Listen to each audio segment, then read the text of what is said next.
The story continued by Marian Halcombe. June 11, 1850. 6 months to look back on. 6 long, lonely months since Laura and I last saw each other. How many days have I still to wait? Only one. Tomorrow, the 12th, the travelers return to England. I can hardly realize my own happiness. I can hardly believe that the next 24 hours will complete the last day of separation between Laura and me. She and her husband have been in Italy all the winter, and afterwards in the Tyrol. They come back, accompanied by Count Fosco and his wife, who propose to settle somewhere in the neighborhood of London, and who have engaged to stay at Blackwater Park for the summer months before deciding on a place of residence. So long as Laura returns, no matter who returns with her, Sir Percival may fill the house from floor to ceiling, if he likes, on condition that his wife and I inhabit it together. Meanwhile, here I am, established at Blackwater Park, the ancient and interesting seat, as the county history obligingly informs me, of Sir Percival Glyde, Bart, and the future abiding place, as I may now venture to add on my account, of plain Marian Halcombe, spinster, now settled in a snug little sitting-room, with a cup of tea by her side, and all her earthly possessions ranged round her in 3 boxes and a bag. I left Limmeridge yesterday, having received Laura's delightful letter from Paris the day before. I had been previously uncertain whether I was to meet them in London or in Hampshire, but this last letter informed me that Sir Percival proposed to land at Southampton, and to travel straight on to his country house. He has spent so much money abroad that he has none left to defray the expenses of living in London for the remainder of the season, and he is economically resolved to pass the summer and autumn quietly at Blackwater. Laura has had more than enough of excitement and change of scene, and is pleased at the prospect of country tranquility and retirement which her husband's prudence provides for her. As for me, I am ready to be happy anywhere in her society. We are all, therefore, well contented in our various ways. To begin with, last night I slept in London, and was delayed there so long today by various calls and commissions, that I did not reach Blackwater this evening till after dusk. Judging by my vague impressions of the place thus far, it is the exact opposite of Limmeridge. The house is situated on a dead flat, and seems to be shut in, almost suffocated, to my north country notions, by trees. I have seen nobody but the manservant who opened the door to me, and the housekeeper, a very civil person, who showed me the way to my own room, and got me my tea. I have a nice little boudoir and bedroom, at the end of a long passage on the 1st floor. The servants and some of the spare rooms on the 2nd floor, and all the living rooms on the ground floor. I have not seen one of them yet, and I know nothing about the house, except that one wing of it is said to be 500 years old, that it had a moat round it once, and that it gets its name of Blackwater from a lake in the park. 11 o'clock has just struck, in a ghostly and solemn manner, from a turret over the center of the house, which I saw when I came in. A large dog has been woke, apparently by the sound of the bell, and is howling and yawning drearily, somewhere round a corner. I hear echoing footsteps in the passages below, and the iron thumping of bolts and bars at the house door. The servants are evidently going to bed. Shall I follow their example? No, I am not half sleepy enough. Sleepy, did I say? I feel as if I should never close my eyes again. The bare anticipation of seeing that face and hearing that well-known voice tomorrow keeps me in a perpetual fever of excitement. If I only had the privileges of a man, I would order out Sir Percival's best horse instantly, and tear away on a night gallop eastward, to meet the rising sun, a long, hard, heavy, ceaseless gallop of hours and hours, like the famous highwayman's ride to York. Being, however, nothing but a woman, condemned to patience, propriety, and petticoats for life, I must respect the housekeeper's opinions, and try to compose myself in some feeble and feminine way. Reading is out of the question. I can't fix my attention on books. Let me try if I can write myself into sleepiness and fatigue. My journal has been very much neglected of late. What can I recall, standing, as I now do, on the threshold of a new life, of persons and events, of chances and changes, during the past 6 months, the long, weary, empty interval since Laura's wedding day? Walter Hartwright is uppermost in my memory, and he passes first in the shadowy procession of my absent friends. I received a few lines from him after the landing of the expedition in Honduras, written more cheerfully and hopefully than he has written yet. A month or 6 weeks later, I saw an extract from an American newspaper, describing the departure of the adventurers on their inland journey. They were last seen entering a wild Prime Val forest, each man with his rifle on his shoulder and his baggage at his back. Since that time, civilization has lost all trace of them. Not a line more have I received from Walter, not a fragment of news from the expedition has appeared in any of the public journals. The same dense, disheartening obscurity hangs over the fate and fortunes of Anne Catherick and her companion, Mrs. Clements. Nothing whatever has been heard of either of them. Whether they are in the country or out of it, whether they are living or dead, no one knows. Even Sir Percival's solicitor has lost all hope and has ordered the useless search after the fugitives to be finally given up. Our good old friend Mr. Gilmore has met with a sad check in his active professional career. Early in the spring we were alarmed by hearing that he had been found insensible at his desk and that the seizure was pronounced to be an apoplectic fit. He had been long complaining of fullness and oppression in the head, and his doctor had warned him of the consequences that would follow his persistency in continuing to walk early and late, as if he was still a young man. The result now is that he has been positively ordered to keep out of his office for a year to come, at least, and to seek repose of body and relief of mind by altogether changing his usual mode of life. The business is left, accordingly, to be carried on by his partner, and he is himself, at this moment, away in Germany, visiting some relations who are settled there in mercantile pursuits. Thus another true friend and trustworthy adviser is lost to us. Lost, I earnestly hope and trust, for a time only. Poor Mrs. V.C. travelled with me as far as London. It was impossible to abandon her to solitude at Limmeridge after Laura and I had both left the house, and we have arranged that she is to live with an unmarried younger sister of hers, who keeps a school at Clapham. She is to come here this autumn to visit her pupil, I might almost say her adopted child. I saw the good old lady safe to her destination, and left her in the care of her relative, quietly happy at the prospect of seeing Laura again in a few months' time. As for Mr. Fairlie, I believe I am guilty of no injustice if I describe him as being unutterably relieved by having the house clear of us women. The idea of his missing his niece is simply preposterous. He used to let months pass in the old times without attempting to see her, and in my case and Mrs. V's, I take leave to consider his telling us both that he was half heartbroken at our departure, to be equivalent to a confession that he was secretly rejoiced to get rid of us. His last caprice has led him to keep 2 photographers incessantly employed in producing sun pictures of all the treasures and curiosities in his possession. One complete copy of the collection of the photographs is to be presented to the Mechanics' Institution of Carlisle, mounted on the finest cardboard, with ostentatious red letter inscriptions underneath, Madonna and Child by Raphael. In the possession of Frederick Fairlie, Esquire. Copper coin of the period of Tiglath-Pileser. In the possession of Frederick Fairlie, Esquire. Unique Rembrandt etching. Known all over Europe as the smudge, from a printer's blot in the corner which exists in no other copy. Valued at 300 guineas. In the possession of Frederick Fairlie, Esquire. Dozens of photographs of this sort, and all inscribed in this manner, were completed before I left Cumberland, and hundreds more remain to be done. With this new interest to occupy him, Mr. Fairlie will be a happy man for months and months to come, and the 2 unfortunate photographers will share the social martyrdom which he has hitherto inflicted on his valet alone. So much for the persons and events which hold the foremost place in my memory. What next of the one person who holds the foremost place in my heart? Laura has been present to my thoughts all the while I have been writing these lines.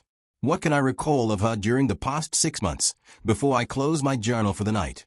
I have only her letters to guide me, and on the most important of all the questions which our correspondents can discuss, every one of those letters leaves me in the dark. Does he treat her kindly? Is she happier now than she was when I parted with her on the wedding day? All my letters have contained these 2 inquiries, put more or less directly, now in one form, and now in another, and all, on that point only, have remained without reply, or have been answered as if my questions merely related to the state of her health. She informs me, over and over again, that she is perfectly well, that traveling agrees with her, that she is getting through the winter, for the first time in her life, without catching cold. But not a word can I find anywhere which tells me plainly that she is reconciled to her marriage, and that she can now look back to the 22nd of December without any bitter feelings of repentance and regret. The name of her husband is only mentioned in her letters, as she might mention the name of a friend who was traveling with them, and who had undertaken to make all the arrangements for the journey. Sir Percival has settled that we'll leave on such a day. Sir Percival has decided that we travel by such a road. Sometimes she writes Percival only, but very seldom. In 9 cases out of 10 she gives him his title. I cannot find that his habits and opinions have changed and colored his in any single particular. The usual moral transformation which is insensibly wrought in a young, fresh, sensitive woman by her marriage seems never to have taken place in Laura. She writes of her own thoughts and impressions, amid all the wonders she has seen, exactly as she might have written to someone else, if I had been traveling with her instead of her husband. I see no betrayal anywhere of sympathy of any kind existing between them. Even when she wanders from the subject of her travels, and occupies herself with the prospects that await her in England, her speculations are busied with her future as my sister, and persistently neglect to notice her future as Sir Percival's wife. In all this there is no undertone of complaint to warn me that she is absolutely unhappy in her married life. The impression I have derived from our correspondence does not, thank God, lead me to any such distressing conclusion as that. I only see a sad torpor, an unchangeable indifference, when I turn my mind from her in the old character of a sister, and look at her, through the medium of her letters, in the new character of a wife. In other words, it is always Laura Fairlie who has been writing to me for the last 6 months, and never Lady Glyde. The strange silence which she maintains on the subject of her husband's character and conduct, she preserves with almost equal resolution in the few references which her later letters contain to the name of her husband's bosom friend, Count Fosco. For some unexplained reason the Count and his wife appear to have changed their plans abruptly at the end of last autumn, and to have gone to Vienna instead of going to Rome, at which latter place Sir Percival had expected to find them when he left England. They only quitted Vienna in the spring, and travelled as far as the Tyrol to meet the bride and bridegroom on their homeward journey. Laura writes readily enough about the meeting with Madame Fosco, and assures me that she has found her aunt so much changed for the better, so much quieter, and so much more sensible as a wife than she was as a single woman, that I shall hardly know her again when I see her here. But on the subject of Count Fosco, who interests me infinitely more than his wife, Laura is provokingly circumspect and silent. She only says that he puzzles her, and that she will not tell me what her impression of him is until I have seen him, and formed my own opinion first. This, to my mind, looks ill for the Count. Laura has preserved, far more perfectly than most people do in later life, the child's subtle faculty of knowing a friend by instinct, and if I am right in assuming that her first impression of Count Fosco has not been favorable, I for one am in some danger of doubting and distrusting that illustrious foreigner before I have so much as set eyes on him. But, patience, patience, this uncertainty, and many uncertainties more, cannot last much longer. Tomorrow will see all my doubts in a fair way of being cleared up, sooner or later. 12 o'clock has struck, and I have just come back to close these pages, after looking out at my open window. It is a still, sultry, moonless night. The stars are dull and few. The trees that shut out the view on all sides look dimly black and solid in the distance, like a great wall of rock. I hear the croaking of frogs, faint and far off, and the echoes of the great clock hum in the airless calm long after the strokes have ceased. I wonder how Blackwater Park will look in the daytime. I don't altogether like it by night. 12th. A day of investigations and discoveries, a more interesting day, for many reasons, than I had ventured to anticipate. I began my sightseeing, of course, with the house. The main body of the building is of the time of that highly overrated woman, Queen Elizabeth. On the ground floor there are 2 hugely long galleries, with low ceilings lying parallel with each other, and rendered additionally dark and dismal by hideous family portraits, every one of which I should like to burn. The rooms on the floor above the 2 galleries are kept in tolerable repair, but are very seldom used. The civil housekeeper, who acted as my guide, offered to show me over them, but considerately added that she feared I should find them rather out of order. My respect for the integrity of my own petticoats and stockings infinitely exceeds my respect for all the Elizabethan bedrooms in the kingdom, so I positively declined exploring the upper regions of dust and dote at the risk of soiling my nice clean clothes. The housekeeper said, "I am quite of your opinion, miss," and appeared to think me the most sensible woman she had met with for a long time past. So much, then, for the main building. 2 wings are added at either end of it. The half-ruined wing on the left, as you approach the house, was once a place of residence standing by itself, and was built in the 14th century. One of Sir Percival's maternal ancestors, I don't remember, and don't care which, tacked on the main building, at right angles to it, in the aforesaid Queen Elizabeth's time. The housekeeper told me that the architecture of the old wing, both outside and inside, was considered remarkably fine by good judges. On further investigation I discovered that good judges could only exercise their abilities on Sir Percival's piece of antiquity by previously dismissing from their minds all fear of damp, darkness, and rats. Under these circumstances, I unhesitatingly acknowledged myself to be no judge at all, and suggested that we should treat the old wing precisely as we had previously treated the Elizabethan bedrooms. Once more the housekeeper said, "I am quite of your opinion, miss," and once more she looked at me with undisguised admiration of my extraordinary common sense. We went next to the wing on the right, which was built, by way of completing the wonderful architectural jumble at Blackwater Park, in the time of George II. This is the habitable part of the house, which has been repaired and redecorated inside on Laura's account. My 2 rooms, and all the good bedrooms besides, are on the first floor, and the basement contains a drawing room, a dining room, a morning room, a library, and a pretty little boudoir for Laura, all very nicely ornamented in the bright modern way, and all very elegantly furnished with the delightful modern luxuries. None of the rooms are anything like so large an area as our rooms at Limmeridge, but they all look pleasant to live in. I was terribly afraid, from what I had heard of Blackwater Park, of fatiguing antique chairs, and dismal stained glass, and musty, frowsy hangings, and all the barbarous lumber which people born without a sense of comfort accumulate about them, in defiance of the consideration due to the convenience of their friends. It is an inexpressible relief to find that the 19th century has invaded this strange future home of mine, and has swept the dirty good old times out of the way of our daily life. I dawdled away the morning, part of the time in the rooms downstairs, and part out of doors in the great square which is formed by the three sides of the house, and by the lofty iron railings and gates which protect it in front. A large circular fish pond with stone sides, and an allegorical leaden monster in the middle, occupies the center of the square. The pond itself is full of gold and silver fish, and is encircled by a broad belt of the softest turf I ever walked on. I loitered here on the shady side pleasantly enough till luncheon time, and after that took my broad straw hat and wandered out alone in the warm lovely sunlight to explore the grounds. Daylight confirmed the impression which I had felt the night before, of there being too many trees at Blackwater. The house is stifled by them. They are, for the most part, young, and planted far too thickly. I suspect there must have been a ruinous cutting down of timber all over the estate before Sir Percival's time, and an angry anxiety on the part of the next possessor to fill up all the gaps as thickly and rapidly as possible. After looking about me in front of the house, I observed a flower garden on my left hand, and walked towards it to see what I could discover in that direction. On a nearer view the garden proved to be small and poor and ill-kept. I left it behind me, opened a little gate in a ring fence, and found myself in a plantation of fir trees. A pretty winding path, artificially made, led me on among the trees, and my north country experience soon informed me that I was approaching sandy, heathy ground.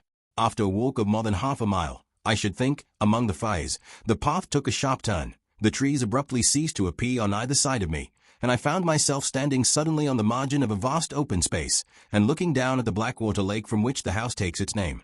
The ground, shelving away below me, was all sand, with a few little heathy hillocks to break the monotony of it in certain places. The lake itself had evidently once flowed to the spot on which I stood, and had been gradually wasted and dried up to less than a third of its former size. I saw its still, stagnant waters, a quarter of a mile away from me in the hollow, separated into pools and ponds by twining reeds and rushes, and little knolls of earth.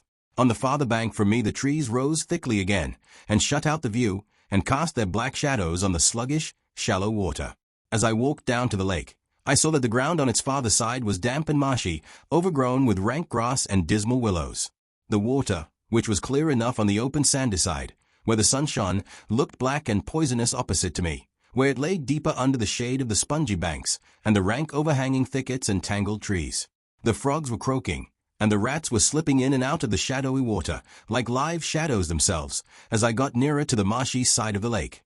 I saw here, lying half in and half out of the water, the rotten wreck of an old overturned boat, with a sickly spot of sunlight glimmering through a gap in the trees on its dry surface, and a snake basking in the midst of the spot, fantastically coiled and treacherously still.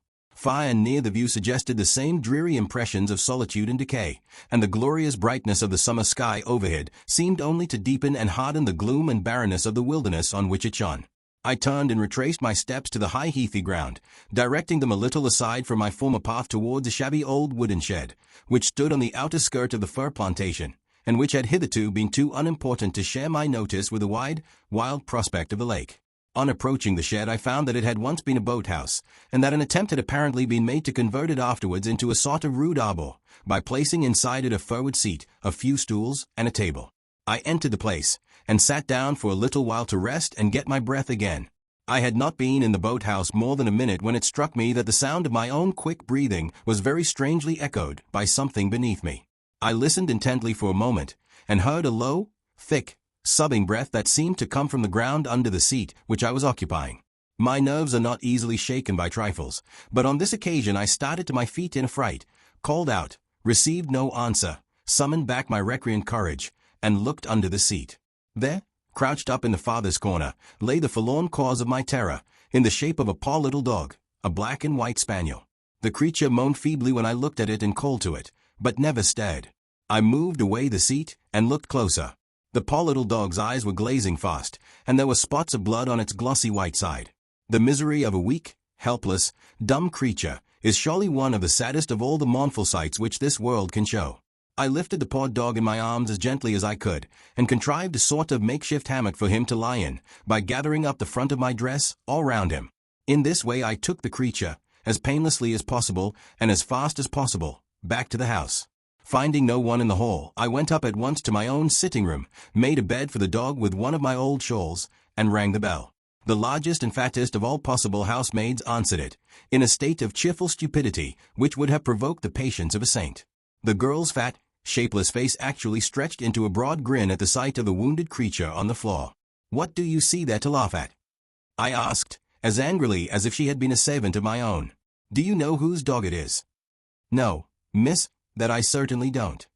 She stooped and looked down at the spaniel's injured side, brightened suddenly with the irradiation of a new idea, and pointing to the wound with a chuckle of satisfaction, said, "That's Baxter's doings, that is." I was so exasperated that I could have boxed her ears. "Baxter," I said. "Who is the brute you call Baxter?" The girl grinned again more cheerfully than ever. "Bless you, miss. Baxter's the keeper, and when he finds strange dogs hunting about, he takes and shoots 'em. It's keeper's duty, miss. I think that dog will die. Here's where he's been shot, ain't it? That's Baxter's doings, that is. Baxter's doings, miss, and Baxter's duty." I was almost wicked enough to wish that Baxter had shot the housemaid instead of the dog. Seeing that it was quite useless to expect this densely impenetrable personage to give me any help in relieving the suffering creature at our feet, I told her to request the housekeeper's attendance with my compliments. She went out exactly as she had come in, grinning from ear to ear. As the door closed on her, she said to herself softly, "It's Baxter's doings and Baxter's duty, that's what it is." The housekeeper, a person of some education and intelligence, thoughtfully brought upstairs with her some milk and some warm water. The instant she saw the dog on the floor, she started and changed color. "Why, Lord bless me," cried the housekeeper, "that must be Mrs. Catherick's dog." "Whose?" I asked, in the utmost astonishment. "Mrs. Catherick's. You seem to know Mrs. Catherick, Miss Halcombe." "Not personally, but I have heard of her. Does she live here? Has she had any news of her daughter?" "No, Miss Halcombe. She came here to ask for news." "When?" "Only yesterday. She said someone had reported that a stranger answering to the description of her daughter had been seen in our neighborhood. No such report has reached us here, and no such report was known in the village, when I sent to make inquiries there on Mrs. Catherick's account. She certainly brought this poor little dog with her when she came, and I saw it trot out after her when she went away. I suppose the creature strayed into the plantations, and got shot. Where did you find it, Miss Halcombe?" "In the old shed that looks out on the lake." "Ah, yes, that is the plantation side, and the poor thing dragged itself, I suppose, to the nearest shelter, as dogs will, to die. If you can moisten its lips with the milk, Miss Halcombe, I will wash the clotted hair from the wound. I am very much afraid it is too late to do any good. However, we can but try." Mrs. Catherick. The name still rang in my ears, as if the housekeeper had only that moment surprised me by uttering it. While we were attending to the dog, the words of Walter Hartright's caution to me returned to my memory. "If ever and Catherick crosses your path, make better use of the opportunity, Miss Halcombe, than I made of it." The finding of the wounded spaniel had led me already to the discovery of Mrs. Catherick's visit to Blackwater Park, and that event might lead in its turn to something more. I determined to make the most of the chance which was now offered to me, and to gain as much information as I could. "Did you say that Mrs. Catherick lived anywhere in this neighborhood?" I asked. "Oh dear, no," said the housekeeper. "She lives at Welmingham, quite at the other end of the county, 25 miles off, at least." "I suppose you have known Mrs. Catherick for some years?" "On the contrary, Miss Halcombe, I never saw her before she came here yesterday. I had heard of her, of course, because I had heard of Sir Percival's kindness in putting her daughter under medical care. Mrs. Catherick is rather a strange person in her manners, but extremely respectable looking.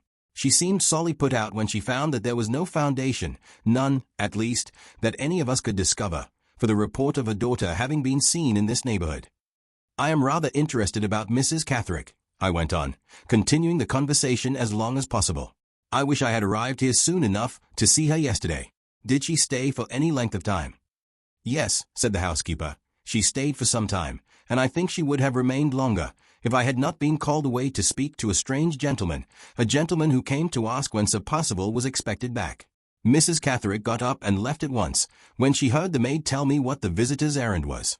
She said to me, at parting, that there was no need to tell Sir Percival of her coming here.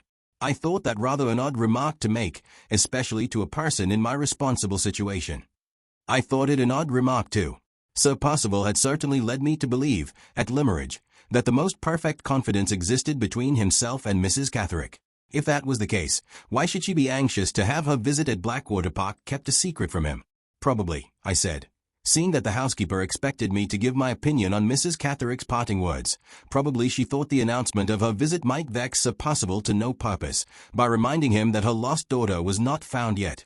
Did she talk much on that subject? Very little, replied the housekeeper. She talked principally of Sir Percival, and asked a great many questions about where he had been travelling, and what sort of lady his new wife was. She seemed to be more soured and put out than distressed, by failing to find any traces of her daughter in these parts. I give her up, were the last words she said that I can remember. I give her up, for lost.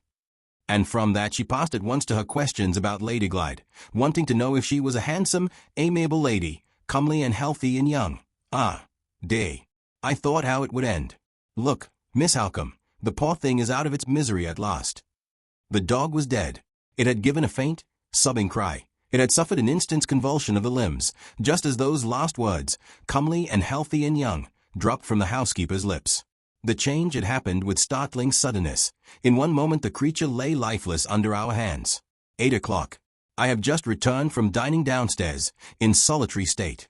The sunset is burning redly on the wilderness of trees that I see from my window, and I am poring over my journal again, to calm my impatience for the return of the travelers. They ought to have arrived, by my calculations, before this. How still and lonely the house is in the drowsy evening quiet. Oh me! How many minutes more before I hear the carriage wheels and run downstairs to find myself in Laura's arms.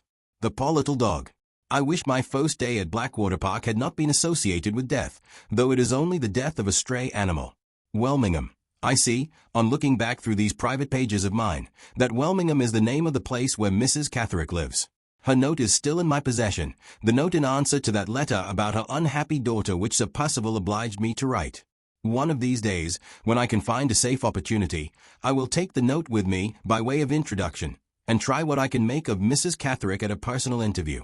I don't understand her wishing to conceal her visit to this place from Sir Percival's knowledge, and I don't feel half so sure, as the housekeeper seems to do, that her daughter and is not in the neighborhood after all.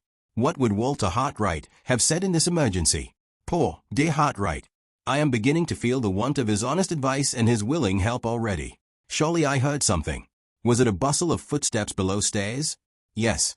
I hear the horses' feet. I hear the rolling wheels. June 15th. The confusion of their arrival has had time to subside. 2 days have elapsed since the return of the travelers, and that interval has sufficed to put the new machinery of our lives at Blackwater Park in fair working order. I may now return to my journal, with some little chance of being able to continue the entries in it as collectedly as usual. I think I must begin by putting down an odd remark which has suggested itself to me since Laura came back. When two members of a family or two intimate friends are separated, and one goes abroad and one remains at home, the return of the relative or friend who has been traveling always seems to place the relative or friend who has been staying at home at a painful disadvantage when the two first meet. The sudden encounter of the new thoughts and new habits eagerly gained in the one case, with the old thoughts and old habits passively preserved in the other, seems at first to part the sympathies of the most loving relatives and the fondest friends, and to set a sudden strangeness, unexpected by both and uncontrollable by both, between them on either side.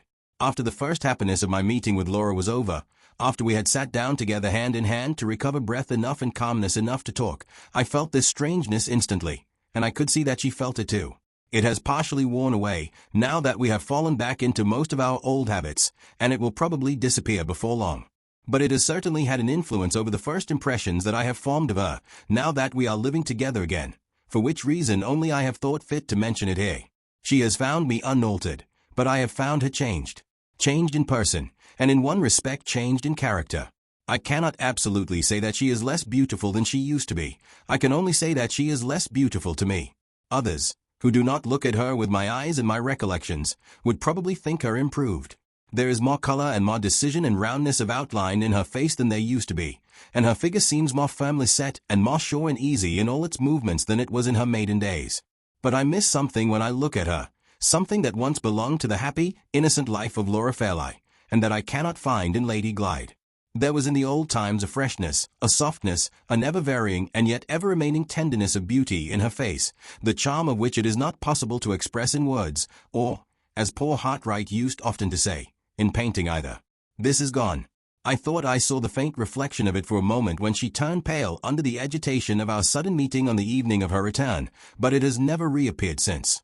None of her letters had prepared me for a personal change in her. On the contrary, they had led me to expect that her marriage had left her, in appearance at least, quite unaltered. Perhaps I read her letters wrongly in the past, and am now reading her face wrongly in the present? No matter.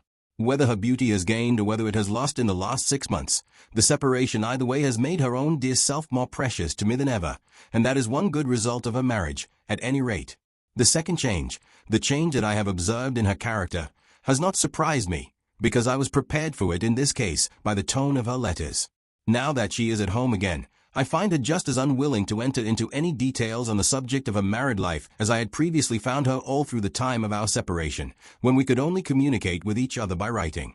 At the first approach I made to the forbidden topic, she put her hand on my lips with a look and gesture which touchingly, almost painfully, recalled to my memory the days of her girlhood and the happy bygone time when there were no secrets between us. "Whenever you and I are together, Marian," she said, "we shall both be happier and easier with one another, if we accept my married life for what it is, and say and think as little about it as possible. I would tell you everything, darling, about myself," she went on, nervously buckling and unbuckling the ribbon round my waist, "if my confidences could only end there. But they could not. They would lead me into confidences about my husband too. And now I am married, I think I had better avoid them, for his sake, and for your sake, and for mine. I don't say that they would distress you, or distress me. I wouldn't have you think that for the world. But I want to be so happy, now I have got you back again, and I want you to be so happy too." She broke off abruptly, and looked round the room, my own sitting room, in which we were talking. "Ah," she cried, clapping her hands with a bright smile of recognition, "another old friend found already. Your bookcase, Marian, your dear little shabby old satinwood bookcase. How glad I am you brought it with you from Limmeridge.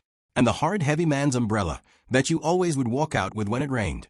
And first and foremost of all, your own dear, dark, clever, gypsy face, looking at me just as usual. It is so like home again to be here. How can we make it more like home still? I will put my father's portrait in your room instead of in mine, and I will keep all my little treasures from Limmeridge here, and we will pass hours and hours every day with these 4 friendly walls round us. Oh, Marian," she said, suddenly seating herself on a footstool at my knees, and looking up earnestly in my face, "promise you will never marry, and leave me. It is selfish to say so, but you are so much better off as a single woman, unless you are very fond of your husband, but you won't be very fond of anybody but me, will you?" She stopped again, crossed my hands on my lap, and laid her face on them. "Have you been writing many letters, and receiving many letters lately?" she asked, in low, suddenly altered tones. I understood what the question meant, but I thought it my duty not to encourage her by meeting her halfway. "Have you heard from him?" she went on, coaxing me to forgive the more direct appeal on which she now ventured, by kissing my hands, upon which her face still rested. "Is he well and happy, and getting on in his profession? Has he recovered himself, and forgotten me?" She should not have asked those questions. She should have remembered her own resolution, on the morning when Sir Percival held her to her marriage engagement, and when she resigned the book of Hartright's drawings into my hands for ever. But, ah me! Where is the faultless human creature who can persevere in a good resolution, without sometimes failing and falling back? Where is the woman who has ever really torn from her heart the image that has been once fixed in it by a true love? Books tell us that such unearthly creatures have existed, but what does our own experience say in answer to books? I made no attempt to remonstrate with her, perhaps, because I sincerely appreciated the fearless candor which let me see what other women in her position might have had reasons for concealing even from their dearest friends, perhaps, because I felt, in my own heart and conscience, that in her place I should have asked the same questions and had the same thoughts. All I could honestly do was to reply that I had not written to him or heard from him lately, and then to turn the conversation to less dangerous topics. There has been much to sadden me in our interview, my first confidential interview with her since her return. The change which a marriage has produced in our relations towards each other, by placing a forbidden subject between us, for the first time in our lives. The melancholy conviction of the dearth of all warmth of feeling, of all close sympathy, between her husband and herself, which her own unwilling words now force on my mind. The distressing discovery that the influence of that ill-fated attachment still remains, no matter how innocently, How harmlessly, rooted as deeply as ever in her heart. All these are disclosures to sadden any woman who loves her as dearly and feels for her as acutely as I do. There is only one consolation to set against them, a consolation that ought to comfort me, and that does comfort me. All the graces and gentleness of her character, all the frank affection of her nature, all the sweet, simple, womanly charms which used to make her the darling and delight of every one who approached her, have come back to me with herself. Of my other impressions I am sometimes a little inclined to doubt. Of this last, best, happiest of all impressions, I grow more and more certain every hour in the day. Let me turn, now, from her to her traveling companions. Her husband must engage my attention first. What have I observed in Sir Percival, since his return, to improve my opinion of him? I can hardly say. Small vexations and annoyances seem to have beset him since he came back, and no man, under those circumstances, is ever presented at his best. He looks, as I think, thinner than he was when he left England. His wearisome cough and his comfortless restlessness have certainly increased. His manner, at least his manner towards me, is much more abrupt than it used to be. He greeted me, on the evening of his return, with little or nothing of the ceremony and civility of former times, no polite speeches of welcome, no appearance of extraordinary gratification at seeing me, nothing but a short shake of the hand, and a sharp how do ye do, Miss Halcombe, glad to see you again. He seemed to accept me as one of the necessary fixtures of Blackwater Park, to be satisfied at finding me established in my proper place, and then to pass me over altogether. Most men show something of their disposition in their own houses, which they have concealed elsewhere, and Sir Percival has already displayed a mania for order and regularity, which is quite a new revelation of him, so far as my previous knowledge of his character is concerned. If I take a book from the library and leave it on the table, he follows me and puts it back again. If I rise from a chair, and let it remain where I have been sitting, he carefully restores it to its proper place against the wall. He picks up stray flower blossoms from the carpet, and mutters to himself as discontentedly as if there were hot cinders burning holes in it, and he storms at the servants if there is a crease in the tablecloth, or a knife missing from its place at the dinner table, as fiercely as if they had personally insulted him. I have already referred to the small annoyances which appear to have troubled him since his return. Much of the alteration for the worse which I have noticed in him may be due to these. I try to persuade myself that it is so, because I am anxious not to be disheartened already about the future. It is certainly trying to any man's temper to be met by vexation the moment he sets foot in his own house again, after a long absence, and this annoying circumstance did really happen to Sir Percival in my presence. On the evening of their arrival the housekeeper followed me into the hall, to receive her master and mistress and their guests. The instant he saw her, Sir Percival asked if anyone had called lately. The housekeeper mentioned to him, in reply, what she had previously mentioned to me, the visit of the strange gentleman to make inquiries about the time of her master's return. He asked immediately for the gentleman's name. No name had been left. The gentleman's business? No business had been mentioned. What was the gentleman like? The housekeeper tried to describe him, but failed to distinguish the nameless visitor by any personal peculiarity which her master could recognize. Sir Percival frowned, stamped angrily on the floor, and walked on into the house, taking no notice of anybody. Why he should have been so discomposed by a trifle I cannot say, but he was seriously discomposed, beyond all doubt. Upon the whole, it will be best, perhaps, if I abstain from forming a decisive opinion of his manners, language, and conduct in his own house, until time has enabled him to shake off the anxieties, whatever they may be, which now evidently troubled his mind in secret. I will turn over to a new page, and my pen shall let Laura's husband alone for the present. The two guests, the Count and Countess Fosco, come next in my catalogue. I will dispose of the Countess first, so as to have done with the woman as soon as possible. Laura was certainly not chargeable with any exaggeration, in writing me word that I should hardly recognize her aunt again when we met. Never before have I beheld such a change produced in a woman by her marriage as has been produced in Madame Fosco. As Eleanor fell aged 37, she was always talking pretentious nonsense, and always worrying the unfortunate men with every small exaction which a vain and foolish woman can impose on long-suffering male humanity. As Madame Fosco, aged 43, she sits for hours together without saying a word, frozen up in the strangest manner in herself. The hideously ridiculous lovelocks which used to hang on either side of her face are now replaced by stiff little rows of very short curls, of the sort one sees in old-fashioned wigs. A plain, matronly cap covers her head, and makes her look, for the first time in her life since I remember her, like a decent woman. Nobody, putting her husband out of the question, of course, now sees in her what everybody once saw. I mean the structure of the female skeleton, in the upper regions of the collarbones and the shoulder blades. Clad in quiet black or gray gowns, made high round the throat, dresses that she would have laughed at or screamed at, as the whim of the moment inclined her. In her maiden days, she sits speechless in corners, her dry white hands, so dry that the paws of her skin look chalky, incessantly engaged, either in monotonous embroidery work or in rolling up endless cigarettes for the Count's own particular smoking. On the few occasions when her cold blue eyes are off her work, they are generally turned on her husband, with a look of mute submissive inquiry which we are all familiar with in the eyes of a faithful dog. The only approach to an inward thaw which I have yet detected under her outer covering of icy constraint has betrayed itself, once or twice, in the form of a suppressed tigerish jealousy of any woman in the house, the maids included, to whom the Count speaks, or on whom he looks with anything approaching to special interest or attention. Except in this one particular, she is always, morning, noon, and night, indoors and out, fair weather or foul, as cold as a statue, and as impenetrable as the stone out of which it is cut.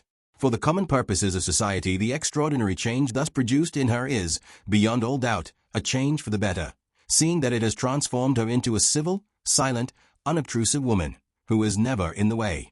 How far she is really reformed or deteriorated in her secret self is another question. I have once or twice seen sudden changes of expression on her pinched lips, and heard sudden inflections of tone in her calm voice, which have led me to suspect that her present state of suppression may have sealed up something dangerous in her nature, which used to evaporate harmlessly in the freedom of her former life. It is quite possible that I may be altogether wrong in this idea. My own impression, however, is that I am right. Time will show. And the magician who has wrought this wonderful transformation, the foreign husband who has tamed this once wayward English woman till her own relations hardly know her again, the Count himself? What of the Count? This in 2 words. He looks like a man who could tame anything. If he had married a tigress, instead of a woman, he would have tamed the tigress. If he had married me, I should have made his cigarettes, as his wife does. I should have held my tongue when he looked at me, as she holds his. I am almost afraid to confess it, even to these secret pages. The man has interested me, has attracted me, has forced me to like him. In 2 short days, he has made his way straight into my favorable estimation, and how he has worked the miracle is more than I can tell. It absolutely startles me, now he is in my mind, to find how plainly I see him, how much more plainly than I see Sir Percival, or Mr. Fairlie, or Walter Hartright, or any other absent person of whom I think, with the one exception of Laura herself. I can hear his voice, as if he was speaking at this moment. I know what his conversation was yesterday, as well as if I was hearing it now. How am I to describe him? There are peculiarities in his personal appearance, his habits, and his amusements, which I should blame in the boldest terms, or ridicule in the most merciless manner, if I had seen them in another man. What is it that makes me unable to blame them, or to ridicule them in him? For example, he is immensely fat. Before this time I have always especially disliked corpulent humanity. I have always maintained that the popular notion of connecting excessive grossness of size and excessive good humor as inseparable allies was equivalent to declaring, either that no people but amiable people ever get fat, or that the accidental addition of so many pounds of flesh has a directly favorable influence over the disposition of the person on whose body they accumulate. I have invariably combated both these absurd assertions by quoting examples of fat people who were as mean, vicious, and cruel as the leanest and the worst of their neighbors. I have asked whether Henry VIII was an amiable character, whether Pope Alexander VI was a good man, whether Mr. Murderer and Mrs. Murderess Manning were not both unusually stout people, whether hired nurses, proverbially as cruel a set of women as are to be found in all England, were not, for the most part, also as fat a set of women as are to be found in all England, and so on, through dozens of other examples, modern and ancient, native and foreign, high and low. Holding these strong opinions on the subject with might and main as I do at this moment, here, nevertheless, is Count Fosco, as fat as Henry VIII himself, established in my favor, at 1 day's notice, without let or hindrance from his own odious corpulence. Marvelous indeed. Is it his face that has recommended him? It may be his face. He is a most remarkable likeness, on a large scale, of the great Napoleon. His features have Napoleon's magnificent regularity. His expression recalls the grandly calm, immovable power of the great soldier's face. This striking resemblance certainly impressed me, to begin with, but there is something in him besides the resemblance, which has impressed me more. I think the influence I am now trying to find is in his eyes. They are the most unfathomable gray eyes I ever saw, and they have at times a cold, clear, beautiful, irresistible glitter in them which forces me to look at him, and yet causes me sensations, when I do look, which I would rather not feel. Other parts of his face and head have their strange peculiarities. His complexion, for instance, has a singular sallow-fairness, so much at variance with the dark brown color of his hair that I suspect the hair being a wig, and his face, closely shaven all over, is smoother and freer from all marks and wrinkles than mine, though according to Sir Percival's account of him, he is close on 60 years of age. But these are not the prominent personal characteristics which distinguish him, to my mind, from all the other men I have ever seen. The marked peculiarity which singles him out from the rank and file of humanity lies entirely, so far as I can tell at present, in the extraordinary expression and extraordinary power of his eyes. His manner and his command of our language may also have assisted him, in some degree, to establish himself in my good opinion. He has that quiet deference, that look of pleased, attentive interest in listening to a woman, and that secret gentleness in his voice in speaking to a woman, which, say what we may, we can none of us resist. He, too, his unusual command of the English language necessarily helps him. I had often heard of the extraordinary aptitude which many Italians show in mastering our strong, hard, northern speech, but, until I saw Count Fosco, I had never supposed it possible that any foreigner could have spoken English as he speaks it. There are times when it is almost impossible to detect by his accent that he is not a countryman of our own, and as for fluency, there are very few born Englishmen who can talk with as few stoppages and repetitions as the Count. He may construct his sentences more or less in the foreign way, but I have never yet heard him use a wrong expression, or hesitate for a moment in his choice of a word. All the smallest characteristics of this strange man have something strikingly original and perplexingly contradictory in them. Fat as he is and old as he is, his movements are astonishingly light and easy. He is as noiseless in a room as any of us women, and more than that, with all his look of unmistakable mental firmness and power, he is as nervously sensitive as the weakest of us. He starts at chance noises as inveterately as Laura herself. He winced and shuddered yesterday, when Sir Percival beat one of the spaniels, so that I felt ashamed of my own want of tenderness and sensibility by comparison with the Count. The relation of this last incident reminds me of one of his most curious peculiarities, which I have not yet mentioned, his extraordinary fondness for pet animals. Some of these he has left on the continent, but he has brought with him to this house a cockatoo, 2 canary birds, and a whole family of white mice. He attends to all the necessities of these strange favorites himself, and he has taught the creatures to be surprisingly fond of him and familiar with him. The cockatoo, a most vicious and treacherous bird towards everyone else, absolutely seems to love him.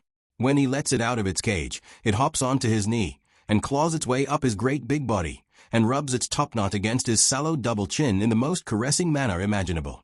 He has only to set the doors of the canaries' cages open, and to call them, and the pretty little cleverly trained creatures perch fearlessly on his hand, mount his fat outstretched fingers one by one, when he tells them to go upstairs, and sing together as if they would burst their throats with delight when they get to the top finger. His white mice live in a little pagoda of gala-painted wirework, designed and made by himself. They are almost as tame as the canaries, and they are perpetually let out like the canaries. They crawl all over him, popping in and out of his waistcoat, and sitting in couples, white as snow, on his capacious shoulders. He seems to be even fonder of his mice than of his other pets, smiles at them, and kisses them, and calls them by all sorts of endearing names.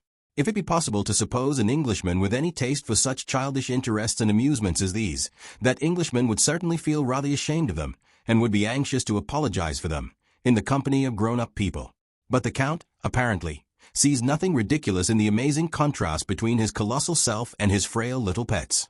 He would blandly kiss his white mice and twitter to his canary birds amid an assembly of English fox-hunters, and would only pity them as barbarians when they were all laughing their loudest at him.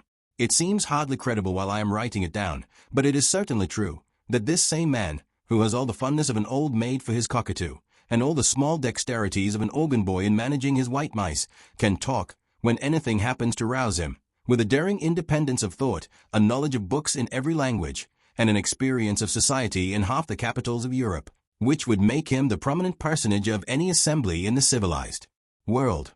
This trainer of canary birds, this architect of a pagoda for white mice, is, as Sir Percival himself has told me, one of the first experimental chemists living, and has discovered, among other wonderful inventions, a means of petrifying the body after death, so as to preserve it, as hard as marble, to the end of time.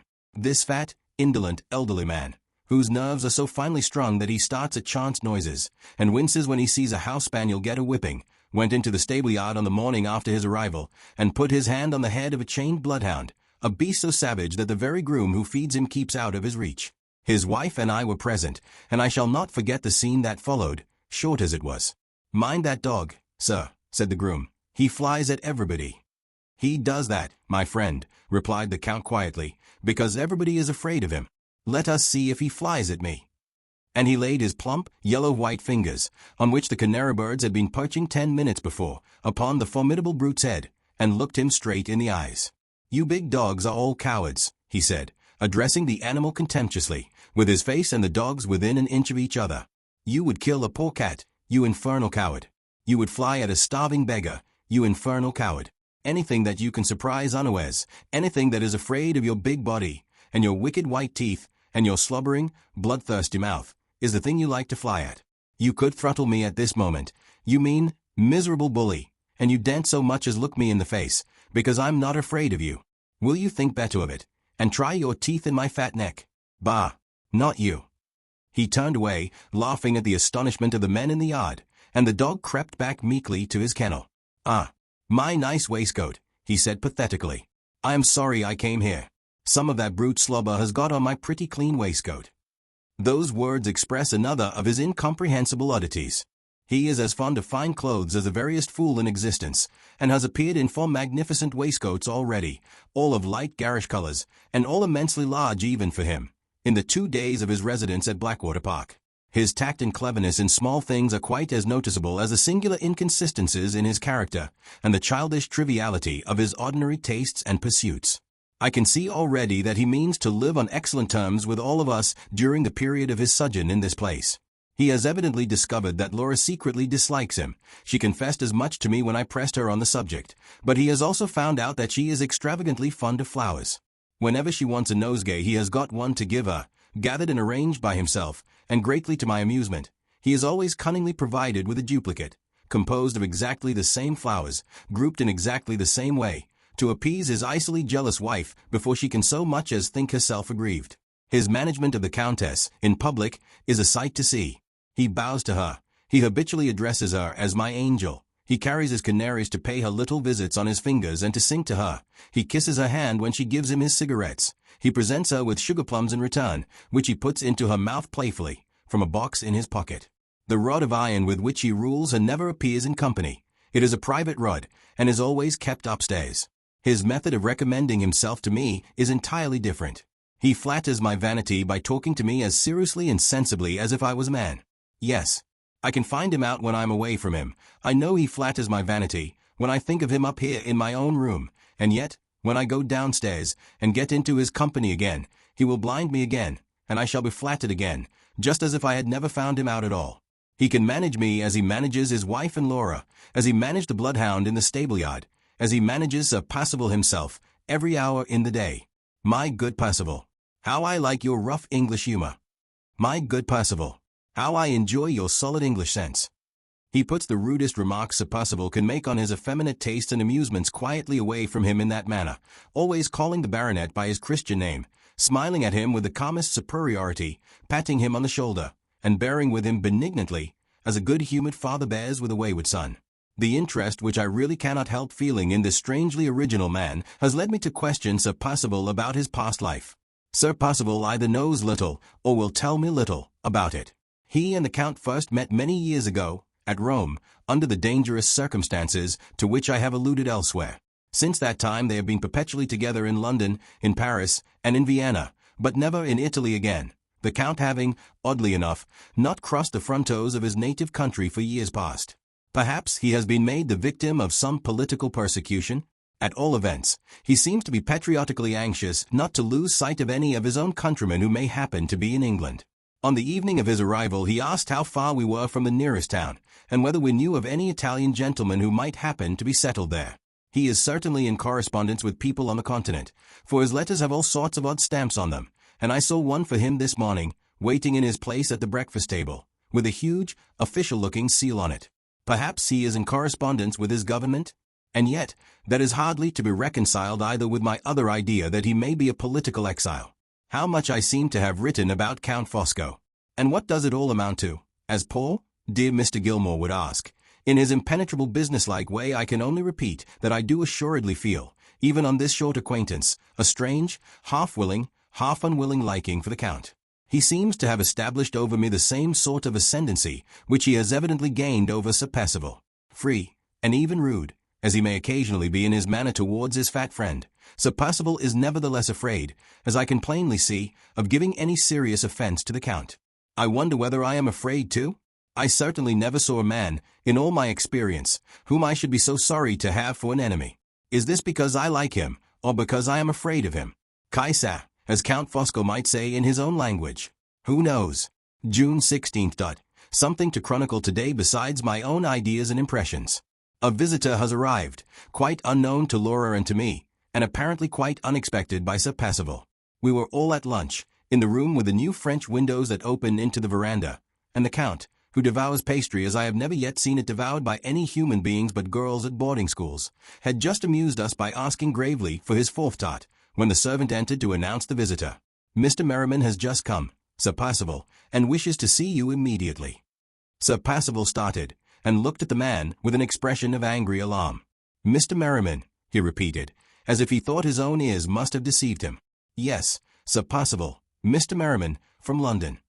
Where is he? In the library, Sir Percival. He left the table the instant the last answer was given, and hurried out of the room, without saying a word to any of us. Who is Mr. Merriman? Asked Laura, appealing to me. I have not the least idea, was all I could say in reply. The Count had finished his fourth tart, and had gone to a side table to look after his vicious cockatoo.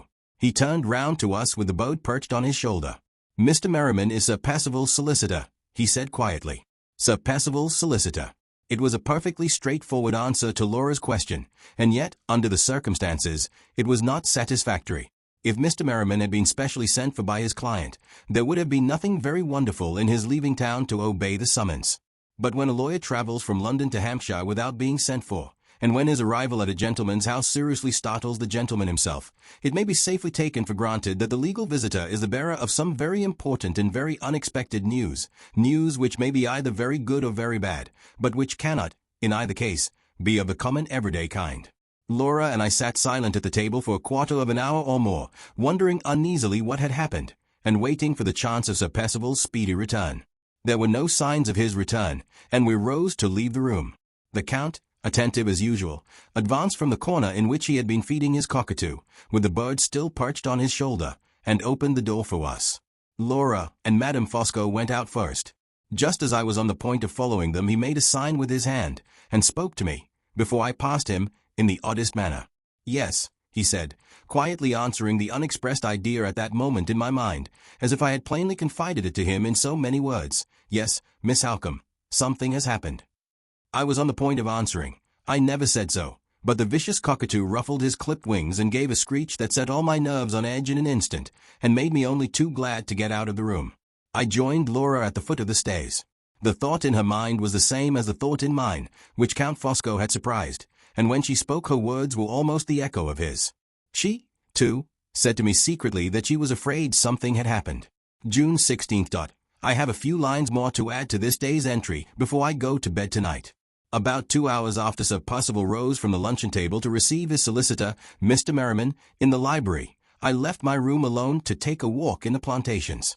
Just as I was at the end of the landing, the library door opened and the two gentlemen came out.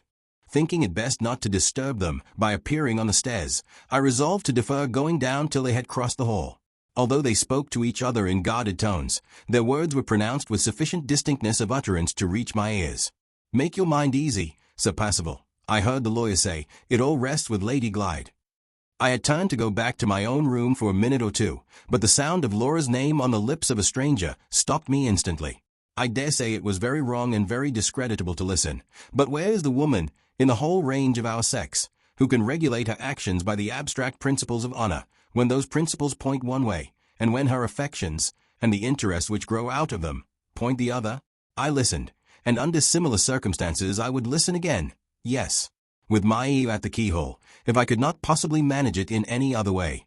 You quite understand, Sir Percival, the lawyer went on.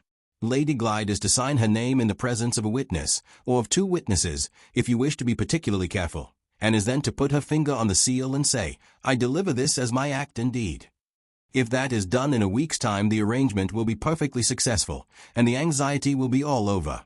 If not— "What do you mean by if not?" asked Sir Percival angrily. If the thing must be done, it shall be done. I promise you that, Merriman. Just so, Sir Percival, just so. But there are two alternatives in all transactions, and we lawyers like to look both of them in the face boldly.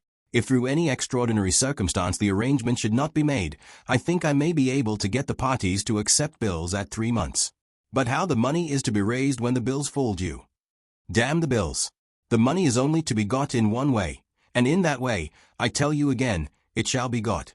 Take a glass of wine, Merriman, before you go. Much obliged, Sir Percival. I have not a moment to lose if I am to catch the up train. You will let me know as soon as the arrangement is complete? And you will not forget the caution I recommended. Of course I won't. There's the dog cart at the door for you. My groom will get you to the station in no time. Benjamin, drive like mad. Jump in. If Mr. Merriman misses the train, you lose your place. Hold fast, Merriman, and if you are upset, trust to the devil to save his own. With that parting benediction, the baronet turned about and walked back to the library. I had not heard much, but the little that had reached my ears was enough to make me feel uneasy. The something that had happened was but too plainly a serious money embarrassment, and Sir Percival's relief from it depended upon Laura. The prospect of seeing her involved in her husband's secret difficulties filled me with dismay, exaggerated, no doubt, by my ignorance of business and my settled distrust of Sir Percival. Instead of going out, as I proposed, I went back immediately to Laura's room to tell her what I had heard. She received my bad news so composedly as to surprise me. She evidently knows more of her husband's character and her husband's embarrassments than I have suspected up to this time. I feared as much, she said, when I heard of that strange gentleman who called, and declined to leave his name. Who do you think the gentleman was, then? I asked. Some person who has heavy claims on Sir Percival, she answered, and who has been the cause of Mr. Merriman's visit here today. Do you know anything about those claims? No, I know no particulars. You will sign nothing, Laura, without first looking at it. Certainly not, Marian. Whatever I can harmlessly and honestly do to help him, I will do, for the sake of making your life and mine, love, as easy and as happy as possible. But I will do nothing ignorantly, which we might, one day, have reason to feel ashamed of. Let us say no more about it now. You have got your hat on. Suppose we go and dream away the afternoon in the grounds. On leaving the house, we directed our steps to the nearest shade. As we passed an open space among the trees in front of the house, there was Count Fosco, slowly walking backwards and forwards on the grass, sunning himself in the full blaze of the hot June afternoon. He had a broad straw hat on, with a violet-colored ribbon round it. A blue blouse, with profuse white fancy-work over the bosom, covered his prodigious body, and was girt about the place where his waist might once have been with a broad scarlet leather belt. Nankeen trousers, displaying more white fancy-work over the ankles, and purple morocco slippers, adorned his lower extremities. He was singing Figaro's famous song in the Barber of Seville, with that crisply fluent vocalization which is never heard from any other than an Italian throat, accompanying himself on the concertina, which he played with ecstatic throwings up of his arms and graceful twistings and turnings of his head, like a fat street Cecilia masquerading in male attire. Figaro qua, Figaro la, Figaro su, Figaro giu, sang the Count, jauntily tossing up the concertina at arm's length and bowing to us on one side of the instrument, with the airy grace and elegance of Figaro himself at 20 years of age. Take my word for it, Laura, that man knows something of Sir Percival's embarrassments, I said, as we returned the Count's salutation from a safe distance. What makes you think that? She asked. How should he have known, otherwise, that Mr. Merriman was Sir Percival's solicitor? I rejoined. Besides, when I followed you out of the luncheon-room, he told me, without a single word of inquiry on my part, that something had happened. Depend upon it, he knows more than we do.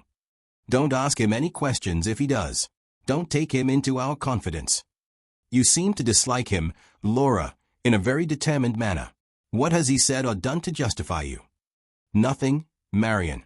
On the contrary, he was all kindness and attention on our journey home, and he several times checked Sir Percival's outbreaks of temper in the most considerate manner towards me. Perhaps I dislike him because he has so much more power over my husband than I have. Perhaps it hurts my pride to be under any obligations to his interference. All I know is that I do dislike him. The rest of the day and evening passed quietly enough.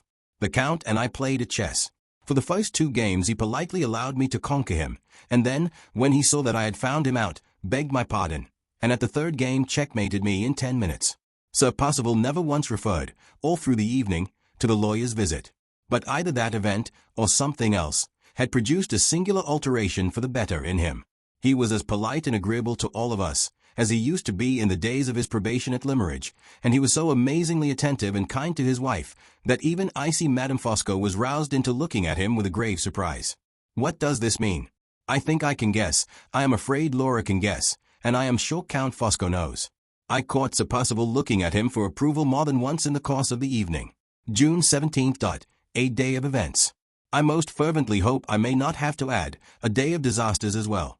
Sir Percival was as silent at breakfast as he had been the evening before, on the subject of the mysterious arrangement, as the lawyer called it, which is hanging over our heads. An hour afterwards, however, he suddenly entered the morning room, where his wife and I were waiting, with our hats on, for Madame Fosco to join us, and inquired for the Count. "We expect to see him here directly," I said.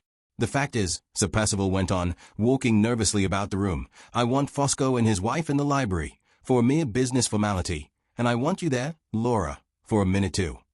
He stopped, and appeared to notice, for the first time, that we were in our walking costume. "Have you just come in?" he asked, "or were you just going out?" "We were all thinking of going to the lake this morning," said Laura. "But if you have any other arrangement to propose—" No, he answered hastily. "My arrangement can wait. After lunch will do as well for it as after breakfast. All going to the lake, eh? A good idea. Let's have an idle morning. I'll be one of the party." There was no mistaking his manner, even if it had been possible to mistake the uncharacteristic readiness which his words expressed, to submit his own plans and projects to the convenience of others. He was evidently relieved at finding any excuse for delaying the business formality in the library, to which his own words had referred. My heart sank within me as I drew the inevitable inference. The Count and his wife joined us at that moment. The lady had her husband's embroidered tobacco pouch and her store of paper in her hand, for the manufacture of the eternal cigarettes. The gentleman, dressed, as usual, in his blouse and straw hat, carried the gay little pagoda cage, with his darling white mice in it, and smiled on them, and on us, with a bland amiability which it was impossible to resist. "With your kind permission," said the Count, "I will take my small family here, my poor little harmless pretty-mouses, out for an airing along with us. There are dogs about the house, and shall I leave my forlorn white children at the mercies of the dogs? Ah, never." He chirruped paternally at his small white children through the bars of the pagoda, and we all left the house for the lake. In the plantation Sir Percival strayed away from us. It seems to be part of his restless disposition always to separate himself from his companions on these occasions, and always to occupy himself when he is alone in cutting new walking sticks for his own use. The mere act of cutting and lopping at hazard appears to please him. He has filled the house with walking sticks of his own making, not one of which he ever takes up for a second time. When they have been once used, his interest in them is all exhausted, and he thinks of nothing but going on and making more. At the old boathouse he joined us again. I will put down the conversation that ensued when we were all settled in our places exactly as it passed. It is an important conversation, so far as I am concerned, for it has seriously disposed me to distrust the influence which Count Fosco has exercised over my thoughts and feelings, and to resist it for the future as resolutely as I can.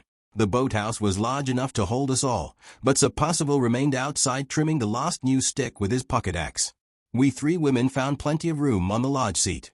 Laura took her work, and Madame Fosco began her cigarettes. I, as usual, had nothing to do. My hands always were, and always will be, as awkward as a man's. The Count good-humoredly took a stool many sizes too small for him, and balanced himself on it with his back against the side of the shed, which creaked and groaned under his weight. He put the pagoda cage on his lap, and let out the mice to crawl over him as usual. They are pretty, innocent-looking little creatures, but the sight of them creeping about a man's body is for some reason not pleasant to me. It excites a strange responsive creeping in my own nerves, and suggests hideous ideas of men dying in prison with the crawling creatures of the dungeon preying on them undisturbed. The morning was windy and cloudy, and the rapid alternations of shadow and sunlight over the waste of the lake made the view look doubly wild, weird, and gloomy. "Some people call that picturesque," said Sir Percival, pointing over the wide prospect with his half-finished walking stick. "I call it a blot on a gentleman's property. In my great-grandfather's time, the lake flowed to this place. Look at it now. It is not 4 feet deep anywhere, and it is all puddles and pools. I wish I could afford to drain it, and plant it all over. My bailiff, a superstitious idiot, says he is quite sure the lake has a curse on it, like the Dead Sea. What do you think, Fosco? It looks just a place for a murder, doesn't it?" My good Percival, remonstrated the Count. What is your solid English sense thinking of? The water is too shallow to hide the body, and there is sand everywhere to print off the murderer's footsteps. It is, upon the whole, the very worst place for a murder that I ever set my eyes on. Humbug, said Sir Percival, cutting away fiercely at his stick. You know what I mean. The dreary scenery, the lonely situation. If you choose to understand me, you can. If you don't choose, I am not going to trouble myself to explain my meaning. And why not? Asked the Count, when your meaning can be explained by anybody in 2 words. If a fool was going to commit a murder, your lake is the first place he would choose for it. If a wise man was going to commit a murder, your lake is the last place he would choose for it. Is that your meaning? If it is, there is your explanation for you ready-made. Take it, Percival, with your good Fosco's blessing. Laura looked at the Count with her dislike for him appearing a little too plainly in her face. He was so busy with his mice that he did not notice her. I am sorry to hear the lake view connected with anything so horrible as the idea of murder, she said. And if Count Fosco must divide murderers into classes, I think he has been very unfortunate in his choice of expressions. To describe them as fools only seems like treating them with an indulgence to which they have no claim. And to describe them as wise men sounds to me like a downright contradiction in terms. I have always heard that truly wise men are truly good men, and have a horror of crime. My dear lady, said the Count, those are admirable sentiments, and I have seen them stated at the tops of copper books. He lifted one of the white mice in the palm of his hand, and spoke to it in his whimsical way. My pretty little smooth white rascal, he said, here is a moral lesson for you. A truly wise mouse is a truly good mouse. Mention that, if you please, to your companions, and never gnaw at the bars of your cage again as long as you live. It is easy to turn everything into ridicule, said Laura resolutely, but you will not find it quite so easy, Count Fosco, to give me an instance of a wise man who has been a great criminal. The Count shrugged his huge shoulders, and smiled on Laura in the friendliest manner. Most true, he said. The fool's crime is a crime that is found out, and the wise man's crime is a crime that is not found out. If I could give you an instance, it would not be the instance of a wise man. Dear Lady Glyde, your sound English common sense has been too much for me. It is checkmate for me this time, Miss Halcombe. Ha! Stand to your guns, Laura, sneered Sir Percival, who had been listening in his place at the door. Tell him next, that crimes cause their own detection. There's another bit of copperbook morality, for you, Fosco. Crimes cause their own detection. What infernal humbug! I believe it to be true, said Laura quietly. Sir Percival burst out laughing, so violently, so outrageously, that he quite startled us all, the Count more than any of us. I believe it too, I said, coming to Laura's rescue. Sir Percival, who had been unaccountably amused at his wife's remark, was just as unaccountably irritated by mine. He struck the new stick savagely on the sand, and walked away from us. Poor dear Percival, cried Count Fosco, looking after him gaily, he is the victim of English spleen. But, my dear Miss Halcombe, my dear Lady Glyde, do you really believe that crimes cause their own detection? And you, my angel, he continued, turning to his wife, who had not uttered a word yet, do you think so too? I wait to be instructed, replied the Countess, in tones of freezing reproof, intended for Laura and me, before I venture on giving my opinion in the presence of well-informed men. Do you, indeed? I said. I remember the time, Countess, when you advocated the rights of women, and freedom of female opinion was one of them. What is your view of the subject, Count? Asked Madame Fosco, calmly proceeding with her cigarettes, and not taking the least notice of me. The Count stroked one of his white mice reflectively with his chubby little finger before he answered. It is truly wonderful, he said, how easily society can console itself for the worst of its shortcomings with a little bit of claptrap. The machinery it has set up for the detection of crime is miserably ineffective, and yet only invent a moral epigram, saying that it works well, and you blind everybody to its blunders from that moment. Crimes cause their own detection, do they? And murder will out, another moral epigram, will it? Ask coroners who sit at inquests in large towns if that is true, Lady Glyde. Ask secretaries of life assurance companies if that is true, Miss Halcombe. Read your own public journals. In the few cases that get into the newspapers, are there not instances of slain bodies found, and no murderers ever discovered? Multiply the cases that are reported by the cases that are not reported, and the bodies that are found by the bodies that are not found, and what conclusion do you come to? This: that there are foolish criminals who are discovered, and wise criminals who escape. The hiding of a crime, or the detection of a crime, what is it? A trial of skill between the police on one side and the individual on the other. When the criminal is a brutal, ignorant fool, the police in 9 cases out of 10 win. When the criminal is a resolute, educated, highly intelligent man, the police in 9 cases out of 10 lose. If the police win, you generally hear all about it. If the police lose, you generally hear nothing. And on this tottering foundation, you build up your comfortable moral maxim, that crime causes its own detection. Yes, all the crime you know of. And what of the rest? Devilish true, and very well put, cried a voice at the entrance of the boathouse. Sir Percival had recovered his equanimity, and had come back while we were listening to the Count. Some of it may be true, I said, and all of it may be very well put. But I don't see why Count Fosco should celebrate the victory of the criminal over society with so much exultation, or why you, Sir Percival, should applaud him so loudly for doing it. Do you hear that, Fosco? Asked Sir Percival. Take my advice, and make your peace with your audience. Tell them virtue's a fine thing. They like that, I can promise you. The Count laughed inwardly and silently, and 2 of the white mice in his waistcoat, alarmed by the internal convulsion going on beneath them, darted out in a violent hurry, and scrambled into their cage again.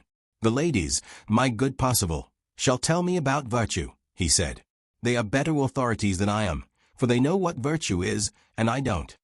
You hear him, said Sir Percival. Isn't it awful? It is true, said the Count quietly. I am a citizen of the world, and I have met, in my time, with so many different sorts of virtue, that I am puzzled, in my old age, to say which is the right sort and which is the wrong. Hey, in England, there is one virtue. And there, in China, there is another virtue. And John Englishman says my virtue is the genuine virtue. And John Chinaman says my virtue is the genuine virtue. And I say yes to one, or no to the other, and am just as much bewildered about it in the case of John with the top boots as I am in the case of John with the pigtail. Ah, nice little mousie. Come, kiss me. What is your own private notion of a virtuous man, my pretty? A man who keeps you warm and gives you plenty to eat. And a good notion, too, for it is intelligible, at the least. Stay a minute, Count, I interposed. Accepting your illustration, surely we have one unquestionable virtue in England which is wanting in China. The Chinese authorities kill thousands of innocent people on the most frivolous pretexts. We in England are free from all guilt of that kind. We commit no such dreadful crime. We abhor reckless bloodshed with all our hearts. Quite right, Marian, said Laura. Well thought of, and well expressed. Pray allow the Count to proceed, said Madame Fosco, with stern civility. You will find, young ladies, that he never speaks without having excellent reasons for all that he says. Thank you, my angel, replied the Count. Have a bonbon. He took out of his pocket a pretty little inlaid box, and placed it open on the table. Chocolat à la vanille, cried the impenetrable man, cheerfully rattling the sweetmeats in the box, and bowing all round. Offered by Fosco as an act of homage to the charming society. Be good enough to go on, Count, said his wife, with a spiteful reference to myself. Oblige me by answering Miss Halcombe. Miss Halcombe is unanswerable, replied the polite Italian. That is to say, so far as she goes. Yes, I agree with her. John Bull does abhor the crimes of John Chinaman. He is the quickest old gentleman at finding out faults that are his neighbors, and the slowest old gentleman at finding out the faults that are his own, who exists on the face of creation. Is he so very much better in this way than the people whom he condemns in their way? English society, Miss Halcombe, is as often the accomplice as it is the enemy of crime. Yes. Yes. Crime is in this country what crime is in other countries, a good friend to a man and to those about him as often as it is an enemy. A great rascal provides for his wife and family. The worse he is, the more he makes them the objects for your sympathy. He often provides also for himself. A profligate spendthrift who is always borrowing money will get more from his friends than the rigidly honest man who only borrows of them once, under pressure of the direst want. In the one case the friends will not be at all surprised, and they will give. In the other case they will be very much surprised, and they will hesitate. Is the prison that Mr. Scoundrel lives in at the end of his career a more uncomfortable place than the workhouse that Mr. Honesty lives in at the end of his career? When John Howard Philanthropist wants to relieve misery, he goes to find it in prisons, where crime is wretched, not in huts and hovels, where virtue is wretched too. Who is the English poet who has won the most universal sympathy, who makes the easiest of all subjects for pathetic writing and pathetic painting? That nice young person who began life with a forgery, and ended it by a suicide, your dear, romantic, interesting Chatterton. Which gets on best, do you think, of two poor starving dressmakers, the woman who resists temptation and is honest, or the woman who falls under temptation and steals. You all know that the stealing is the making of that second woman's fortune. It advertises her from length to breadth of good-humored, charitable England, and she is relieved, as the breaker of a commandment, when she would have been left to starve, as the keeper of it. Come here, my jolly little mouse. Hey, presto, pass. I transform you, for the time being, into a respectable lady. Stop there, in the palm of my great big hand, my dear, and listen. You marry the poor man whom you love, mouse, and one half your friends pity, and the other half blame you. And now, on the contrary, you sell yourself for gold to a man you don't care for, and all your friends rejoice over you, and a minister of public worship sanctions the base horror of the vilest of all human bargains, and smiles and smirks afterwards at your table, if you are polite enough to ask him to breakfast. Hey, presto, pass. Be a mouse again, and squeak. If you continue to be a lady much longer, I shall have you telling me that society abhors crime, and then, mouse, I shall doubt if your own eyes and ears are really of any use to you. Ah, I am a bad man, Lady Glyde, am I not? I say what other people only think, and when all the rest of the world is in a conspiracy to accept the mask for the true face, mine is the rash hand that tears off the plump pasteboard and shows the bare bones beneath. I will get up on my big elephant's legs. Before I do myself any more harm in your amiable estimations, I will get up and take a little airy walk of my own. Dear ladies, as your excellent Sheridan said, I go, and leave my character behind me. He got up, put the cage on the table, and paused for a moment to count the mice in it. 1, 2, 3, 4, ha, he cried, with a look of horror. Where, in the name of heaven, is the fifth, the youngest, the whitest, the most amiable of all, my Benjamin of mice? Neither Laura nor I were in any favorable disposition to be amused. The Count's glib cynicism had revealed a new aspect of his nature, from which we both recoiled. But it was impossible to resist the comical distress of so very large a man at the loss of so very small a mouse. We laughed in spite of ourselves, and when Madame Fosco rose to set the example of leaving the boathouse empty, so that her husband might search it to its remotest corners, we rose also to follow her out. Before we had taken 3 steps, the Count's quick eye discovered the lost mouse under the seat that we had been occupying. He pulled aside the bench, took the little animal up in his hand, and then suddenly stopped, on his knees, looking intently at a particular place on the ground just beneath him. When he rose to his feet again, his hand shook so that he could hardly put the mouse back in the cage, and his face was of a faint livid yellow hue all over. Percival, he said, in a whisper. Percival, come here. Sir Percival had paid no attention to any of us for the last 10 minutes. He had been entirely absorbed in writing figures on the sand, and then rubbing them out again with the point of his stick. What's the matter now? He asked, lounging carelessly into the boathouse. Do you see nothing there? Said the Count, catching him nervously by the collar with one hand, and pointing with the other to the place near which he had found the mouse. I see plenty of dry sand, answered Sir Percival, and a spot of dote in the middle of it. Not date, whispered the Count, fastening the other hand suddenly on Sir Percival's collar, and shaking it in his agitation. Blood. Laura was near enough to hear the last word, softly as he whispered it. She turned to me with a look of terror. Nonsense, my dear, I said. There is no need to be alarmed. It is only the blood of a poor little stray dog. Everybody was astonished, and everybody's eyes were fixed on me inquiringly. How do you know that? Asked Sir Percival, speaking first. I found the dog here, dying, on the day when you all returned from abroad, I replied. The poor creature had strayed into the plantation, and had been shot by your keeper. Whose dog was it? Inquired Sir Percival. Not one of mine. Did you try to save the poor thing? Asked Laura earnestly. Surely you tried to save it, Marian. Yes, I said. The housekeeper and I both did our best, but the dog was mortally wounded, and he died under our hands. Whose dog was it? Persisted Sir Percival, repeating his question a little irritably. One of mine. No, not one of yours. Whose then? Did the housekeeper know? The housekeeper's report of Mrs. Catherick's desire to conceal her visit to Blackwater Park from Sir Percival's knowledge recurred to my memory the moment he put that last question, and I half doubted the discretion of answering it. But in my anxiety to quiet the general alarm, I had thoughtlessly advanced too far to draw back, except at the risk of exciting suspicion, which might only make matters worse. There was nothing for it but to answer at once, without reference to results. Yes, I said. The housekeeper knew. She told me it was Mrs. Catherick's dog. Sir Percival had hitherto remained at the inner end of the boathouse with Count Fosco, while I spoke to him from the door. But the instant Mrs. Catherick's name passed my lips he pushed by the Count roughly, and placed himself face to face with me under the open daylight.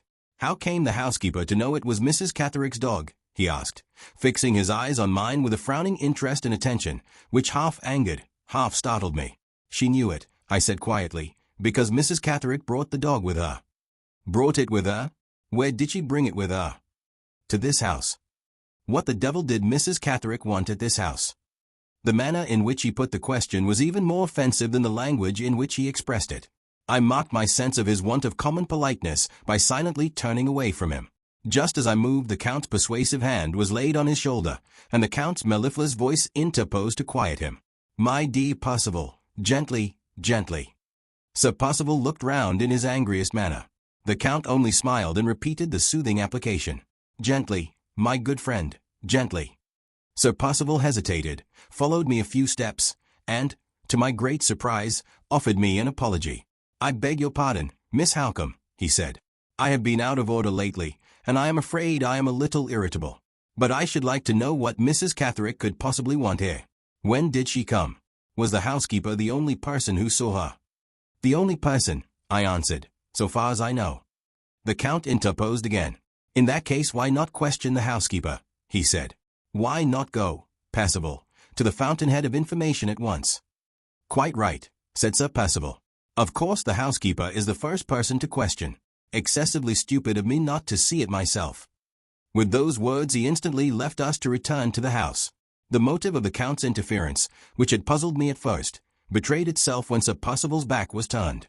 He had a host of questions to put to me about Mrs. Catherick and the cause of her visit to Blackwater Park, which he could scarcely have asked in his friend's presence. I made my answers as short as I civilly could, for I had already determined to check the least approach to any exchanging of confidences between Count Fosco and myself.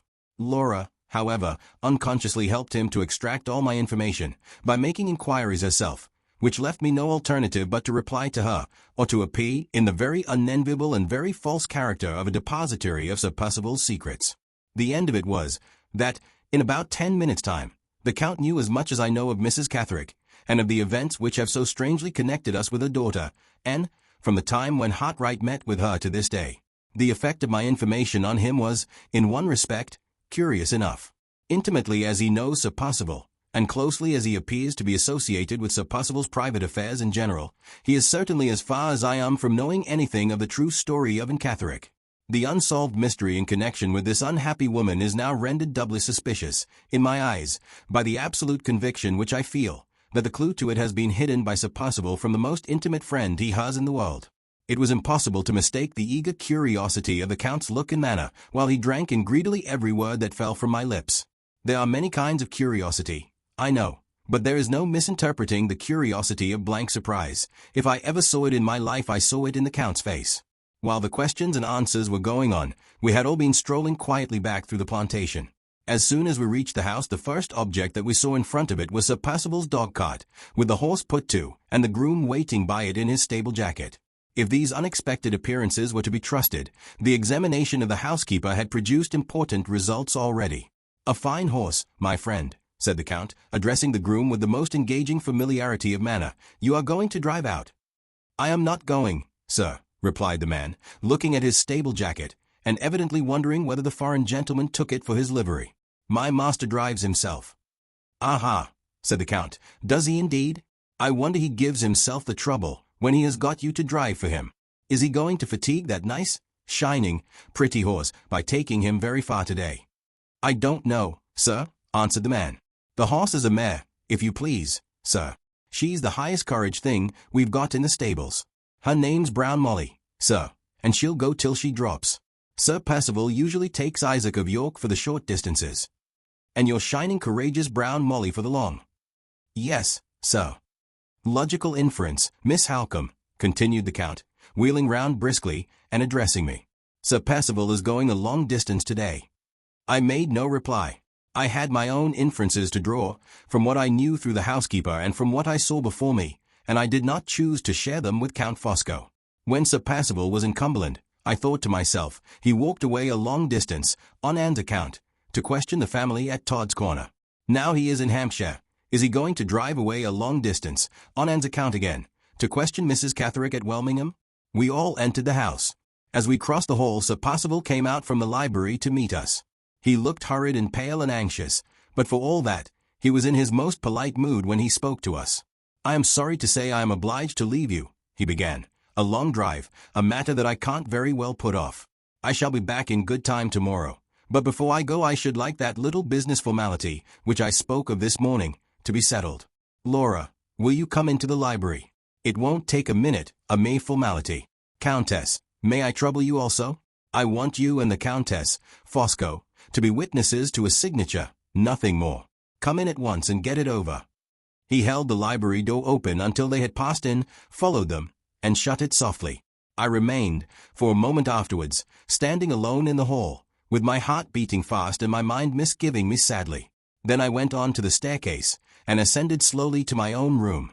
June 17th. Just as my hand was on the door of my room, I heard Sir Percival's voice calling to me from below. "I must beg you to come downstairs again," he said.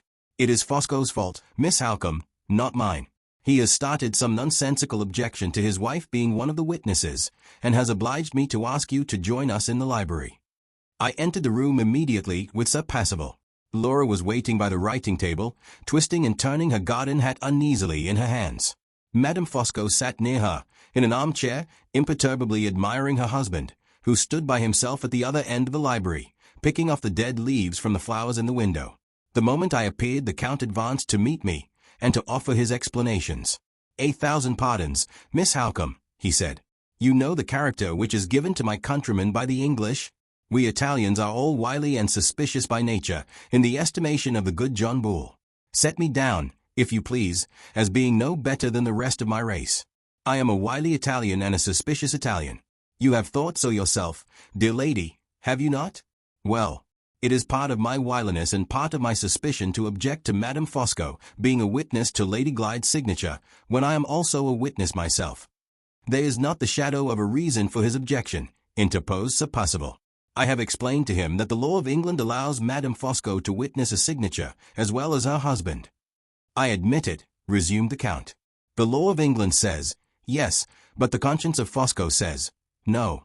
He spread out his fat fingers on the bosom of his blouse, and bowed solemnly, as if he wished to introduce his conscience to us all, in the character of an illustrious addition to the society. "What this document which Lady Glyde is about to sign may be," he continued, "I neither know nor desire to know.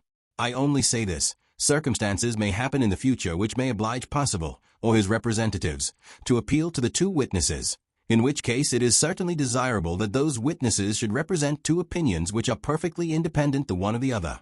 This cannot be if my wife signs as well as myself, because we have but one opinion between us, and that opinion is mine. I will not have it cast in my teeth, at some future day, that Madame Fosco acted under my coercion, and was, in plain fact, no witness at all. I speak in Percival's interest, when I propose that my name shall appear, as the nearest friend of the husband, and your name, Miss Halcombe, as the nearest friend of the wife.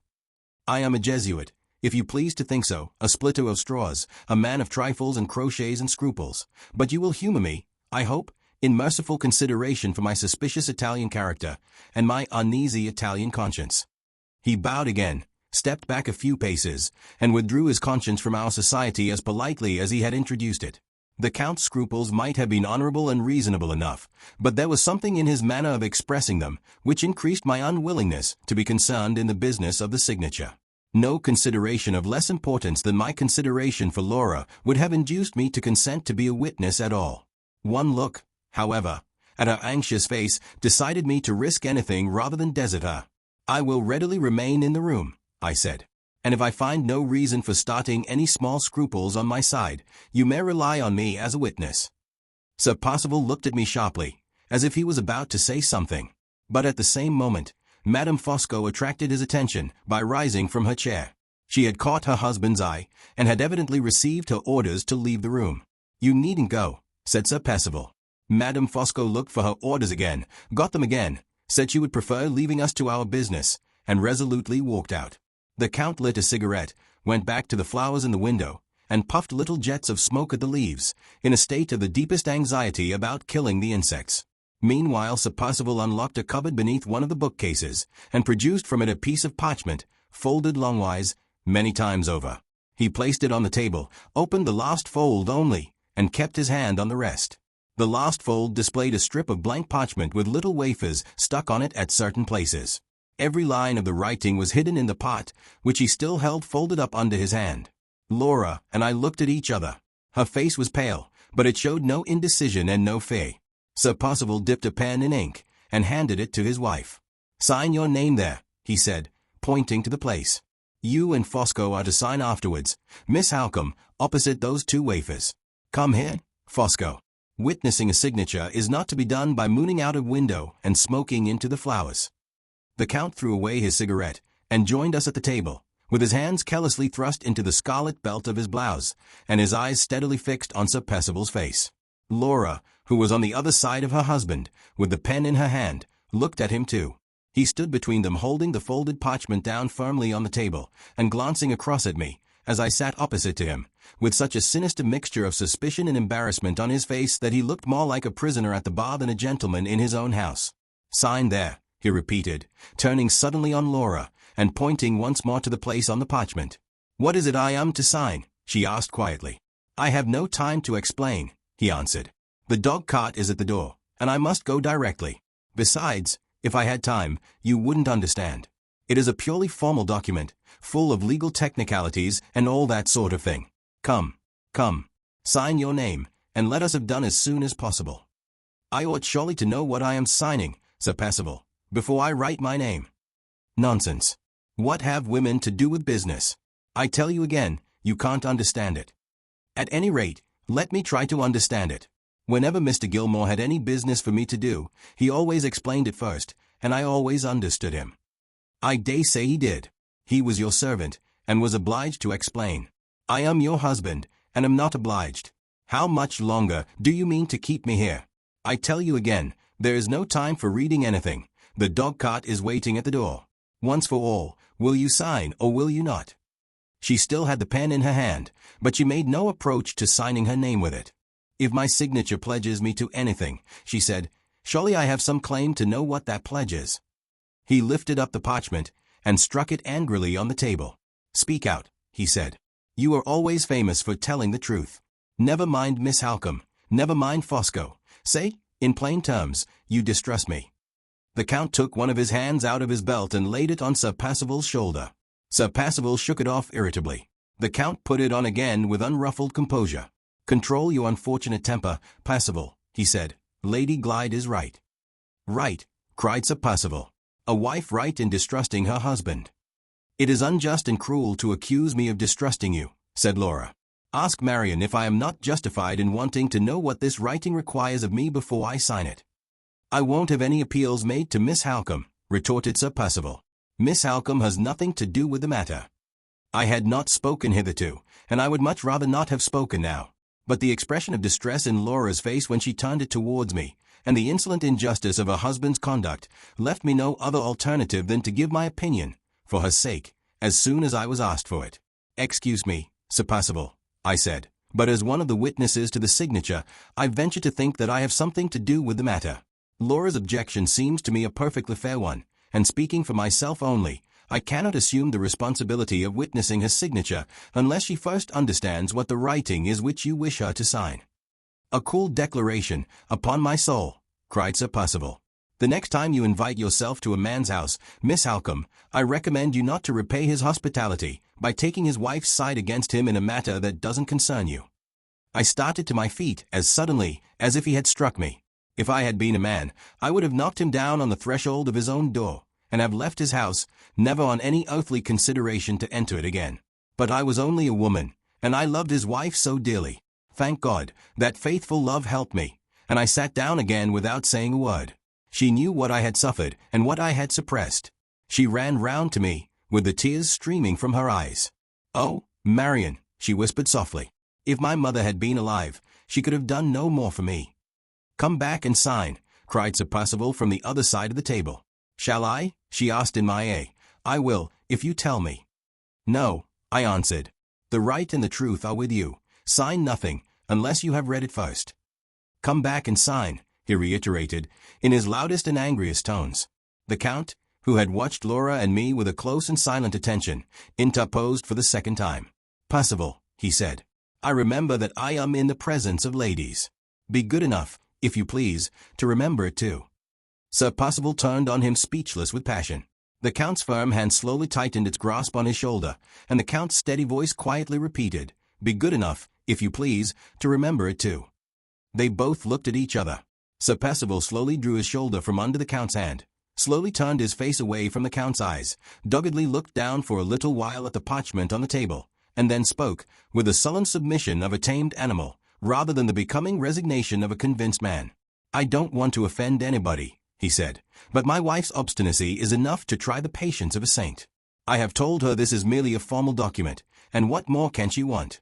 You may say what you please, but it is no part of a woman's duty to set her husband at defiance. Once more, Lady Glyde, and for the last time, will you sign or will you not?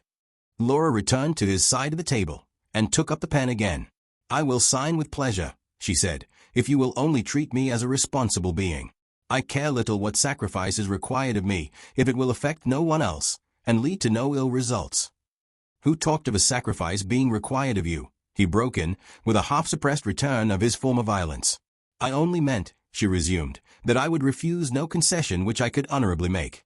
If I have a scruple about signing my name to an engagement of which I know nothing, why should you visit it on me so severely?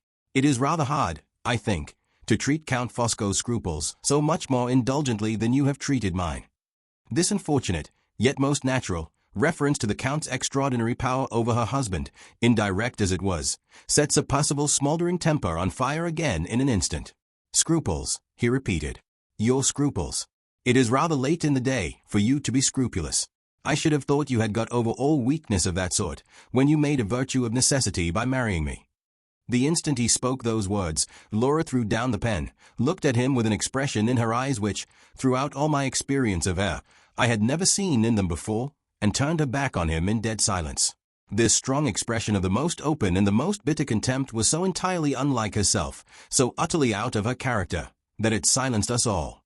There was something hidden, beyond a doubt, under the mere surface brutality of the words which her husband had just addressed to her. There was some lurking insult beneath them, of which I was wholly ignorant, but which had left the mark of its profanation so plainly on her face that even a stranger might have seen it. The Count, who was no stranger, saw it as distinctly as I did. When I left my chair to join Laura, I heard him whisper under his breath to Sir Percival, "You idiot." Laura walked before me to the door as I advanced, and at the same time her husband spoke to her once more. "You positively refuse, then, to give me your signature," he said, in the altered tone of a man who was conscious that he had let his own license of language seriously injure him. "After what you have just said to me," she replied firmly, "I refuse my signature until I have read every line in that parchment from the first word to the last. Come away, Marian, we have remained here long enough." "One moment," interposed the Count before Sir Percival could speak again. "One moment, Lady Glyde, I implore you." Laura would have left the room without noticing him, but I stopped her. "Don't make an enemy of the Count," I whispered. "Whatever you do, don't make an enemy of the Count." She yielded to me. I closed the door again, and we stood near it waiting. Sir Percival sat down at the table, with his elbow on the folded parchment, and his head resting on his clenched fist. The Count stood between us, master of the dreadful position in which we were placed, as he was master of everything else. "Lady Glyde," he said, with a gentleness which seemed to address itself to our forlorn situation instead of to ourselves, "pray pardon me if I venture to offer one suggestion, and pray believe that I speak out of my profound respect and my friendly regard for the mistress of this house." He turned sharply towards Sir Percival. "Is it absolutely necessary," he asked, "that this thing here, under your elbow, should be signed today?" "It is necessary to my plans and wishes," returned the other sulkily. "But that consideration, as you may have noticed, has no influence with Lady Glyde. Answer my plain question plainly. Can the business of the signature be put off till tomorrow, yes or no?" "Yes, if you will have it so." "Then what are you wasting your time for here? Let the signature wait till tomorrow. Let it wait till you come back." Sir Percival looked up with a frown and an oath. "You are taking a tone with me that I don't like," he said. "A tone I won't bear from any man." "I am advising you for your good," returned the Count, with a smile of quiet contempt. "Give yourself time. Give Lady Glyde time. Have you forgotten that your dog-cart is waiting at the door? My tone surprises you, huh? I dare say it does. It is the tone of a man who can keep his temper." How many doses of good advice have I given you in my time? More than you can count. Have I ever been wrong? I defy you to quote me an instance of it. Go. Take your drive. The matter of the signature can wait till tomorrow. Let it wait, and renew it when you come back. Sir Percival hesitated and looked at his watch. His anxiety about the secret journey which he was to take that day, revived by the Count's words, was now evidently disputing possession of his mind with his anxiety to obtain Laura's signature.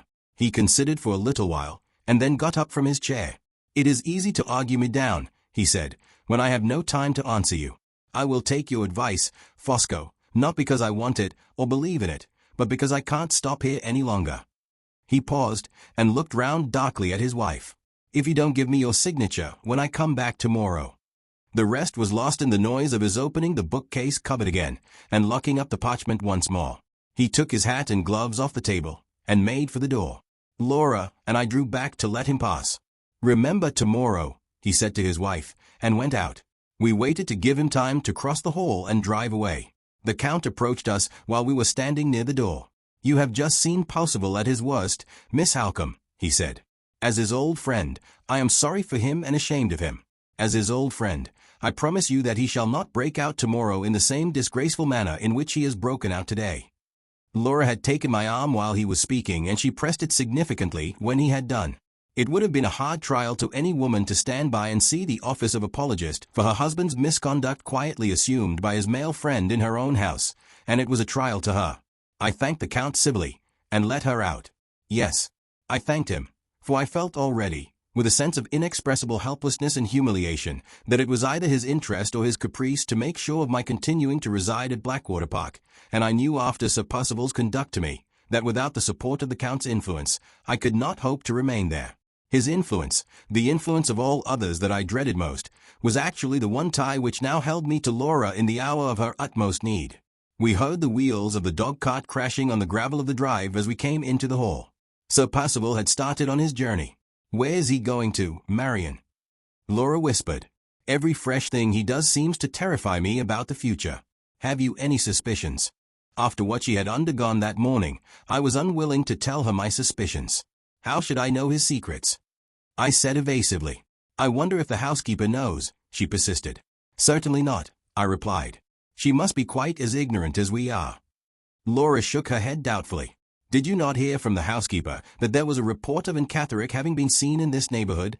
Don't you think he may have gone away to look for her?" "I would rather compose myself, Laura, by not thinking about it at all, and after what has happened, you had better follow my example. Come into my room, and rest and quiet yourself a little." We sat down together close to the window, and let the fragrant summer air breathe over our faces. "I am ashamed to look at you, Marian," she said, "after what you submitted to downstairs, for my sake. Oh, my own love, I am almost heartbroken when I think of it. But I will try to make it up to you. I will indeed." "Hush, hush," I replied, "don't talk so. What is the trifling mortification of my pride compared to the dreadful sacrifice of your happiness?" "You heard what he said to me," she went on quickly and vehemently. "You heard the words, but you don't know what they meant. You don't know why I threw down the pen and turned my back on him." She rose in sudden agitation and walked about the room. "I have kept many things from your knowledge, Marian, for fear of distressing you and making you unhappy at the outset of our new lives. You don't know how he has used me. And yet you ought to know, for you saw how he used me today. You heard him sneer at my presuming to be scrupulous. You heard him say I had made a virtue of necessity in marrying him." She sat down again, her face flushed deeply, and her hands twisted and twined together in her lap. "I can't tell you about it now," she said. "I shall burst out crying if I tell you now, later, Marian, when I am more sure of myself. My poor head aches, darling, aches, aches, aches. Where is your smelling bottle? Let me talk to you about yourself. I wish I had given him my signature, for your sake. Shall I give it to him tomorrow? I would rather compromise myself than compromise you. After your taking my part against him, he will lay all the blame on you if I refuse again. What shall we do? Oh, for a friend to help us and advise us, a friend we could really trust." She sighed bitterly. I saw in her face that she was thinking of Hartright, saw it the more plainly because her last words set me thinking of him too. In 6 months only from her marriage we wanted the faithful service he had offered to us in his farewell words. How little I once thought that we should ever want it at all. We must do what we can to help ourselves, I said. Let us try to talk it over calmly. Laura, let us do all in our power to decide for the best.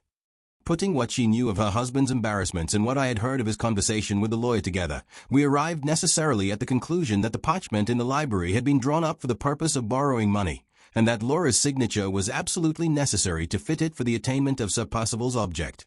The second question, concerning the nature of the legal contract by which the money was to be obtained, and the degree of personal responsibility to which Laura might subject herself if she signed it in the dark, involved considerations which lay far beyond any knowledge and experience that either of us possessed. My own convictions led me to believe that the hidden contents of the parchment concealed a transaction of the meanest and the most fraudulent kind. I had not formed this conclusion in consequence of Sir Percival's refusal to show the writing or to explain it, for that refusal might well have proceeded from his obstinate disposition and his domineering temper alone. My sole motive for distrusting his honesty sprang from the change which I had observed in his language and his manners at Blackwater Park, a change which convinced me that he had been acting a part throughout the whole period of his probation at Limmeridge House.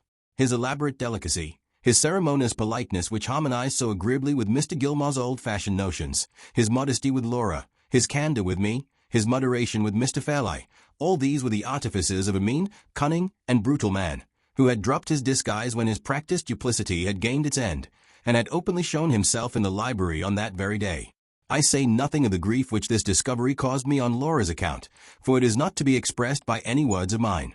I only refer to it at all, because it decided me to oppose her signing the parchment, whatever the consequences might be, unless she was first made acquainted with the contents.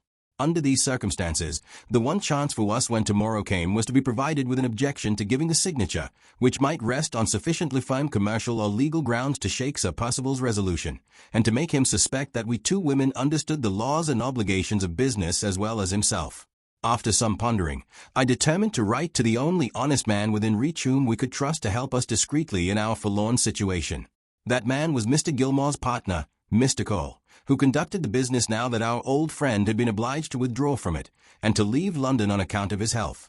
I explained to Laura that I had Mr. Gilmore's own authority for placing implicit confidence in his partner's integrity, discretion, and accurate knowledge of all her affairs, and with her full approval I sat down at once to write the letter.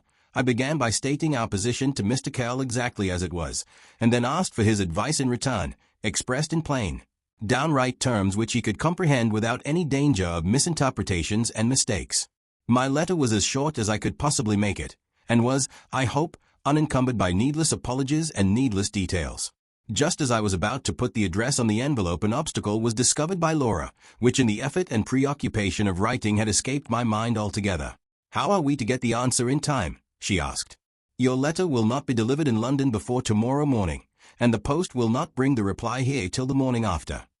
The only way of overcoming this difficulty was to have the answer brought to us from the lawyer's office by a special messenger. I wrote a postscript to that effect, begging that the messenger might be dispatched with the reply by the 11 o'clock morning train, which would bring him to our station at 20 minutes past 1, and so enable him to reach Blackwater Park by 2 o'clock at the latest. He was to be directed to ask for me, to answer no questions addressed to him by anyone else, and to deliver his letter into no hands but mine. In case Sir Percival should come back tomorrow before 2 o'clock, I said to Laura, the wisest plan for you to adopt is to be out in the grounds all the morning with your book or your work, and not to appear at the house till the messenger has had time to arrive with the letter. I will wait here for him all the morning, to guard against any misadventures or mistakes. By following this arrangement I hope and believe we shall avoid being taken by surprise. Let us go down to the drawing-room now. We may excite suspicion if we remain shut up together too long. Suspicion, she repeated. Whose suspicion can we excite, now that Sir Percival has left the house? Do you mean Count Fosco? Perhaps I do, Laura. You are beginning to dislike him as much as I do, Marian. No, not to dislike him. Dislike is always more or less associated with contempt. I can see nothing in the Count to despise. You are not afraid of him, are you? Perhaps I am, a little. Afraid of him, after his interference in our favor today. Yes, I am more afraid of his interference than I am of Sir Percival's violence. Remember what I said to you in the library. Whatever you do, Laura, don't make an enemy of the Count. We went downstairs. Laura entered the drawing-room, while I proceeded across the hall, with my letter in my hand, to put it into the post-bag, which hung against the wall opposite to me. The house door was open, and as I crossed past it, I saw Count Fosco and his wife standing talking together on the steps outside, with their faces turned towards me. The Countess came into the hall rather hastily, and asked if I had leisure enough for 5 minutes' private conversation. Feeling a little surprised by such an appeal from such a person, I put my letter into the bag, and replied that I was quite at her disposal. She took my arm with unaccustomed friendliness and familiarity, and instead of leading me into an empty room, drew me out with her to the belt of turf which surrounded the large fish pond. As we passed the Count on the steps, he bowed and smiled, and then went at once into the house, pushing the hall door to after him, but not actually closing it. The Countess walked me gently round the fish pond.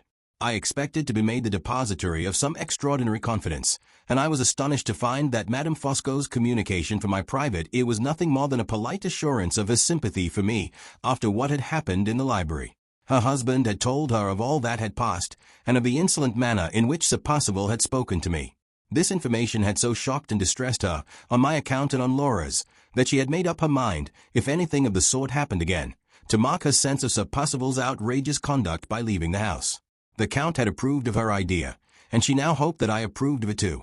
I thought this a very strange proceeding on the part of such a remarkably reserved woman as Madame Fosco, especially after the interchange of sharp speeches which had passed between us during the conversation in the boathouse on that very morning. However, it was my plain duty to meet a polite and friendly advance on the part of one of my elders with a polite and friendly reply. I answered the Countess accordingly in her own tone, and then, thinking we had said all that was necessary on either side, made an attempt to get back to the house. But Madame Fosco seemed resolved not to part with me, and to my unspeakable amazement, resolved also to talk. Hitherto the most silent of women, she now persecuted me with fluent conventionalities on the subject of married life, on the subject of Sir Percival and Laura, on the subject of her own happiness, on the subject of a late Mr. Fairley's conduct to her in the matter of her legacy, and on half a dozen other subjects besides, until she had detained me walking round and round the fish pond for more than half an hour, and had quite wearied me out. Whether she discovered this or not, I cannot say, but she stopped as abruptly as she had begun, looked towards the house door, resumed her icy manner in a moment, and dropped my arm of her own accord before I could think of an excuse for accomplishing my own release from her. As I pushed open the door and entered the hall, I found myself suddenly face to face with the Count again. He was just putting a letter into the post-bag. After he had dropped it in and had closed the bag, he asked me where I had left Madame Fosco. I told him, and he went out at the hall door immediately to join his wife. His manner when he spoke to me was so unusually quiet and subdued that I turned and looked after him, wondering if he were ill or out of spirits. Why, my next proceeding was to go straight up to the post-bag and take out my own letter and look at it again, with a vague distrust on me, and why the looking at it for the second time instantly suggested the idea to my mind of sealing the envelope for its greater security, are mysteries which are either too deep or too shallow for me to fathom. Women, as everybody knows, constantly act on impulses which they cannot explain even to themselves, and I can only suppose that one of those impulses was a hidden cause of my unaccountable conduct on this occasion. Whatever influence animated me, I found cause to congratulate myself on having obeyed it as soon as I prepared to seal the letter in my own room. I had originally closed the envelope in the usual way, by moistening the adhesive point and pressing it on the paper beneath, and when I now tried it with my finger, after a lapse of full 3/4 of an hour, the envelope opened on the instant, without sticking or tearing. Perhaps I had fastened it insufficiently? Perhaps there might have been some defect in the adhesive gum? Or, perhaps, no. It is quite revolting enough to feel that third conjecture stirring in my mind. I would rather not see it confronting me in plain black and white. I almost dread tomorrow. So much depends on my discretion and self-control. There are 2 precautions, at all events, which I am sure not to forget. I must be careful to keep up friendly appearances with the Count, and I must be well on my guard when the messenger from the office comes here with the answer to my letter. June 17th. When the dinner hour brought us together again, Count Fosco was in his usual excellent spirits. He exerted himself to interest and amuse us, as if he was determined to efface from our memories all recollection of what had passed in the library that afternoon. Lively descriptions of his adventures in traveling, amusing anecdotes of remarkable people whom he had met with abroad, quaint comparisons between the social customs of various nations, illustrated by examples drawn from men and women indiscriminately all over Europe, humorous confessions of the innocent follies of his own early life, when he ruled the fashions of a second-rate Italian town, and wrote preposterous romances on the French model for a second-rate Italian newspaper, all flowed in. succession so easily and so gaily from his lips, and all addressed our various curiosities and various interests so directly and so delicately, that Laura and I listened to him with as much attention and, inconsistent as it may seem, with as much admiration also, as Madame Fosco herself. Women can resist a man's love, a man's fame, a man's personal appearance, and a man's money, but they cannot resist a man's tongue when he knows how to talk to them. After dinner, while the favorable impression which he had produced on us was still vivid in our minds, the Count modestly withdrew to read in the library. Laura proposed a stroll in the grounds to enjoy the close of the long evening. It was necessary in common politeness to ask Madame Fosco to join us, but this time she had apparently received her orders beforehand, and she begged we would kindly excuse her. The Count will probably want a fresh supply of cigarettes, she remarked by way of apology, and nobody can make them to his satisfaction but myself. Her cold blue eyes almost warmed as she spoke the words. She looked actually proud of being the officiating medium through which her lord and master composed himself with tobacco smoke. Laura and I went out together alone. It was a misty, heavy evening. There was a sense of blight in the air, the flowers were drooping in the garden, and the ground was parched and dewless. The western heaven, as we saw it over the quiet trees, was of a pale yellow hue, and the sun was setting faintly in a haze. Coming rain seemed near. It would fall probably with the fall of night. Which way shall we go? I asked. Towards the lake, Marian, if you like, she answered. You seem unaccountably fond, Laura, of that dismal lake. No, not of the lake but of the scenery about it. The sand and heath and the fir trees are the only objects I can discover, in all this large place, to remind me of Limmeridge. But we will walk in some other direction if you prefer it. I have no favorite walks at Blackwater Park, my love. One is the same as another to me. Let us go to the lake. We may find it cooler in the open space than we find it here. We walked through the shadowy plantation in silence. The heaviness in the evening air oppressed us both, and when we reached the boathouse we were glad to sit down and rest inside. A white fog hung low over the lake. The dense brown line of the trees on the opposite bank appeared above it, like a dwarf forest floating in the sky. The sandy ground, shelving downward from where we sat, was lost mysteriously in the outward layers of the fog. The silence was horrible. No rustling of the leaves, no bird's note in the wood, no cry of waterfowl from the pools of the hidden lake. Even the croaking of the frogs had ceased tonight. It is very desolate and gloomy, said Laura. But we can be more alone here than anywhere else. She spoke quietly and looked at the wilderness of sand and mist with steady, thoughtful eyes. I could see that her mind was too much occupied to feel the dreary impressions from without which had fastened themselves already on mine.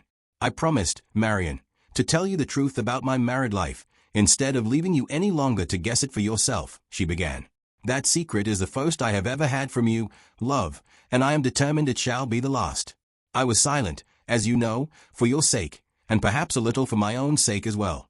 It is very hard for a woman to confess that the man to whom she has given her whole life is the man of all others who cares least for the gift. If you were married yourself, Marian, and especially if you were happily married, you would feel for me as no single woman can feel, however kind and true she may be. What answer could I make? I could only take her hand and look at her with my whole heart, as well as my eyes would let me. How often, she went on, I have heard you laughing over what you used to call your poverty. How often you have made me mock speeches of congratulation on my wealth. Oh, Marian, never laugh again. Thank God for your poverty. It has made you your own mistress, and has saved you from the lot that has fallen on me. A sad beginning on the lips of a young wife, sad in its quiet, plain-spoken truth. The few days we had all passed together at Blackwater Park had been many enough to show me, to show anyone, what her husband had married her for. You shall not be distressed, she said, by hearing how soon my disappointments and my trials began, or even by knowing what they were. It is bad enough to have them on my memory. If I tell you how he received the first and last attempt at remonstrance that I ever made, you will know how he has always treated me, as well as if I had described it in so many words. It was one day at Rome when we had ridden out together to the tomb of Cecilia Metella. The sky was calm and lovely, and the grand old ruin looked beautiful, and the remembrance that a husband's love had raised it in the old time to a wife's memory made me feel more tenderly and more anxiously towards my husband than I had ever felt yet. Would you build such a tomb for me, Percival? I asked him. You said you loved me dearly before we were married, and yet, since that time, I could get no farther. Marian, he was not even looking at me. I pulled down my veil, thinking it best not to let him see that the tears were in my eyes. I fancied he had not paid any attention to me, but he had. He said, "Come away," and laughed to himself as he helped me on to my horse. He mounted his own horse and laughed again as we rode away. "If I do build you a tomb," he said, "it will be done with your own money." I wonder whether Cecilia met Ella, had a fortune and paid for hairs. I made no reply. How could I, when I was crying behind my veil? "Ah, you light-complexioned women are all sulky," he said. "What do you want? Compliments and soft speeches? Well, I'm in a good humor this morning. Consider the compliments paid, and the speeches said. Men little know when they say hard things to us, how well we remember them, and how much harm they do us. It would have been better for me if I had gone on crying, but his contempt dried up my tears and hardened my heart. From that time, Marian, I never checked myself again in thinking of Walter Hartright. I let the memory of those happy days, when we were so fond of each other in secret, come back and comfort me. What else had I to look to for consolation? If we had been together, you would have helped me to better things. I know it was wrong, darling, but tell me if I was wrong without any excuse. I was obliged to turn my face from her. "Don't ask me," I said. "Have I suffered as you have suffered? What right have I to decide?" "I used to think of him," she pursued, dropping her voice and moving closer to me. "I used to think of him when Parsifal left me alone at night to go among the opera people. I used to fancy what I might have been if it had pleased God to bless me with poverty, and if I had been his wife. I used to see myself in my neat cheap gown, sitting at home and waiting for him while he was earning our bread, sitting at home and working for him and loving him all the better because I had to work for him, seeing him come in tired and taking off his hat and coat for him, and, Marian, pleasing him with little dishes at dinner that I had learnt to make for his sake. Oh, I hope he is never lonely enough and sad enough to think of me, and see me as I have thought of him and see him." As she said those melancholy words, all the lost tenderness returned to her voice, and all the lost beauty trembled back into her face. Her eyes rested as lovingly on the blighted, solitary, ill-omened view before us, as if they saw the friendly hills of Cumberland in the dim and threatening sky. "Don't speak of Walter any more," I said, as soon as I could control myself. "Oh, Laura, spare us both the wretchedness of talking of him now." She roused herself, and looked at me tenderly. "I would rather be silent about him forever," she answered, "than cause you a moment's pain." "It is in your interests," I pleaded. "It is for your sake that I speak. If your husband heard you, it would not surprise him if he did hear me." She made that strange reply with a weary calmness and coldness. The change in her manner, when she gave the answer, startled me almost as much as the answer itself. "Not surprise him," I repeated.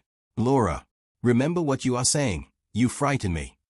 "It is true," she said. "It is what I wanted to tell you today, when we were talking in your room. My only secret when I opened my heart to him at Limmeridge was a harmless secret. Marian, you said so yourself. The name was all I kept from him, and he has discovered it." I heard her, but I could say nothing. Her last words had killed the little hope that still lived in me. "It happened at Rome," she went on, as wearily calm and cold as ever. "We were at a little party given to the English by some friends of Sir Percival's, Mr. and Mrs. Markland. Mrs. Markland had the reputation of sketching very beautifully, and some of the guests prevailed on her to show us her drawings. We all admired them, but something I said attracted her attention particularly to me. "Surely you draw yourself?" she asked. "I used to draw a little once," I answered, "but I have given it up."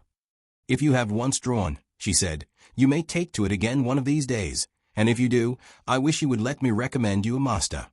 I said nothing, you know why, Marian, and tried to change the conversation. But Mrs. Markland persisted. "I have had all sorts of teachers," she went on, "but the best of all, the most intelligent and the most attentive, was a Mr. Hartright. If you ever take up your drawing again, do try him as a master. He is a young man, modest and gentlemanlike. I am sure you will like him." Think of those words being spoken to me publicly, in the presence of strangers, strangers who had been invited to meet the bride and bridegroom. I did all I could to control myself. I said nothing, and looked down close at the drawings. When I ventured to raise my head again, my eyes and my husband's eyes met, and I knew, by his look, that my face had betrayed me. "We will see about Mr. Hartright," he said, looking at me all the time, "when we get back to England. I agree with you, Mrs. Markland. I think Lady Glyde is sure to like him."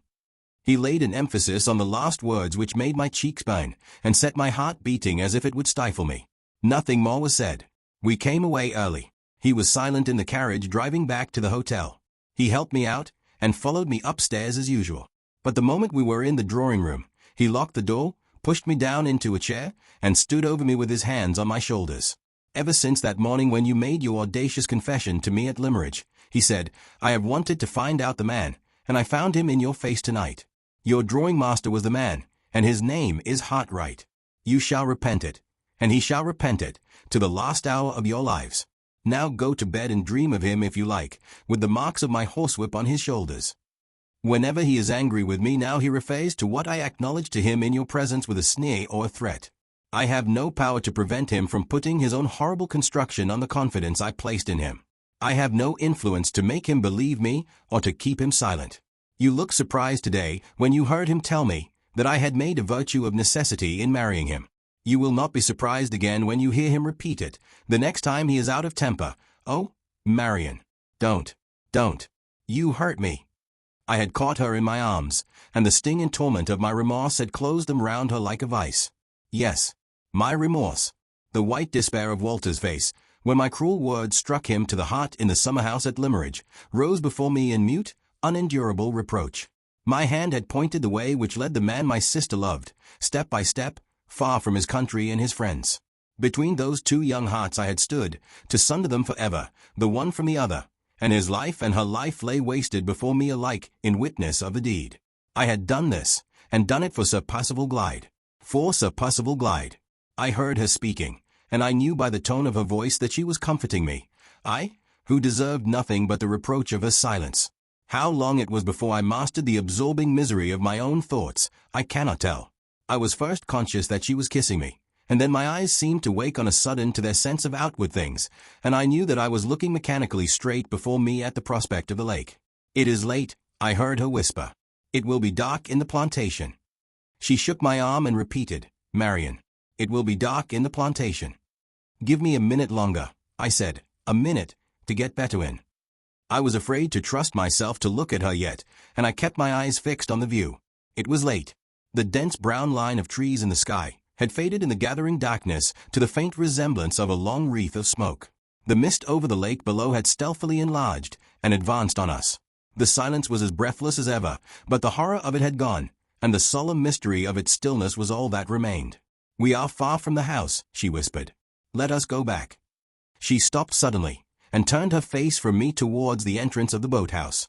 "Marian," she said, trembling violently, "do you see nothing? Look." "Where?" "Down there, below us." She pointed. My eyes followed her hand, and I saw it too. A living figure was moving over the waste of heath in the distance. It crossed our range of view from the boathouse, and passed darkly along the outer edge of the mist. It stopped far off, in front of us, waited, and passed on, moving slowly, with the white cloud of mist behind it and above it, slowly, till it glided by the edge of the boathouse, and we saw it no more. We were both unnerved by what had passed between us that evening. Some minutes elapsed before Laura would venture into the plantation, and before I could make up my mind to lead her back to the house. "Was it a man or a woman?" she asked in a whisper, as we moved at last into the dark dampness of the outer air. "I am not certain." "Which do you think?" "It looked like a woman." "I was afraid it was a man in a long cloak." "It may be a man. In this dim light it is not possible to be certain." "Wait, Marian. I'm frightened. I don't see the path. Suppose the figure should follow us." "Not at all likely, Laura. There is really nothing to be alarmed about. The shores of the lake are not far from the village, and they are free to anyone to walk on by day or night. It is only wonderful we have seen no living creature there before." We were now in the plantation. It was very dark, so dark that we found some difficulty in keeping the path. I gave Laura my arm, and we walked as fast as we could on our way back. Before we were halfway through she stopped, and forced me to stop with her. She was listening. "Hush," she whispered. "I hear something behind us." "Dead leaves," I said to cheer her, "or a twig blown off the trees." "It is summertime, Marian, and there is not a breath of wind. Listen." I heard the sound too, a sound like a light footstep following us. "No matter who it is, or what it is," I said, "let us walk on. In another minute, if there is anything to alarm us, we shall be near enough to the house to be heard." We went on quickly, so quickly, that Laura was breathless by the time we were nearly through the plantation, and within sight of the lighted windows. I waited a moment to give her breathing time. Just as we were about to proceed, she stopped me again, and signed to me with her hand to listen once more. We both heard distinctly a long, heavy sigh behind us, in the black depths of the trees. Who's there? I called out. There was no answer. Who's there? I repeated. An instant of silence followed, and then we heard the light fall of the footsteps again, fainter and fainter, sinking away into the darkness, sinking, sinking, sinking, till they were lost in the silence. We hurried out from the trees to the open lawn beyond, crossed it rapidly, and without another word passing between us, reached the house. In the light of the hall lamp Laura looked at me, with white cheeks and startled eyes. I am half dead with fear, she said. Who could it have been? We will try to guess tomorrow, I replied. In the meantime, say nothing to anyone of what we have heard and seen. Why not? Because silence is safe, and we have need of safety in this house. I sent Laura upstairs immediately, waited a minute to take off my hat and put my hair smooth, and then went at once to make my first investigations in the library, on pretense of searching for a book. There sat the Count, filling out the largest easy-chair in the house, smoking and reading calmly, with his feet on an ottoman, his cravat across his knees, and his shirt collar wide open. And there sat Madame Fosco, like a quiet child, on a stool by his side, making cigarettes. Neither husband nor wife could, by any possibility, have been out late that evening, and have just got back to the house in a hurry. I felt that my object in visiting the library was answered the moment I set eyes on them. Count Fosco rose in polite confusion and tied his cravat on when I entered the room. Pray don't let me disturb you, I said. I have only come here to get a book. All unfortunate men of my size suffer from the heat, said the Count, refreshing himself gravely with a large green fan. I wish I could change places with my excellent wife. She is as cool at this moment as a fish in the pond outside.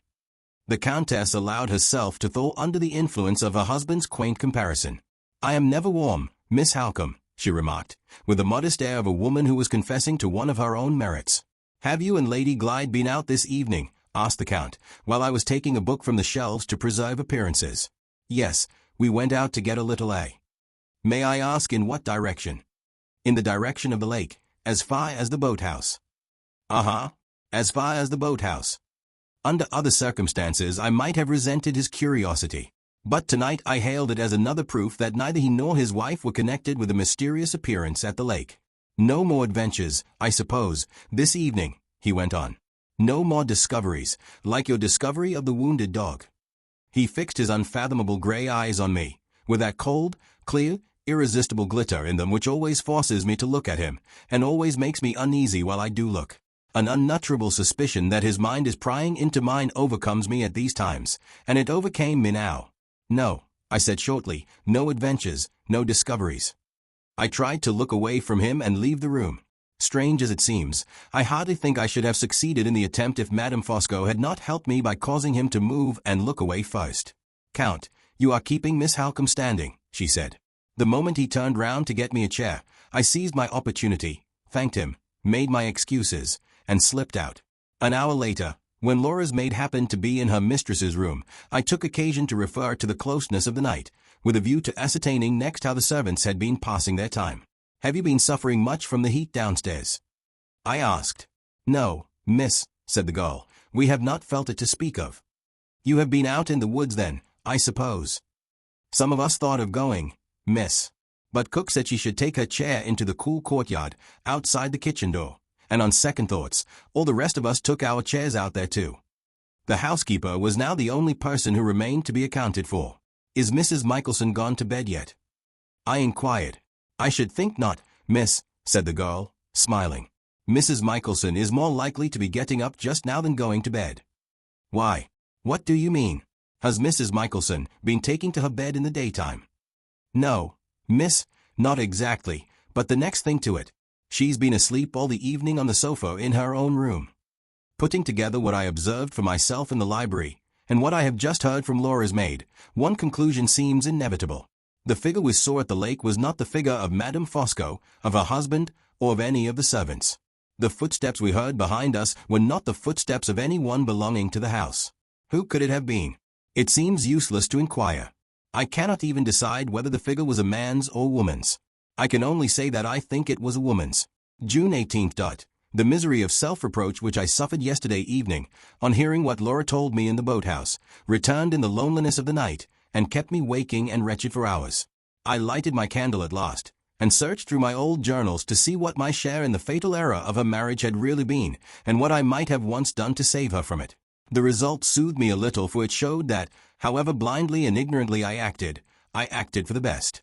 Crying generally does me harm, but it was not so last night. I think it relieved me. I rose this morning with a settled resolution and a quiet mind.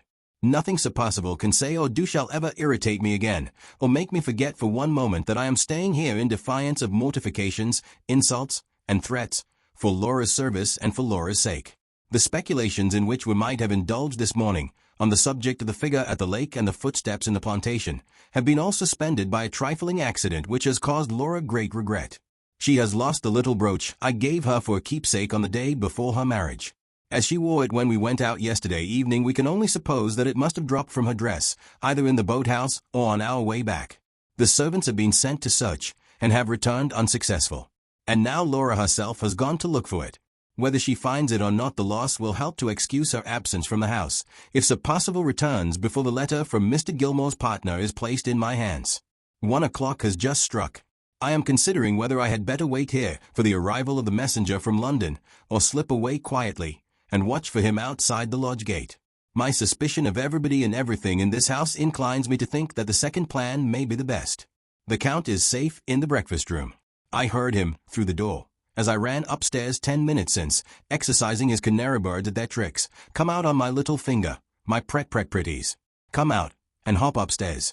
1, 2, 3, and up. 3, 2, 1, and down. 1, 2, 3, tweet, tweet, tweet, tweet. The birds burst into their usual ecstasy of singing, and the Count chirruped and whistled at them in return, as if he was a bird himself. My room door is open, and I can hear the shrill singing and whistling at this very moment. If I am really to slip out without being observed, now is my time. 4 o'clock. The 3 hours that have passed since I made my last entry have turned the whole march of events at Blackwater Park in a new direction. Whether for good or for evil, I cannot and dare not decide. Let me get back first to the place at which I left off, or I shall lose myself in the confusion of my own thoughts. I went out, as I had proposed, to meet the messenger with my letter from London at the lodge gate. On the stairs I saw no one. In the hall I heard the Count still exercising his birds. But on crossing the quadrangle outside, I passed Madame Fosco, walking by herself in her favorite circle, round and round the great fish pond. I at once slackened my pace, so as to avoid all appearance of being in a hurry, and even went the length, for caution's sake, of inquiring if she thought of going out before lunch. She smiled at me in the friendliest manner, said she preferred remaining near the house, nodded pleasantly, and re-entered the hall.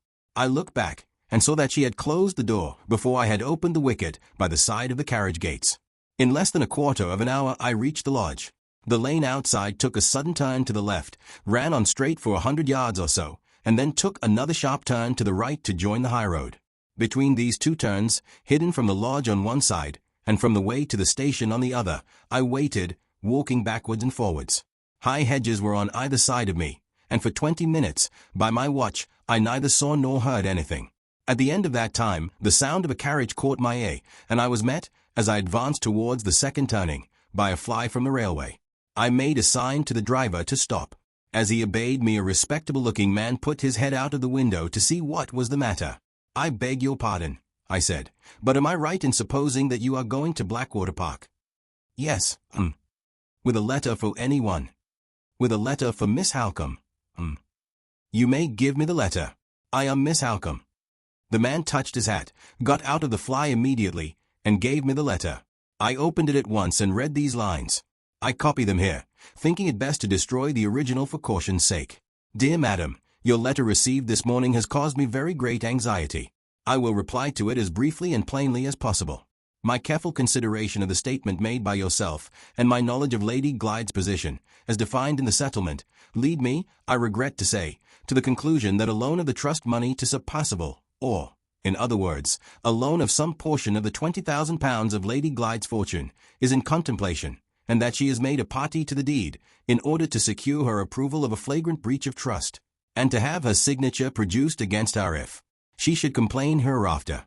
It is impossible, on any other supposition, to account, situated as she is, for her execution to a deed of any kind being wanted at all.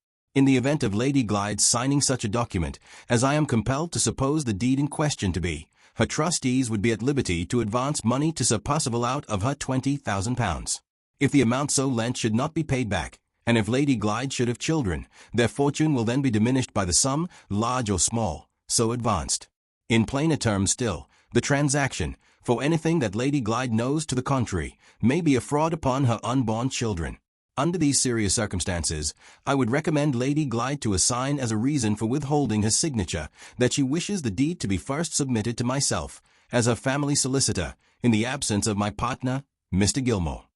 No reasonable objection can be made to taking this course, for, if the transaction is an honorable one, there will necessarily be no difficulty in my giving my approval. Sincerely assuring you of my readiness to afford any additional help or advice that may be wanted, I beg to remain, Madam, your faithful servant, William Curl. I read this kind and sensible letter very thankfully. It supplied Laura with a reason for objecting to the signature which was unanswerable, and which we could both of us understand. The messenger waited near me while I was reading to receive his directions when I had done. Will you be good enough to say that I understand the letter, and that I am very much obliged? I said. There is no other reply necessary at present. Exactly at the moment when I was speaking those words, holding the letter open in my hand, Count Fosco turned the corner of the lane from the highroad, and stood before me as if he had sprung up out of the earth. The suddenness of his appearance, in the very last place under heaven in which I should have expected to see him, took me completely by surprise. The messenger wished me good morning, and got into the fly again. I could not say a word to him. I was not even able to return his bow. The conviction that I was discovered, and by that man, of all others, absolutely petrified me. Are you going back to the house, Miss Halcombe? He inquired, without showing the least surprise on his side, and without even looking after the fly, which drove off while he was speaking to me. I collected myself sufficiently to make a sign in the affirmative. I am going back too, he said. Pray allow me the pleasure of accompanying you. Will you take my arm? You look surprised at seeing me. I took his arm. The first of my scattered senses that came back was the sense that warned me to sacrifice anything rather than make an enemy of him. You look surprised at seeing me, he repeated in his quietly pertinacious way. I thought, Count, I heard you with your birds in the breakfast room, I answered, as quietly and firmly as I could. Surely, but my little feathered children, dear lady, are only too like other children. They have their days of perversity, and this morning was one of them. My wife came in as I was putting them back in their cage, and said she had left you going out alone for a walk. You told her so, did you not? Certainly. Well, Miss Halcombe, the pleasure of accompanying you was too great a temptation for me to resist. At my age there is no harm in confessing so much as that, is there? I seized my hat, and set off to offer myself as your escort. Even so fat an old man as Fosco is surely better than no escort at all. I took the wrong path. I came back in despair, and here I am, arrived, may I say it, at the height of my wishes. He talked on in this complimentary strain, with a fluency which left me no exertion to make beyond the effort of maintaining my composure. He never referred in the most distant manner to what he had seen in the lane, or to the letter which I still had in my hand. This ominous discretion helped to convince me that he must have surprised, by the most dishonorable means, the secret of my application in Laura's interest to the lawyer, and that, having now assured himself of the private manner in which I had received the answer, he had discovered enough to suit his purposes, and was only bent on trying to quiet the suspicions which he knew he must have aroused in my mind. I was wise enough, under these circumstances, not to attempt to deceive him by plausible explanations, and woman enough, notwithstanding my dread of him, to feel as if my hand was tainted by resting on his arm. On the drive in front of the house, we met the dog-cart being taken round to the stables. Sir Percival had just returned. He came out to meet us at the house door. Whatever other results his journey might have had, it had not ended in softening his savage temper. Oh, here are two of you come back, he said, with a lowering face. What is the meaning of the house being deserted in this way? Where is Lady Glyde? I told him of the loss of the brooch, and said that Laura had gone into the plantation to look for it. Brooch or no brooch, he growled sulkily, I recommend her not to forget her appointment in the library this afternoon. I shall expect to see her in half an hour. I took my hand from the Count's arm, and slowly ascended the steps. He honored me with one of his magnificent bows, and then addressed himself gaily to the scowling master of the house. Tell me, Percival, he said, have you had a pleasant drive? And has your pretty shining brown Molly come back at all tired? Brown Molly be hanged, and the drive too. I want my lunch. And I want 5 minutes' talk with you, Percival. First, returned the Count. 5 minutes' talk, my friend, here on the grass. What about? About business that very much concerns you. I lingered long enough in passing through the hall door to hear this question and answer, and to see Sir Percival thrust his hands into his pockets in sullen hesitation. "If you want to badger me with any more of your infernal scruples," he said, "I for one won't hear them. I want my lunch." "Come out here and speak to me," repeated the Count, still perfectly uninfluenced by the rudest speech that his friend could make to him. So Percival descended the steps. The Count took him by the arm and walked him away gently. The business, I was sure, referred to the question of the signature. They were speaking of Laura and of me beyond a doubt. I felt heartsick and faint with anxiety. It might be of the last importance to both of us to know what they were saying to each other at that moment, and not one word of it could by any possibility reach my ears. I walked about the house, from room to room, with a lawyer's letter in my bosom. I was afraid by this time even to trust it under lock and key, till the oppression of my suspense half maddened me. There were no signs of Laura's return, and I thought of going out to look for her. But my strength was so exhausted by the trials and anxieties of the morning that the heat of the day quite overpowered me, and after an attempt to get to the door, I was obliged to return to the drawing-room and lie down on the nearest sofa to recover. I was just composing myself when the door opened softly and the Count looked in. "1,000 pardons, Miss Halcombe," he said. "I only venture to disturb you because I am the bearer of good news. Percival, who is capricious in everything, as you know, has seen fit to alter his mind at the last moment, and the business of the signature is put off for the present. A great relief to all of us, Miss Halcombe, as I see with pleasure in your face. Pray present my best respects and felicitations, when you mentioned this pleasant change of circumstances, to Lady Glyde." He left me before I had recovered my astonishment. There could be no doubt that this extraordinary alteration of purpose in the matter of the signature was due to his influence, and that his discovery of my application to London yesterday, and of my having received an answer to it today, had offered him the means of interfering with certain success. I felt these impressions, but my mind seemed to share the exhaustion of my body, and I was in no condition to dwell on them with any useful reference to the doubtful present or the threatening future. I tried a second time to run out and find Laura, but my head was giddy and my knees trembled under me.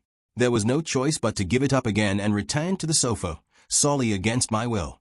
The quiet in the house, and the low murmuring hum of summer insects outside the open window, soothed me. My eyes closed of themselves, and I passed gradually into a strange condition, which was not waking, for I knew nothing of what was going on about me, and not sleeping, for I was conscious of my own repose. In this state my fevered mind broke loose from me, while my weary body was at rest, and in a trance, or daydream of my fancy, I know not what to call it, I saw Walter Hartright. I had not thought of him since I rose that morning. Laura had not said one word to me either directly or indirectly referring to him, and yet I saw him now as plainly as if the past time had returned, and we were both together again at Limeridge House. He appeared to me as one among many other men, none of whose faces I could plainly discern. They were all lying on the steps of an immense ruined temple. Colossal tropical trees, with rank creepers twining endlessly about their trunks, and hideous stone idols glimmering and grinning at intervals behind leaves and stalks and branches, surrounded the temple and shut out the sky, and threw a dismal shadow over the forlorn band of men on the steps. White exhalations twisted and curled up stealthily from the ground, approached the men in wreaths like smoke, touched them, and stretched them out dead, one by one, in the places where they lay. An agony of pity and fear for Walter loosened my tongue, and I implored him to escape. "Come back, come back," I said. "Remember your promise to her, and to me. Come back to us before the pestilence reaches you and lays you dead like the rest." He looked at me with an unearthly quiet in his face. "Wait," he said, "I shall come back. The night when I met the lost woman on the highway was the night which set my life apart to be the instrument of a design that is yet unseen. Here, lost in the wilderness, or there, welcome back in the land of my birth, I am still walking on the dark road which leads me, and you, and the sister of your love and mine, to the unknown retribution and the inevitable end. Wait and look. The pestilence which touches the rest will pass me." I saw him again. He was still in the forest, and the numbers of his lost companions had dwindled to very few. The temple was gone, and the idols were gone, and in their place the figures of dark, dwarfish men lurked murderously among the trees, with bows in their hands, and arrows fitted to the string. Once more I feared for Walter, and cried out to warn him. Once more he turned to me, with the immovable quiet in his face. "Another step," he said, "on the dark road. Wait and look. The arrows that strike the rest will spare me." I saw him for the third time in a wrecked ship, stranded on a wild, sandy shore. The overloaded boats were making away from him for the land, and he alone was left to sink with the ship. I cried to him to hail the hindmost boat and to make a last effort for his life. The quiet face looked at me in return, and the unmoved voice gave me back the changeless reply. Another step on the journey. Wait and look. The sea which drowns the rest will spare me. I saw him for the last time. He was kneeling by a tomb of white marble, and the shadow of a veiled woman rose out of the grave beneath and waited by his side. The unearthly quiet of his face had changed to an unearthly sorrow, but the terrible certainty of his words remained the same. Darker and darker, he said, farther and farther yet. Death takes the good, the beautiful, and the young, and spares me. The pestilence that wastes, the arrow that strikes, the sea that drowns, the grave that closes over love and hope, are steps of my journey, and take me nearer and nearer to the end. My heart sank under a dread beyond words, under a grief beyond tears. The darkness closed round the pilgrim at the marble tomb, closed round the veiled woman from the grave, closed round the dreamer who looked on them. I saw and heard no more. I was aroused by a hand laid on my shoulder. It was Laura's. She had dropped on her knees by the side of the sofa. Her face was flushed and agitated, and her eyes met mine in a wild, bewildered manner. I started the instant I saw her. "What has happened?" I asked. "What has frightened you?" She looked round at the half-open door, put her lips close to my ear, and answered in a whisper. "Marian, the figure at the lake, the footsteps last night, I've just seen her. I've just spoken to her." "Who? For heaven's sake." "And Catherine." I was so startled by the disturbance in Laura's face and manner, and so dismayed by the first waking impressions of my dream, that I was not fit to bear the revelation which burst upon me when that name passed her lips. I could only stand rooted to the floor, looking at her in breathless silence. She was too much absorbed by what had happened to notice the effect which her reply had produced on me. "I have seen in Catherine. I have spoken to in Catherine," she repeated as if I had not heard her. "Oh, Marian, I have such things to tell you. Come away, we may be interrupted here. Come at once into my room." With those eager words she caught me by the hand, and led me through the library, to the end room on the ground floor, which had been fitted up for her own especial use. No third person, except her maid, could have any excuse for surprising us here. She pushed me in before her, locked the door, and drew the chintz curtains that hung over the inside. The strange, stunned feeling which had taken possession of me still remained, but a growing conviction that the complications which had long threatened to gather about her, and to gather about me, had suddenly closed fast round us both, was now beginning to penetrate my mind. I could not express it in words. I could hardly even realize it dimly in my own thoughts. "And Catherine," I whispered to myself, with useless, helpless reiteration. "And Catherine." Laura drew me to the nearest seat, an ottoman in the middle of the room. "Look," she said, "look here," and pointed to the bosom of her dress. I saw, for the first time, that the lost brooch was pinned in its place again. There was something real in the sight of it, something real in the touching of it afterwards, which seemed to steady the whirl and confusion in my thoughts, and to help me to compose myself. "Where did you find your brooch?" The first words I could say to her were the words which put that trivial question at that important moment. "She found it, Marian." "Where?" "On the floor of the boathouse." "Oh, how shall I begin? How shall I tell you about it? She talked to me so strangely. She looked so fearfully ill. She left me so suddenly." Her voice rose as the tumult of her recollections pressed upon her mind. The inveterate distrust which weighs, night and day, on my spirits in this house, instantly roused me to warn her, just as the sight of the brooch had roused me to question her, the moment before. "Speak low," I said. "The window is open, and the garden path runs beneath it. Begin at the beginning, Laura. Tell me, word for word, what passed between that woman and you." "Shall I close the window?" "No, only speak low. Only remember that in Catherine is a dangerous subject under your husband's roof. Where did you first see her?" "At the boathouse, Marian. I went out, as you know, to find my brooch, and I walked along the path through the plantation, looking down on the ground carefully at every step. In that way I got on, after a long time, to the boathouse, and as soon as I was inside it, I went on my knees to hunt over the floor. I was still searching with my back to the doorway, when I heard a soft, strange voice behind me say, 'Miss Fairlie.'" "Miss Fairlie?" "Yes, my old name, the dear, familiar name that I thought I had parted from forever." I started up, not frightened. The voice was too kind and gentle to frighten anybody, but very much surprised. There, looking at me from the doorway, stood a woman, whose face I never remembered to have seen before. How was she dressed? She had a neat, pretty white gown on, and over it a poor worn thin dark shawl. Her bonnet was of brown straw, as poor and worn as the shawl. I was struck by the difference between her gown and the rest of her dress, and she saw that I noticed it. "Don't look at my bonnet and shawl," she said, speaking in a quick, breathless, sudden way. "If I mustn't wear white, I don't care what I wear.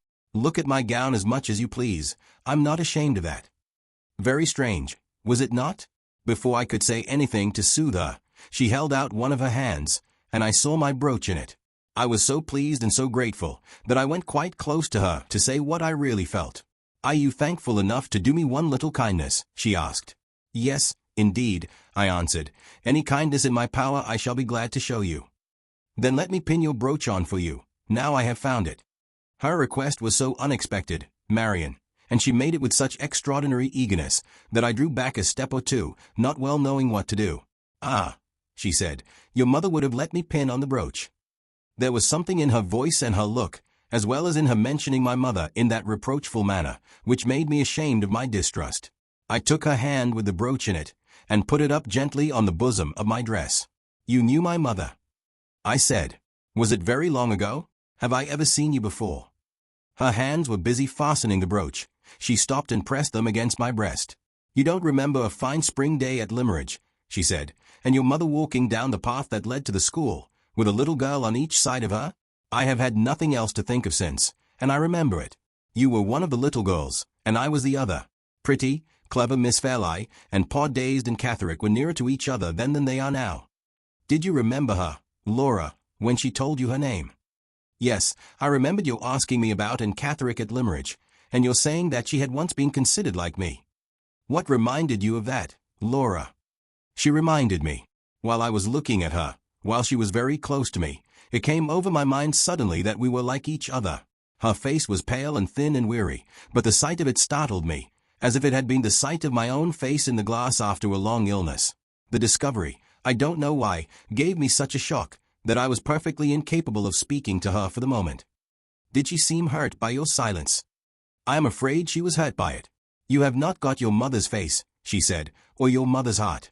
Your mother's face was dark, and your mother's heart, Miss Fairlie, was the heart of an angel." "I am sure I feel kindly towards you," I said, "though I may not be able to express it as I ought. Why do you call me Miss Fairlie?" "Because I love the name of Fairlie and hate the name of Glyde," she broke out violently. I had seen nothing like madness in her before this, but I fancied I saw it now in her eyes. "I only thought you might not know I was married," I said, remembering the wild letter she wrote to me at Limmeridge, and trying to quiet her. She sighed bitterly, and turned away from me. "Not know you were married," she repeated. "I am here because you are married. I am here to make atonement to you, before I meet your mother in the world beyond the grave." She drew farther and farther away from me, till she was out of the boathouse, and then she watched and listened for a little while. When she turned round to speak again, instead of coming back, she stopped where she was, looking in at me, with a hand on each side of the entrance. "Did you see me at the lake last night?" she said. "Did you hear me following you in the wood? I have been waiting for days together to speak to you alone. I have left the only friend I have in the world, anxious and frightened about me. I have risked being shut up again in the madhouse, and all for your sake, Miss Fairlie, all for your sake." Her words alarmed me, Marian, and yet there was something in the way she spoke that made me pity her with all my heart.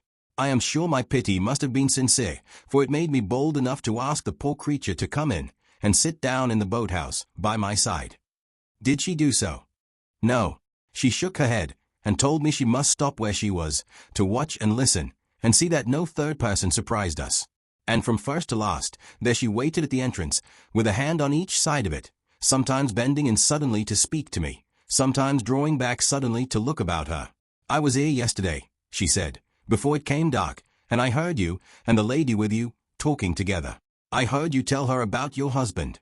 I heard you say you had no influence to make him believe you, and no influence to keep him silent. Ah, I knew what those words meant. My conscience told me while I was listening. Why did I ever let you marry him?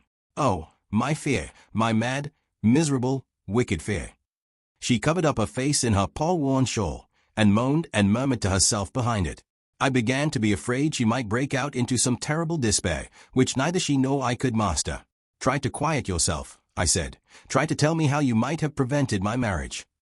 She took the shawl from her face, and looked at me vacantly. "I ought to have had heart enough to stop at Limmeridge," she answered. I ought never to have let the news of his coming there frighten me away. I ought to have warned you and saved you before it was too late. Why did I only have courage enough to write you that letter? Why did I only do harm when I wanted and meant to do good? Oh, my fear, my mad, miserable, wicked fear. She repeated those words again, and hid her face again in the end of her paw-worn shawl. It was dreadful to see her, and dreadful to hear her. Surely, Laura, you asked what the fear was which she dwelt on so earnestly. Yes, I asked that. And what did she say? She asked me in return if I should not be afraid of a man who had shut me up in a madhouse, and who would shut me up again, if he could. I said, Are you afraid still? Surely you would not be here if you were afraid now. No, she said, I am not afraid now. I asked why not. She suddenly bent forward into the boathouse, and said, Can't you guess why? I shook my head. Look at me, she went on. I told her I was grieved to see that she looked very sorrowful and very ill. She smiled for the first time. Ill, she repeated. I'm dying. You know why I'm not afraid of him now. Do you think I shall meet your mother in heaven? Will she forgive me if I do? I was so shocked and so startled that I could make no reply. I have been thinking of it, she went on. All the time I have been in hiding from your husband. All the time I lay ill. My thoughts have driven me here. I want to make atonement. I want to undo all I can of the harm I once did. I begged her as earnestly as I could to tell me what she meant.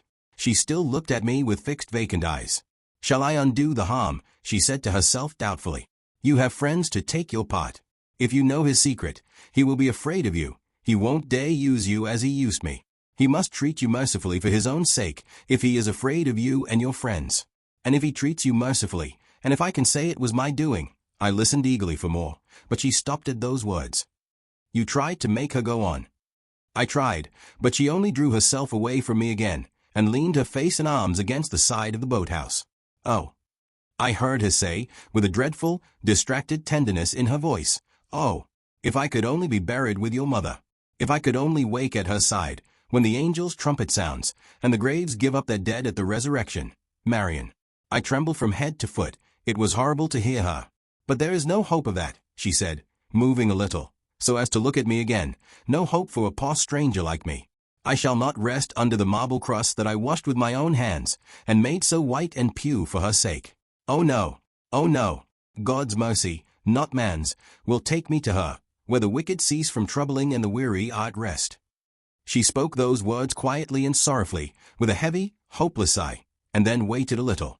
Her face was confused and troubled. She seemed to be thinking, or trying to think. What was it I said just now? She asked after a while. When your mother is in my mind, everything else goes out of it.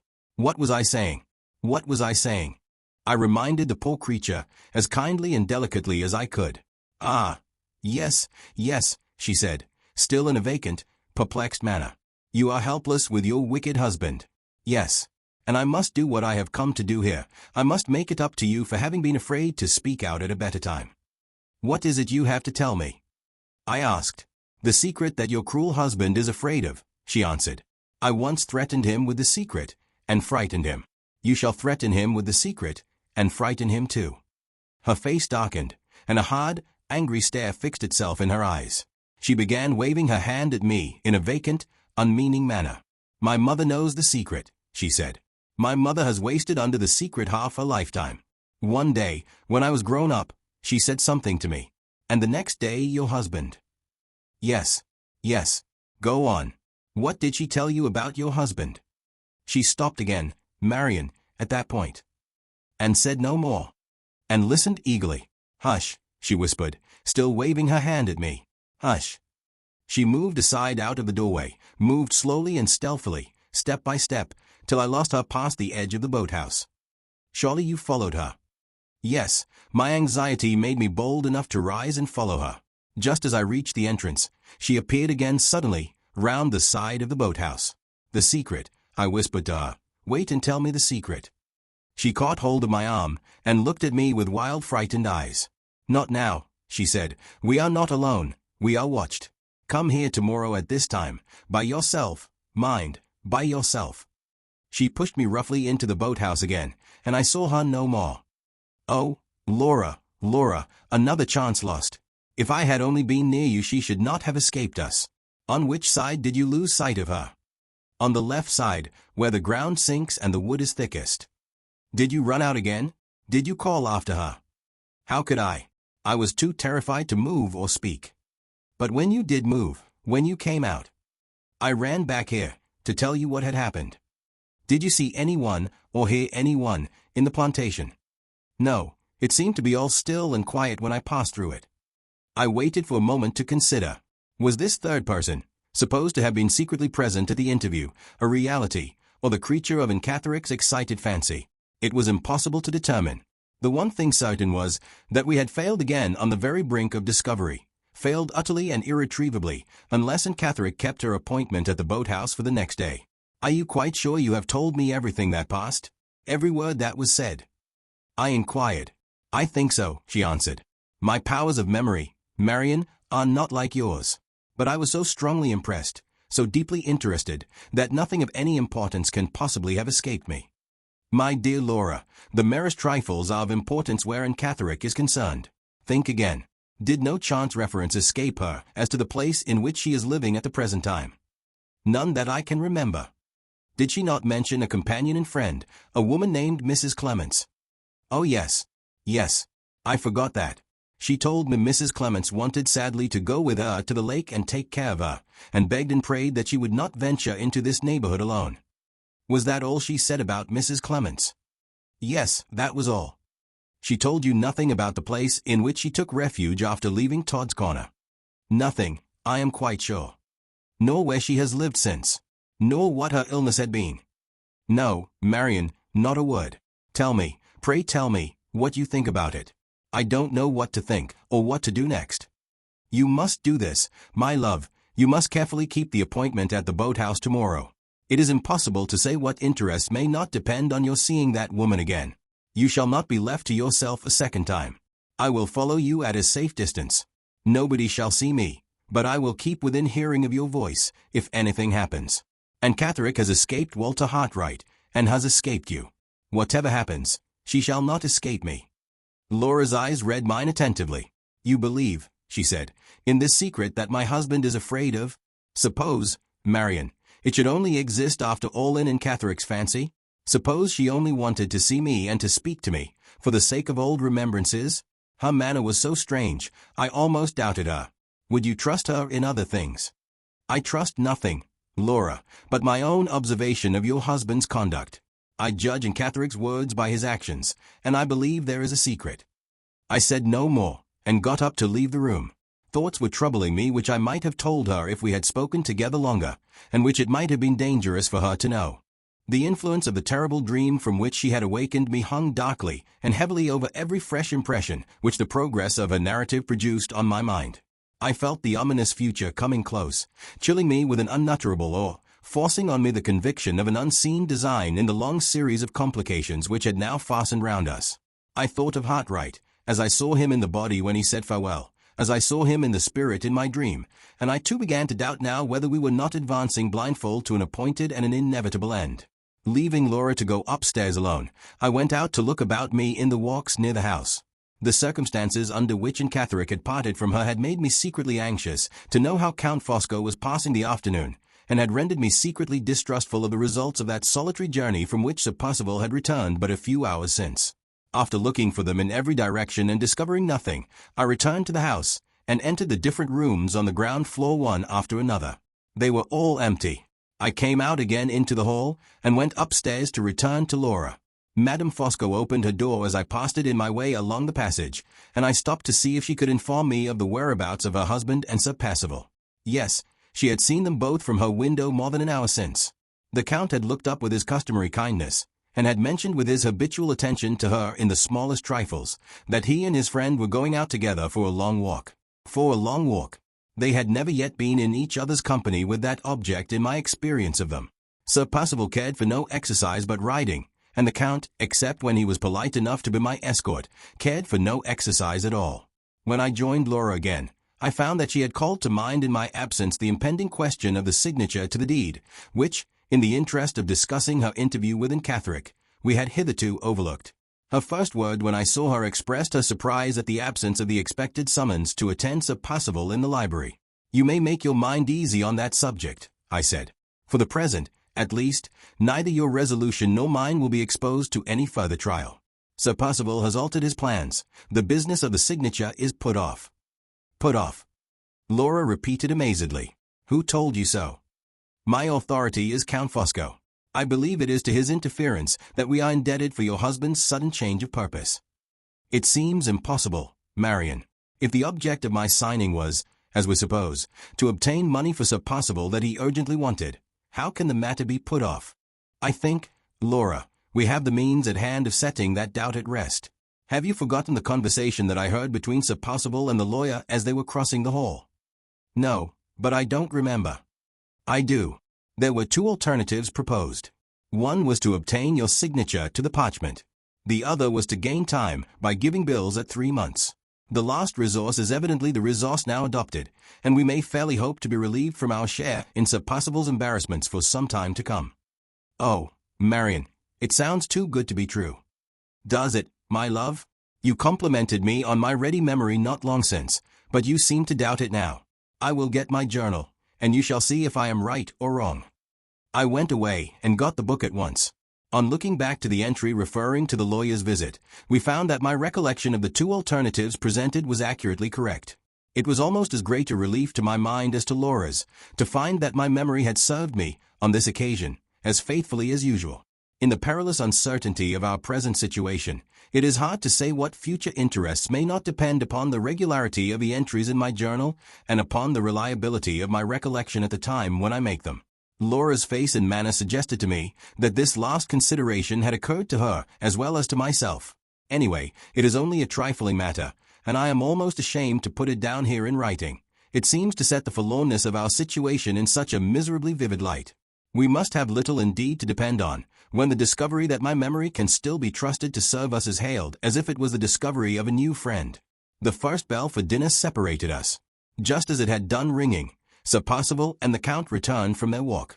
We heard the master of the house storming at the servants for being 5 minutes late, and the master's guest interposing, as usual, in the interests of propriety, patience, and peace.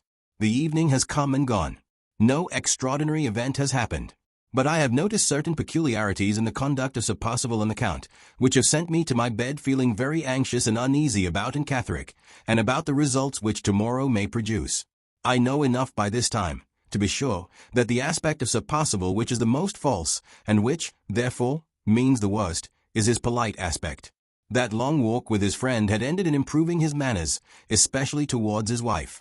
To Laura's secret surprise and to my secret alarm, he called her by her Christian name, asked if she had heard lately from her uncle, inquired when Mrs. Vesey was to receive her invitation to Blackwater, and showed her so many other little attentions that he almost recalled the days of his hateful courtship at Limeridge House. This was a bad sign to begin with, and I thought it more ominous still that he should pretend after dinner to fall asleep in the drawing-room, and that his eyes should cunningly follow Laura and me when he thought we neither of us suspected him. I have never had any doubt that his sudden journey by himself took him to Welmingham to question Mrs. Catterick, but the experience of tonight has made me fear that the expedition was not undertaken in vain, and that he has got the information which he unquestionably left us to collect. If I knew where Catterick was to be found, I would be up tomorrow with sunrise and warn her. While the aspect under which Sir Percival presented himself tonight was unhappily but too familiar to me, the aspect under which the Count appeared was, on the other hand, entirely new in my experience of him. He permitted me, this evening, to make his acquaintance, for the first time, in the character of a man of sentiment, as I believe, real or felt, not assumed for the occasion.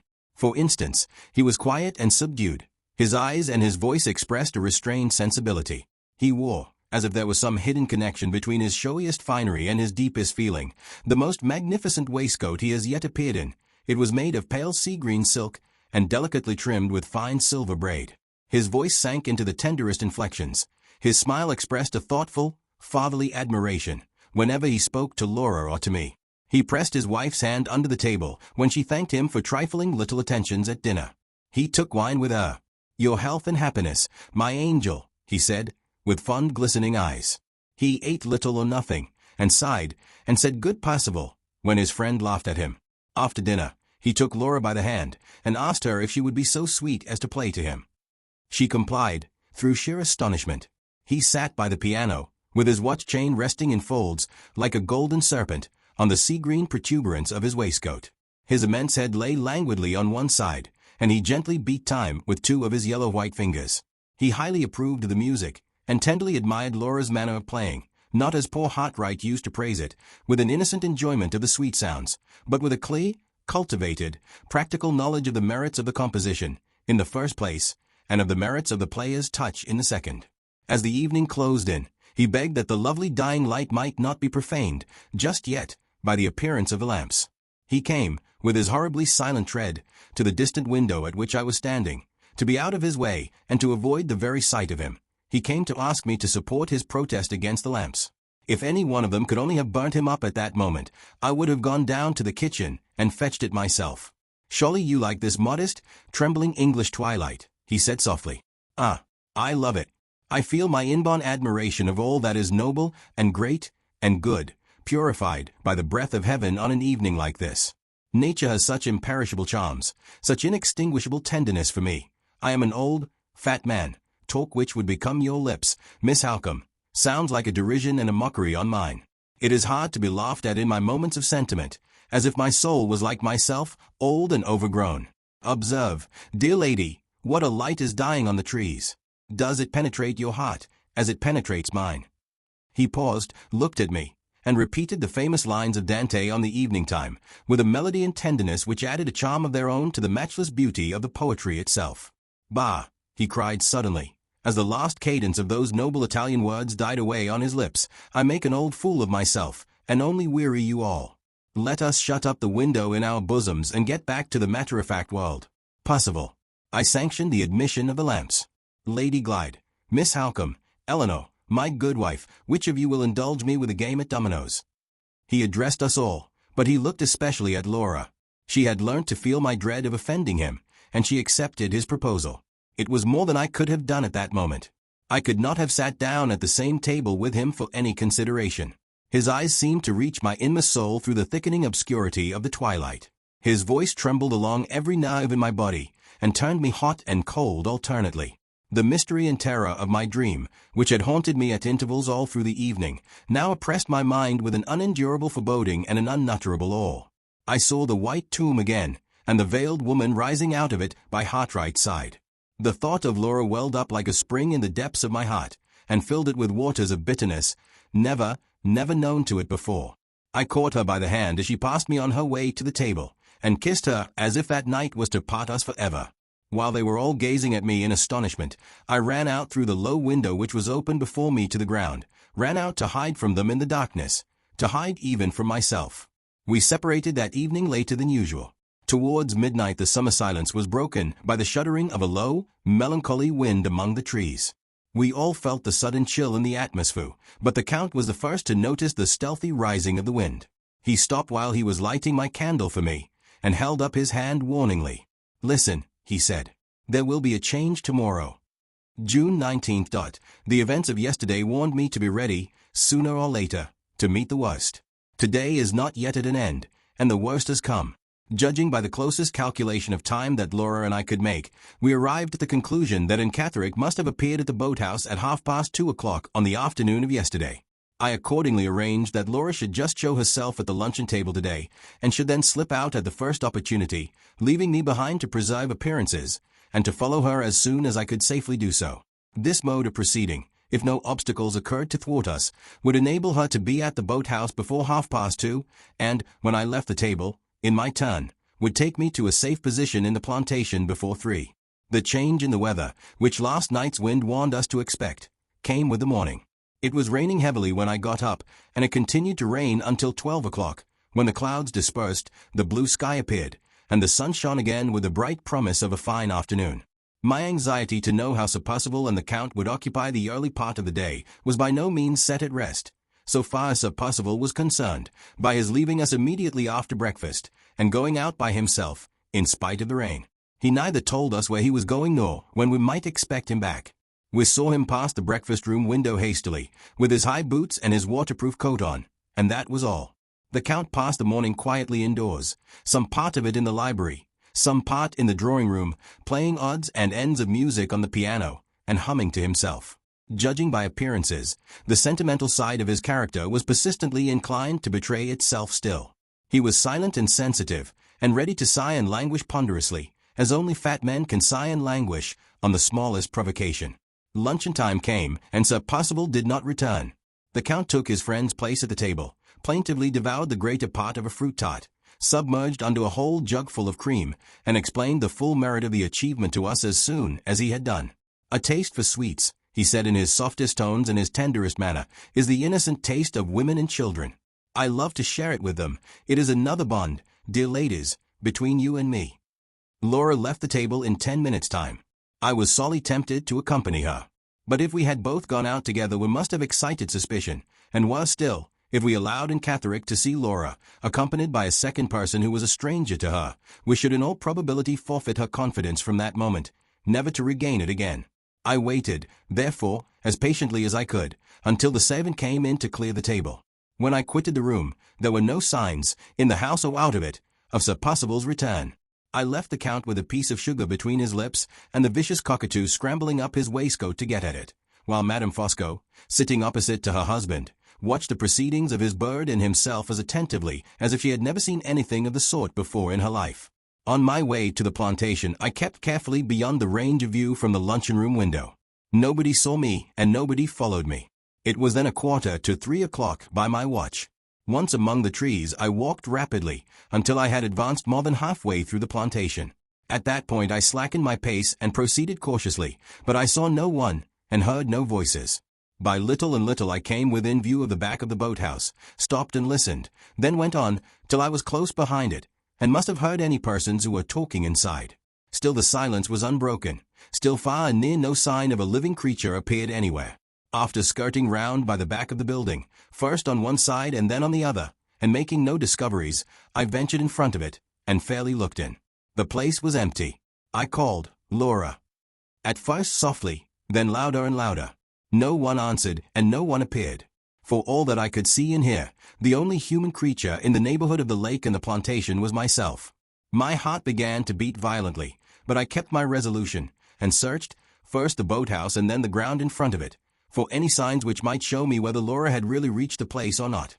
No mark of her presence appeared inside the building, but I found traces of her outside it, in footsteps on the sand. I detected the footsteps of two persons, large footsteps like a man's, and small footsteps, which, by putting my own feet into them and testing their size in that manner, I felt certain were Laura's. The ground was confusedly marked in this way just before the boathouse. Close against one side of it, under shelter of the projecting roof, I discovered a little hole in the sand, a hole artificially made, beyond a doubt. I just noticed it, and then turned away immediately to trace the footsteps as far as I could, and to follow the direction in which they might lead me. They led me, starting from the left-hand side of the boathouse, along the edge of the trees, a distance, I should think, of between 200 and 300 yards, and then the sandy ground showed no further trace of them. Feeling that the persons whose course I was tracking must necessarily have entered the plantation at this point, I entered it too. At first I could find no path, but I discovered one afterwards, just faintly traced among the trees, and followed it. It took me, for some distance, in the direction of the village, until I stopped at a point where another foot-track crossed it.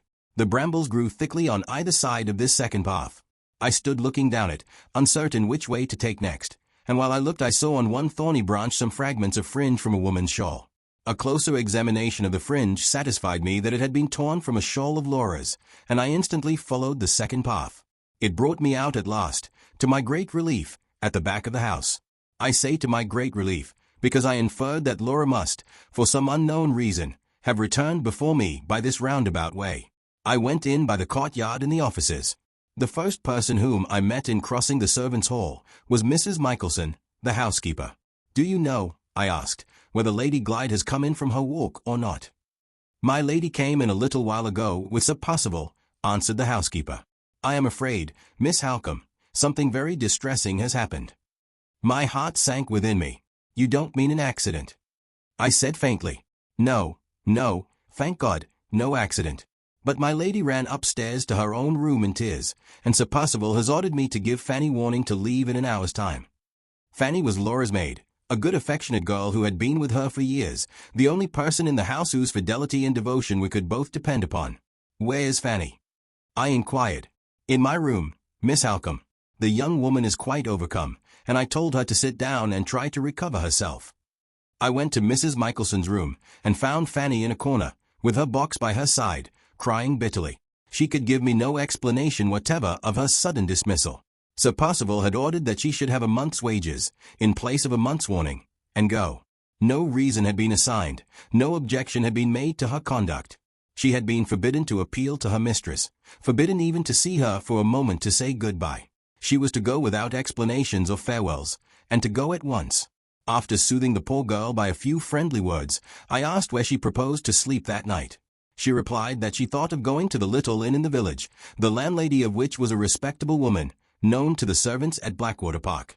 The next morning, by leaving early, she might get back to her friends in Cumberland without stopping in London, where she was a total stranger.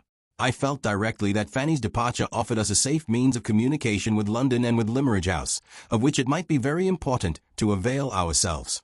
Accordingly, I told her that she might expect to hear from her mistress or from me in the course of the evening, and that she might depend on our both doing all that lay in our power to help her, under the trial of leaving us for the present.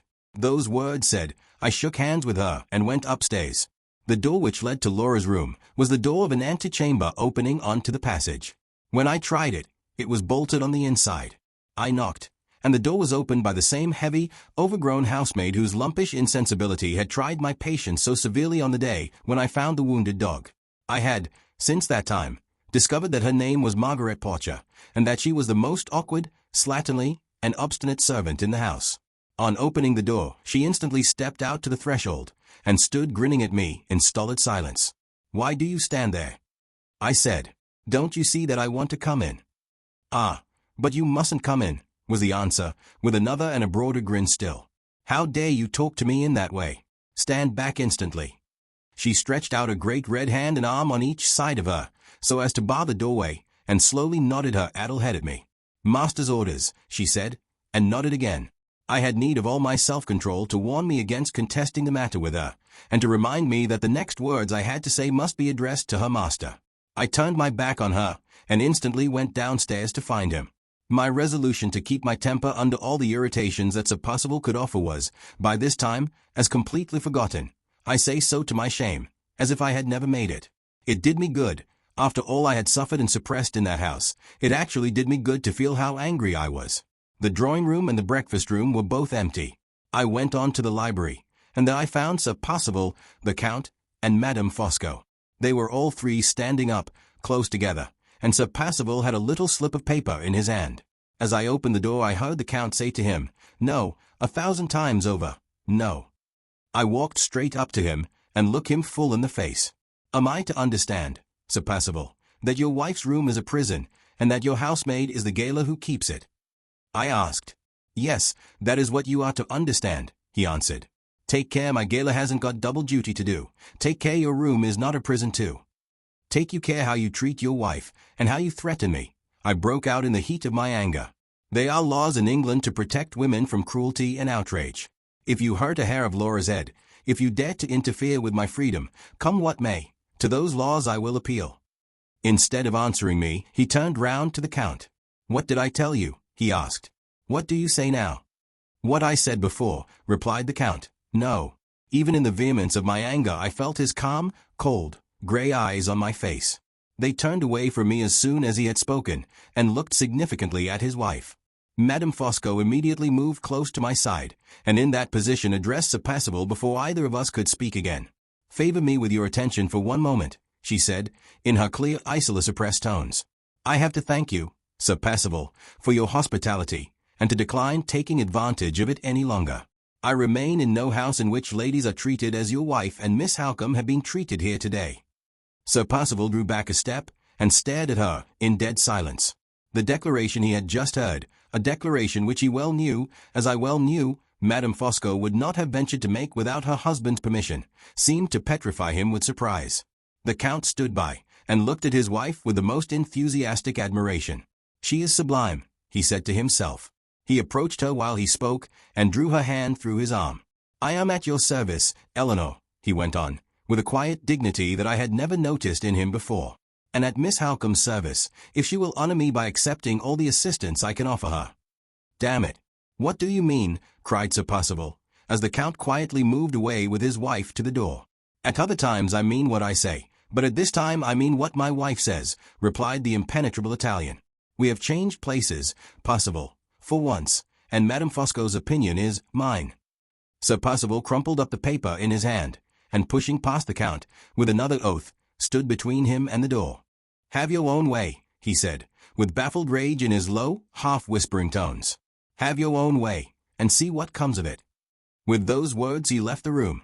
Madame Fosco glanced inquiringly at her husband. He has gone away very suddenly, she said. What does it mean? It means that you and I together have brought the worst-tempered man in all England to his senses, answered the Count. It means, Miss Halcombe, that Lady Glyde is relieved from a gross indignity, and you from the repetition of an unpardonable insult. Suffer me to express my admiration of your conduct and your courage at a very trying moment. Sincere admiration, suggested Madame Fosco. Sincere admiration, echoed the Count. I had no longer the strength of my first angry resistance to outrage and injury to support me. My heartsick anxiety to see Laura, my sense of my own helpless ignorance of what had happened at the boathouse, pressed on me with an intolerable weight. I tried to keep up appearances by speaking to the Count and his wife in the tone which they had chosen to adopt in speaking to me, but the words failed on my lips, my breath came short and thick, my eyes looked longingly, in silence, at the door. The Count, understanding my anxiety, opened it, went out, and pulled it to after him. At the same time Sir Percival's heavy step descended the stairs. I heard them whispering together outside, while Madame Fosco was assuring me, in her calmest and most conventional manner, that she rejoiced, for all our sakes, that Sir Percival's conduct had not obliged her husband and herself to leave Blackwater Park.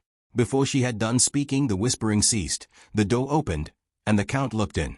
Miss Halcombe, he said, I am happy to inform you that Lady Glyde is mistress again in her own house.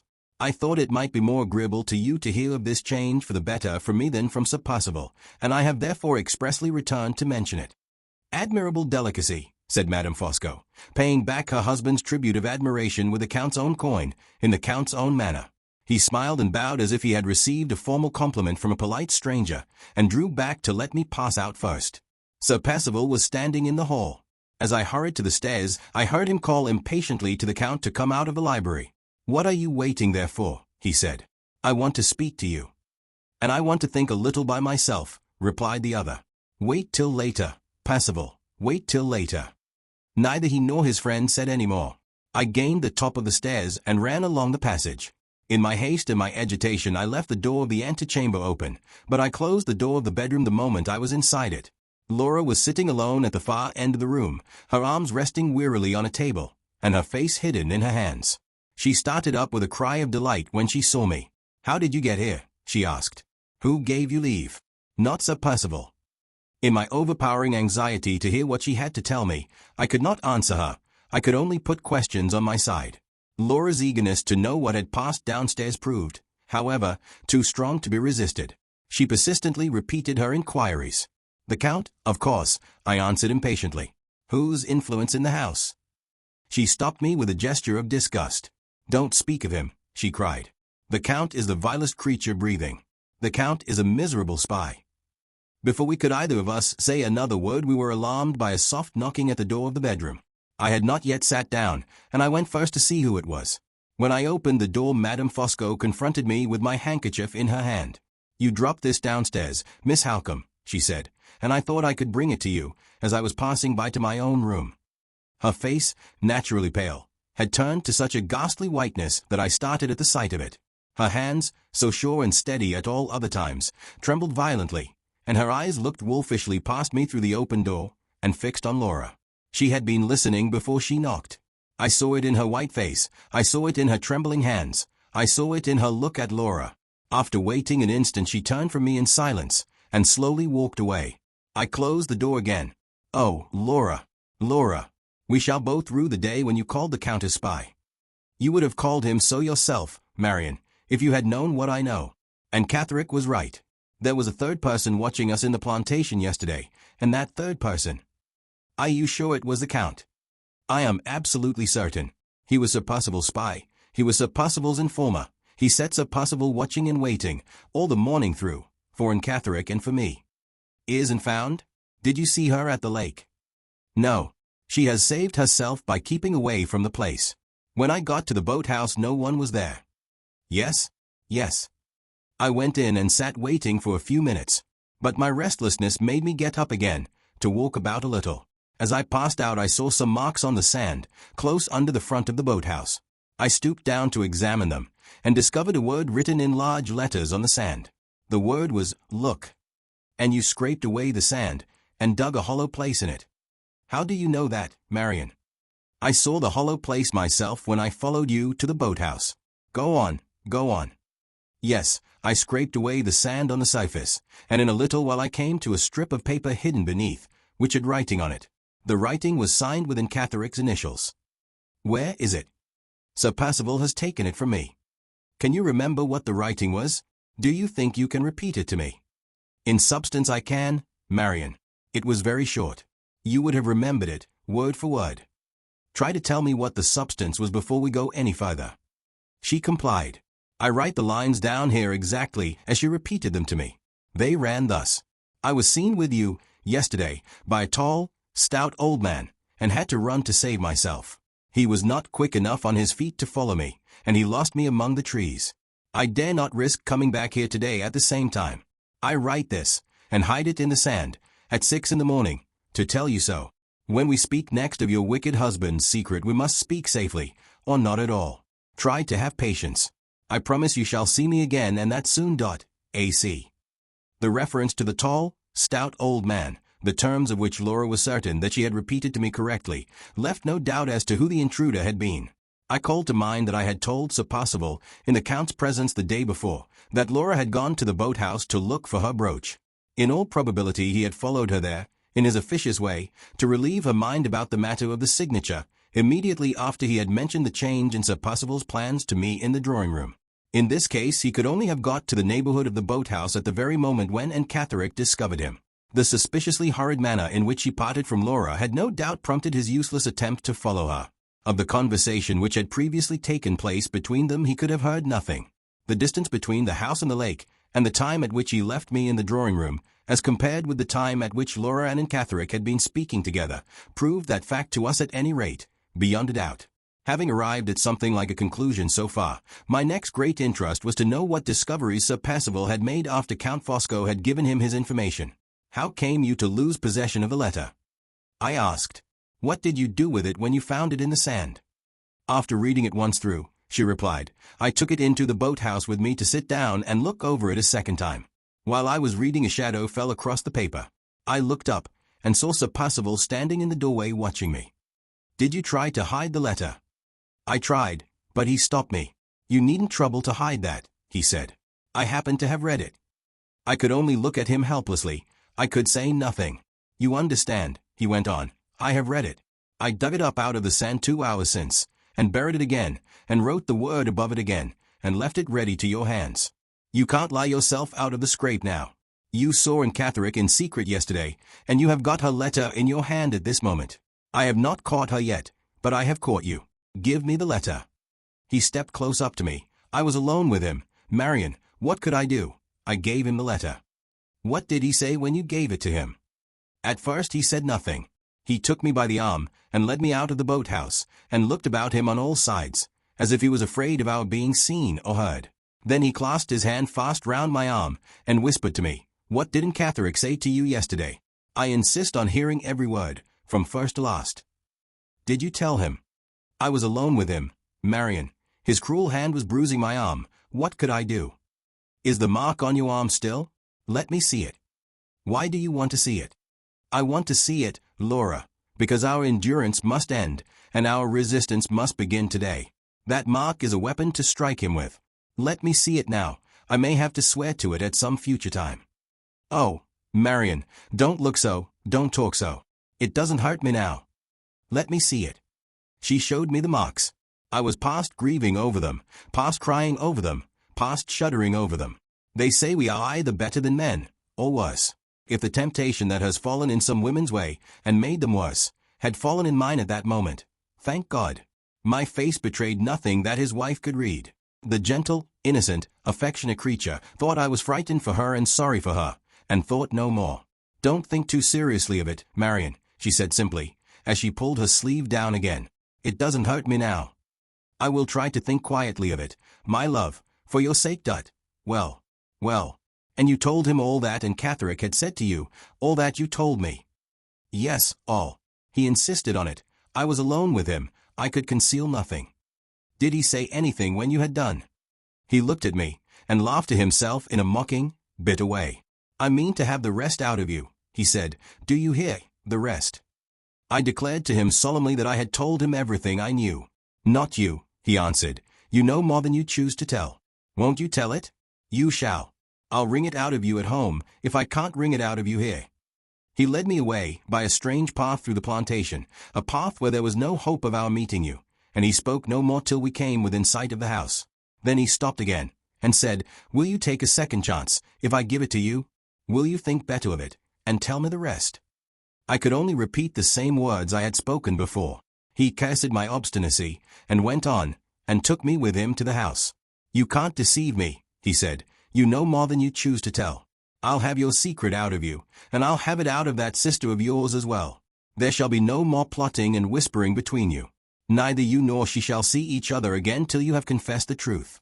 I'll have you watched morning, noon, and night, till you confess the truth. He was deaf to everything I could say. He took me straight upstairs into my own room. Fanny was sitting there, doing some work for me, and he instantly ordered her out. I'll take good care you're not mixed up in the conspiracy, he said. You shall leave this house today. If your mistress wants a maid, she shall have one of my choosing. He pushed me into the room, and locked the door on me.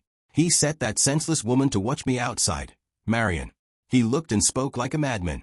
You may hardly understand it. He did indeed. I do understand it, Laura.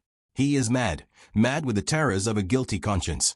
Every word you have said makes me positively certain that when Catherick left you yesterday, you were on the eve of discovering a secret which might have been your vile husband's ruin, and he thinks you have discovered it. Nothing you can say or do will quiet that guilty distrust, and convince his false nature of your truth. I don't say this, my love, to alarm you. I say it to open your eyes to your position, and to convince you of the urgent necessity of letting me act, as I best can, for your protection while the chance is our own. Count Fosco's interference has secured me access to you today, but he may withdraw that interference tomorrow. Sir Percival has already dismissed Fanny because she is a quick-witted girl and devotedly attached to you, and has chosen a woman to take her place who cares nothing for your interests, and whose dull intelligence lowers her to the level of the watchdog in the yard. It is impossible to say what violent measures he may take next, unless we make the most of our opportunities while we have them. What can we do, Marian? Oh, if we could only leave this house, never to see it again. Listen to me, my love, and try to think that you are not quite helpless so long as I am here with you. I will think so. I do think so. Don't altogether forget poor Fanny in thinking of me. She wants help and comfort too. I will not forget her. I saw her before I came up here, and I have arranged to communicate with her tonight. Letters are not safe in the post bag at Blackwater Park, and I shall have two to write today, in your interests, which must pass through no hands but Fanny's. What letters? I mean to write first, Laura, to Mr. Gilmore's partner, who has offered to help us in any fresh emergency. Little as I know of the law, I am certain that it can protect a woman from such treatment as that ruffian has inflicted on you today. I will go into no details about Catherick, because I have no certain information to give. But the lawyer shall know of those bruises on your arm, and of the violence offered to you in this room. He shall, before I rest tonight. But think of the exposure, Marian. I am calculating on the exposure. Sir Percival has more to dread from it than you have. The prospect of an exposure may bring him to terms when nothing else will. I rose as I spoke, but Laura entreated me not to leave her. You will drive him to desperation, she said, and increase our dangers tenfold. I felt the truth, the disheartening truth, of those words, but I could not bring myself plainly to acknowledge it to her. In our dreadful position, there was no help and no hope for us but in risking the worst. I said so in guarded terms. She sighed bitterly, but did not contest the matter. She only asked about the second letter that I had proposed writing. To whom was it to be addressed? To Mr. Fairlie, I said. Your uncle is your nearest male relative, and the head of the family. He must and shall interfere. Laura shook her head sorrowfully. Yes, I went on. Your uncle is a weak, selfish, worldly man, I know, but he is not Sir Percival Glyde, and he has no such friend about him as Count Fosco. I expect nothing from his kindness or his tenderness of feeling towards you or towards me, but he will do anything to pamper his own indolence, and to secure his own quiet. Let me only persuade him that his interference at this moment will save him inevitable trouble and wretchedness and responsibility hereafter, and he will bestir himself for his own sake. I know how to deal with him, Laura. I have had some practice. If you could only prevail on him to let me go back to Limmeridge for a little while and stay there quietly with you, Marian, I could be almost as happy again as I was before I was married." Those words set me thinking in a new direction. Would it be possible to place Sir Percival between the two alternatives of either exposing himself to the scandal of legal interference on his wife's behalf, or of allowing her to be quietly separated from him for a time under pretext of a visit to her uncle's house? And could he, in that case, be reckoned on as likely to accept the last resource? It was doubtful, more than doubtful. And yet, hopeless as the experiment seemed, surely it was worth trying. I resolved to try it in sheer despair of knowing what better to do. "Your uncle shall know the wish you have just expressed," I said, "and I will ask the lawyer's advice on the subject as well. Good may come of it, and will come of it, I hope." Saying that I rose again, and again Laura tried to make me resume my seat. "Don't leave me," she said uneasily. "My desk is on that table. You can write here." It tried me to the quick to refuse her, even in her own interests. But we had been too long shut up alone together already. Our chance of seeing each other again might entirely depend on our not exciting any fresh suspicions. It was full time to show myself, quietly and unconcernedly, among the wretches who were at that very moment, perhaps, thinking of us and talking of us downstairs. I explained the miserable necessity to Laura, and prevailed on her to recognize it as I did. "I will come back again, love, in an hour or less," I said.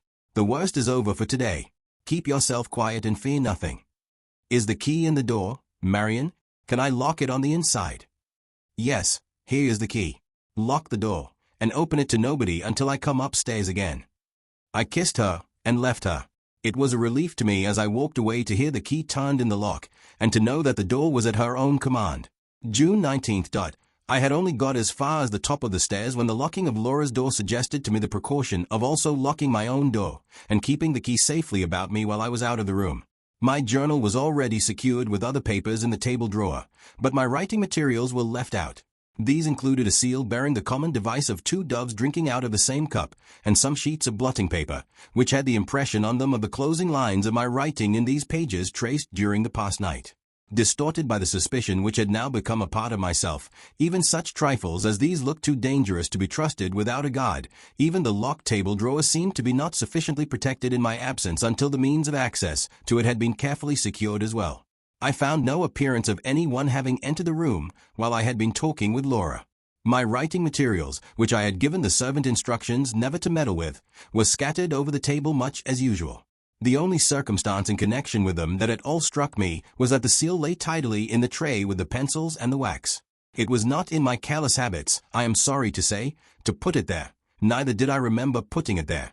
But as I could not call to mind, on the other hand, where else I had thrown it down, and as I was also doubtful whether I might not for once have laid it mechanically in the right place, I abstained from adding to the perplexity with which the day's events had filled my mind by troubling it afresh about a trifle. I locked the door, put the key in my pocket, and went downstairs. Madame Fosco was alone in the hall looking at the weather glass. "Still falling," she said. "I am afraid we must expect more rain." Her face was composed again to its customary expression and its customary color, but the hand with which she pointed to the dial of the weather glass still trembled. Could she have told her husband already that she had overheard Laura reviling him, in my company, as a spy? My strong suspicion that she must have told him, my irresistible dread, all the more overpowering from its very vagueness, of the consequences which might follow, my fixed conviction, derived from various little self-betrayals which women notice in each other, that Madame Fosco, in spite of a well-assumed external civility, had not forgiven her niece for innocently standing between her and the legacy of £10,000. All rushed upon my mind together, all impelled me to speak in the vain hope of using my own influence and my own powers of persuasion for the atonement of Laura's offense. "May I trust to your kindness to excuse me, Madame Fosco, if I venture to speak to you on an exceedingly painful subject?" She crossed her hands in front of her, and bowed her head solemnly, without uttering a word, and without taking her eyes off mine for a moment. "When you were so good as to bring me back my handkerchief," I went on, "I am very, very much afraid you must have accidentally heard Laura say something which I am unwilling to repeat, and which I will not attempt to defend. I will only venture to hope that you have not thought it of sufficient importance to be mentioned to the Count." "I think it of no importance whatever," said Madame Fosco sharply and suddenly. "But," she added, resuming her icy manner in a moment, "I have no secrets from my husband even in trifles. When he noticed just now that I looked distressed, it was my painful duty to tell him why I was distressed, and I frankly acknowledge to you, Miss Halcombe, that I have told him." I was prepared to hear it, and yet she turned me cold all over when she said those words. "Let me earnestly entreat you, Madame Fosco, let me earnestly entreat the Count, to make some allowances for the sad position in which my sister is placed." She spoke while she was smarting under the insult and injustice inflicted on her by her husband, and she was not herself when she said those rash words. May I hope that they will be considerately and generously forgiven? "Most assuredly," said the Count's quiet voice behind me. He had stolen on us with his noiseless tread and his book in his hand from the library. When Lady Glyde said those hasty words, he went on, "She did me an injustice which I lament, and forgive. Let us never return to the subject, Miss Halcombe. Let us all comfortably combine to forget it from this moment." "You are very kind," I said. "You relieve me inexpressibly." I tried to continue, but his eyes were on me. His deadly smile that hides everything was set, hard, and unwavering on his broad, smooth face.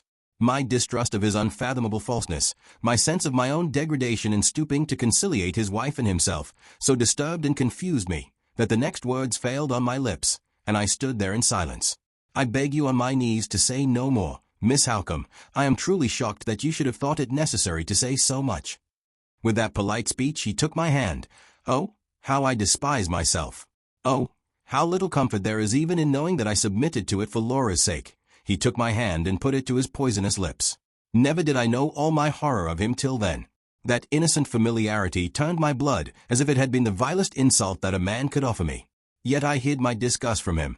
I tried to smile. I, who once mercilessly despised deceit in other women, was as false as the worst of them, as false as the Judas whose lips had touched my hand.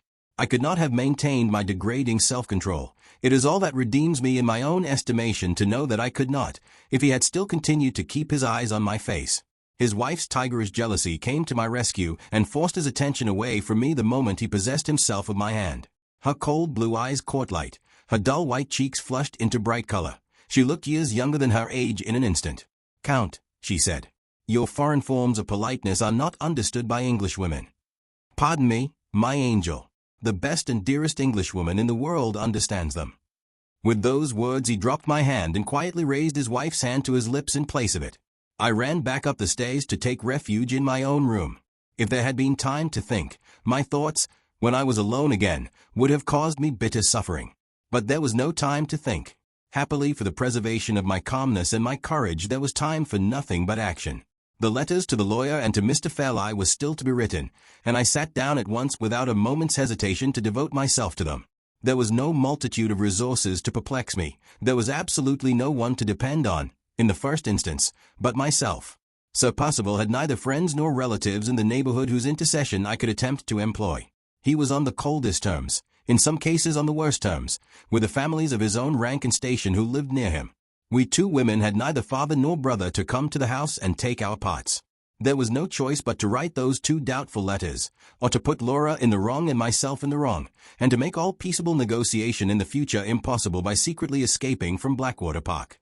Nothing but the most imminent personal peril could justify our taking that second course. The letters must be tried first, and I wrote them. I said nothing to the lawyer about and Catherick, because, as I had already hinted to Laura, that topic was connected with a mystery which we could not yet explain, and which it would therefore be useless to write about to a professional man. I left my correspondent to attributes of Percival's disgraceful conduct, if he pleased, to fresh disputes about money matters, and simply consulted him on the possibility of taking legal proceedings for Laura's protection in the event of her husband's refusal to allow her to leave Blackwater Park for a time and return with me to Limmeridge. I referred him to Mr. Fairlie for the details of this last arrangement. I assured him that I wrote with Laura's authority, and I ended by entreating him to act in her name to the utmost extent of his power and with the least possible loss of time. The letter to Mr. Fairlie occupied me next. I appealed to him on the terms which I had mentioned to Laura as the most likely to make him bestir himself. I enclosed a copy of my letter to the lawyer to show him how serious the case was, and I represented our removal to Limmeridge as the only compromise which would prevent the danger and distress of Laura's present position from inevitably affecting her uncle as well as herself at no very distant time. When I had done, and had sealed and directed the two envelopes, I went back with the letters to Laura's room, to show her that they were written. Has anybody disturbed you? I asked, when she opened the door to me. Nobody has knocked, she replied. But I heard someone in the outer room. Was it a man or a woman? A woman. I heard the rustling of her gown. A rustling like silk. Yes, like silk. Madame Fosco had evidently been watching outside. The mischief she might do by herself was little to be feared.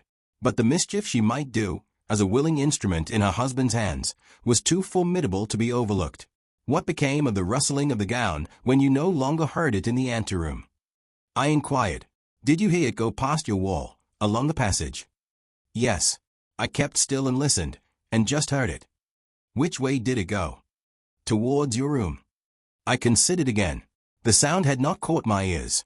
But I was deeply absorbed in my letters, and I write with a heavy hand and a quill pen, scraping and scratching noisily over the paper. It was more likely that Madame Fosco would hear the scraping of my pen than that I should hear the rustling of her dress. Another reason, if I had wanted one, for not trusting my letters to the post-bag in the hall. Laura saw me thinking. More difficulties, she said wearily, more difficulties and more dangers. No dangers, I replied. Some little difficulty, perhaps. I am thinking of the safest way of putting my 2 letters into Fanny's hands. You have really written them, then? Oh, Marian, run no risks. Pray run no risks. No, Fay. Let me see, what o'clock is it now? It was 5:45. There would be time for me to get to the village inn, and to come back again before dinner. If I waited till the evening I might find no second opportunity of safely leaving the house. Keep the key turned in the lock, Laura, I said, and don't be afraid about me. If you hear any inquiries made, call through the door, and say that I am gone out for a walk. When shall you be back? Before dinner, without fail. Courage, my love. By this time tomorrow you will have a clear-headed, trustworthy man acting for your good. Mr. Gilmore's partner is our next best friend to Mr. Gilmore himself. A moment's reflection, as soon as I was alone, convinced me that I had better not appear in my walking dress until I had first discovered what was going on in the lower part of the house. I had not ascertained yet whether Sir Percival was indoors or out. The singing of the canaries in the library, and the smell of tobacco smoke that came through the door, which was not closed, told me at once where the Count was. I looked over my shoulder as I passed the doorway, and saw to my surprise that he was exhibiting the docility of the birds in his most engagingly polite manner to the housekeeper. He must have specially invited her to see them, for she would never have thought of going into the library of her own accord. The man's slightest actions had a purpose of some kind at the bottom of every one of them. What could be his purpose here? It was no time then to inquire into his motives. I looked about for Madame Fosco next, and found her following her favorite circle round and round the fishpond. I was a little doubtful how she would meet me, after the outbreak of jealousy of which I had been the cause so short a time since. But her husband had tamed her in the interval, and she now spoke to me with the same civility as usual. My only object in addressing myself to her was to ascertain if she knew what had become of Sir Percival. I contrived to refer to him indirectly, and after a little fencing on either side she at last mentioned that he had gone out. Which of the horses has he taken? I asked carelessly. None of them, she replied. He went away 2 hours since on foot. As I understood it, his object was to make fresh inquiries about the woman named in Catherick. He appears to be unreasonably anxious about tracing her. Do you happen to know if she is dangerously mad, Miss Halcombe? I do not, Countess. Are you going in? Yes, I think so. I suppose it will soon be time to dress for dinner. We entered the house together. Madame Fosco strolled into the library and closed the door. I went at once to fetch my hat and shawl. Every moment was of importance, if I was to get to Fanny at the inn and be back before dinner. When I crossed the hall again no one was there, and the singing of the birds in the library had ceased. I could not stop to make any fresh investigations. I could only assure myself that the way was clear, and then leave the house with the 2 letters safe in my pocket. On my way to the village I prepared myself for the possibility of meeting Sir Percival. As long as I had him to deal with alone, I felt certain of not losing my presence of mind. Any woman who is sure of her own wits is a match at any time for a man who is not sure of his own temper. I had no such fear of Sir Percival as I had of the Count. Instead of fluttering, it had composed me to hear of the errand on which he had gone out. While the tracing of Catherick was a great anxiety that occupied him, Laura and I might hope for some cessation of any active persecution at his hands. For our sakes now, as well as for Anne's, I hoped and prayed fervently that she might still escape him. I walked on as briskly as the heat would let me till I reached the crossroad which led to the village, looking back from time to make sure that I was not followed by anyone. Nothing was behind me all the way, but an empty country wagon. The noise made by the lumbering wheels annoyed me, and when I found that the wagon took the road to the village, as well as myself, I stopped to let it go by and pass out of hearing. As I looked toward it, more attentively than before, I thought I detected at intervals the feet of a man walking close behind it, the carter being in front, by the side of his horses. The part of the crossroad which I had just passed over was so narrow that the wagon coming after me brushed the trees and thickets on either side, and I had to wait until it went by before I could test the correctness of my impression. Apparently that impression was wrong, for when the wagon had passed me the road behind it was quite clear. I reached the inn without meeting Sir Percival, and without noticing anything more, and was glad to find that the landlady had received Fanny with all possible kindness. The girl had a little parlor to sit in, away from the noise of the taproom, and a clean bedchamber at the top of the house. She began crying again at the sight of me, and said, poor soul, truly enough, that it was dreadful to feel herself turned out into the world as if she had committed some unpardonable fault, when no blame could be laid at her door by anybody, not even by her master, who had sent her away. Try to make the best of it, Fanny, I said. Your mistress and I will stand your friends, and will take care that your character shall not suffer. Now, listen to me. I have very little time to spare, and I am going to put a great trust in your hands. I wish you to take care of these 2 letters. The one with the stamp on it you are to put into the post when you reach London tomorrow. The other, directed to Mr. Fairlie, you are to deliver to him yourself as soon as you get home. Keep both the letters about you, and give them up to no one. They are of the last importance to your mistress's interests. Fanny put the letters into the bosom of her dress. There they shall stop, miss, she said, till I have done what you tell me. Mind you are at the station in good time tomorrow morning, I continued. And when you see the housekeeper at Limmeridge, give her my compliments, and say that you are in my service until Lady Glyde is able to take you back. We may meet again sooner than you think. So keep a good heart, and don't miss the 7 o'clock train. Thank you, miss, thank you kindly. It gives one courage to hear your voice again. Please to offer my duty to my lady, and say I left all the things as tidy as I could in the time. Oh, dear, who will dress her for dinner today? It really breaks my heart, miss, to think of it. When I got back to the house, I had only a quarter of an hour to spare to put myself in order for dinner, and to say 2 words to Laura before I went downstairs. The letters are in Fanny's hands, I whispered to her at the door. Do you mean to join us at dinner? Oh, no, not for the world. Has anything happened? Has anyone disturbed you? Yes, just now, Sir Percival. Did he come in? No, he frightened me by a thump on the door outside. I said, who's there? You know, he answered. Will you alter your mind, and tell me the rest? You shall. Sooner or later I'll wring it out of you. You know where Aunt Catherine is at this moment. Indeed, I said, I don't. You do, he called back. I'll crush your obstinacy, mind that, I'll wring it out of you. He went away with those words, went away, Marian, hardly 5 minutes ago. He had not found Anne. We were safe for that night, he had not found her yet. You are going downstairs, Marian. Come up again in the evening. Yes. Don't be uneasy if I am a little late. I must be careful not to give offense by leaving them too soon. The dinner bell rang and I hastened away. Sir Percival took Madame Fosco into the dining room, and the Count gave me his arm. He was hot and flushed, and was not dressed with his customary care and completeness. Had he, too, been out before dinner, and been late in getting back? Or was he only suffering from the heat a little more severely than usual? However this might be, he was unquestionably troubled by some secret annoyance or anxiety, which, with all his powers of deception, he was not able entirely to conceal. Through the whole of dinner he was almost as silent as Sir Percival himself, and he, every now and then, looked at his wife with an expression of furtive uneasiness which was quite new in my experience of him. The one social obligation which he seemed to be self-possessed enough to perform as carefully as ever was the obligation of being persistently civil and attentive to me. What vile object he has in view I cannot still discover, but be the design what it may, invariable politeness towards myself, invariable humility towards Laura, and invariable suppression, at any cost, of Sir Percival's clumsy violence, have been the means he has resolutely and impenetrably used to get to his end ever since he set foot in this house. I suspected it when he first interfered in our favor, on the day when the deed was produced in the library, and I feel certain of it now. When Madame Fosco and I rose to leave the table, The Count rose also to accompany us back to the drawing room. "What are you going away for?" asked Sir Percival. "I mean you, Fosco."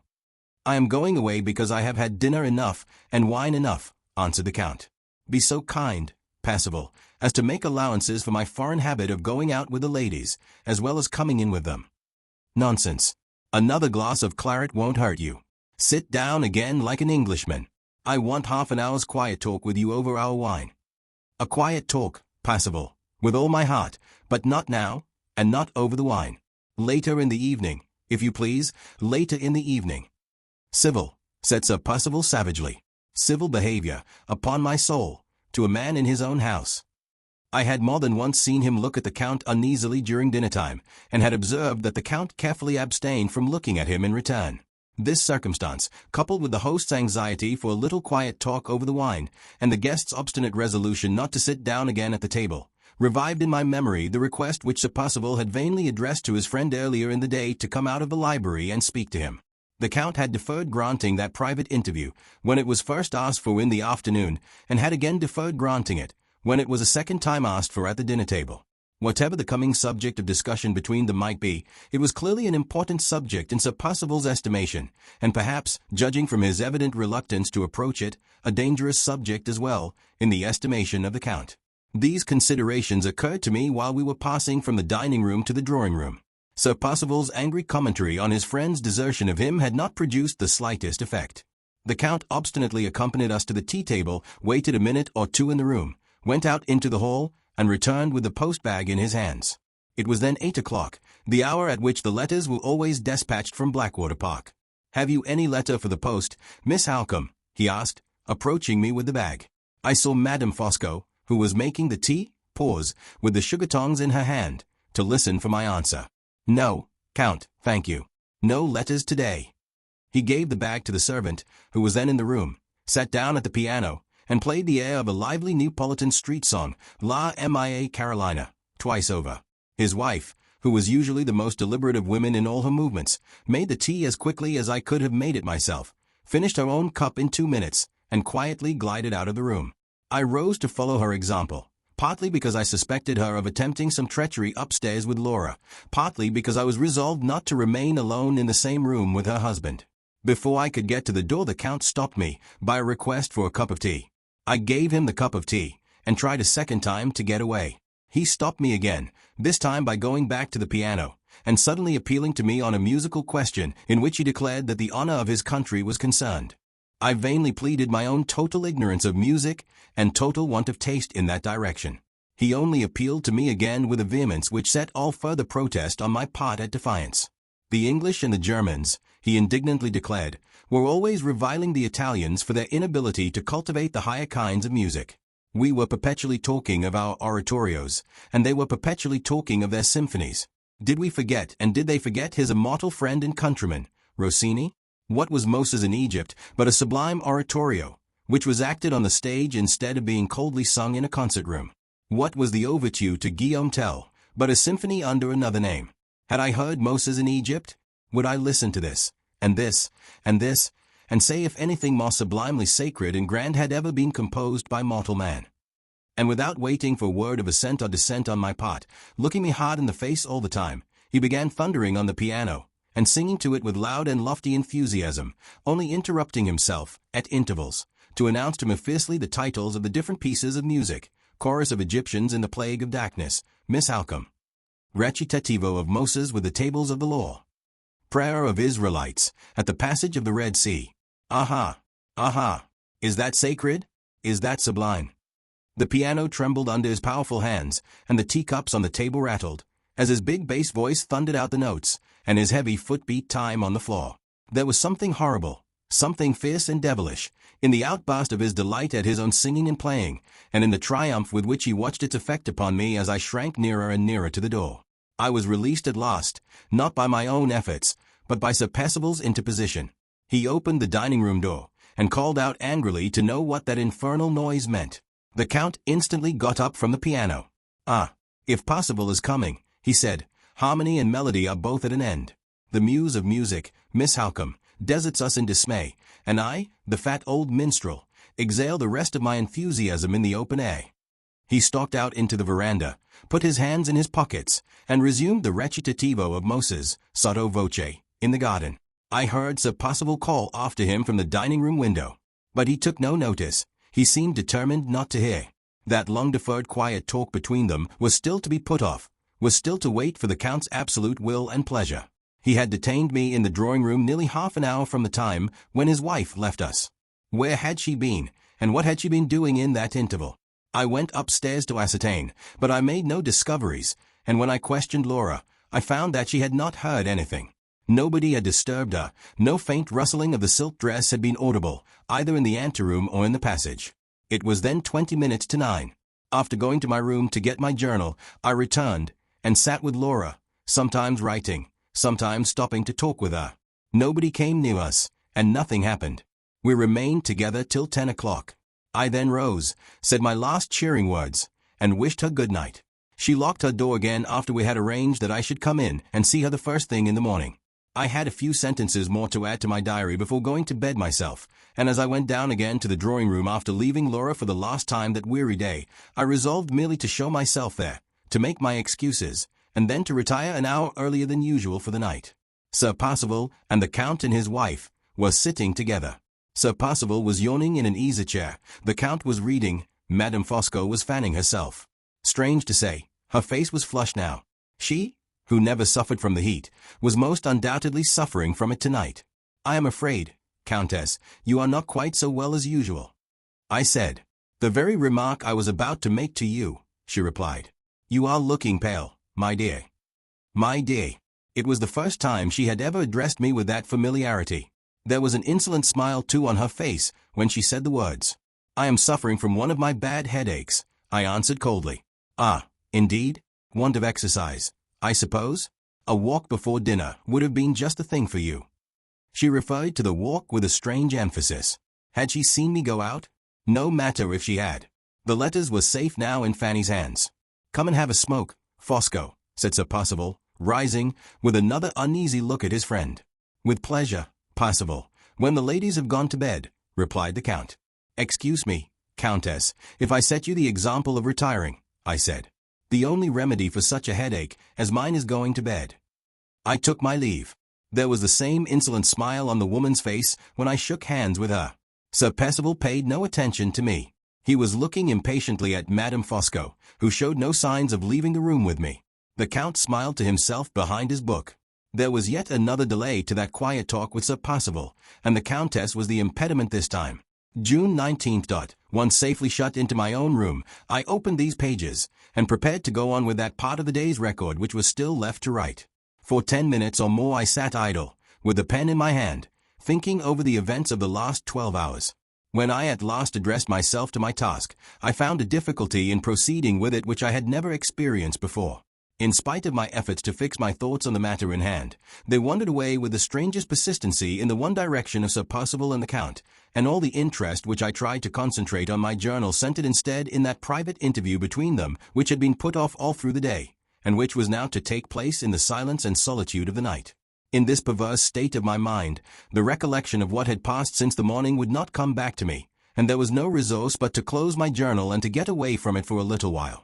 I opened the door which led from my bedroom into my sitting-room, and having passed through, pulled it to again, to prevent any accident in case of draught with the candle left on the dressing-table. My sitting-room window was wide open, and I leaned out listlessly to look at the night. It was dark and quiet. Neither moon nor stars were visible. There was a smell like rain in the still, heavy air, and I put my hand out of window. No, the rain was only threatening. It had not come yet. I remained leaning on the windowsill for nearly a quarter of an hour, looking out absently into the black darkness, and hearing nothing, except now and then the voices of the servants, or the distant sound of a closing door, in the lower part of the house. Just as I was turning away wearily from the window to go back to the bedroom, and make a second attempt to complete the unfinished entry in my journal, I smelt the odor of tobacco smoke stealing towards me on the heavy night air. The next moment I saw a tiny red spark advancing from the farther end of the house in the pitch darkness. I heard no footsteps, and I could see nothing but the spark. It traveled along in the night, past the window at which I was standing, and stopped opposite my bedroom window, inside which I had left the light burning on the dressing-table. The spark remained stationary for a moment, then moved back again in the direction from which it had advanced. As I followed its progress, I saw a second red spark, larger than the first, approaching from the distance. The two met together in the darkness.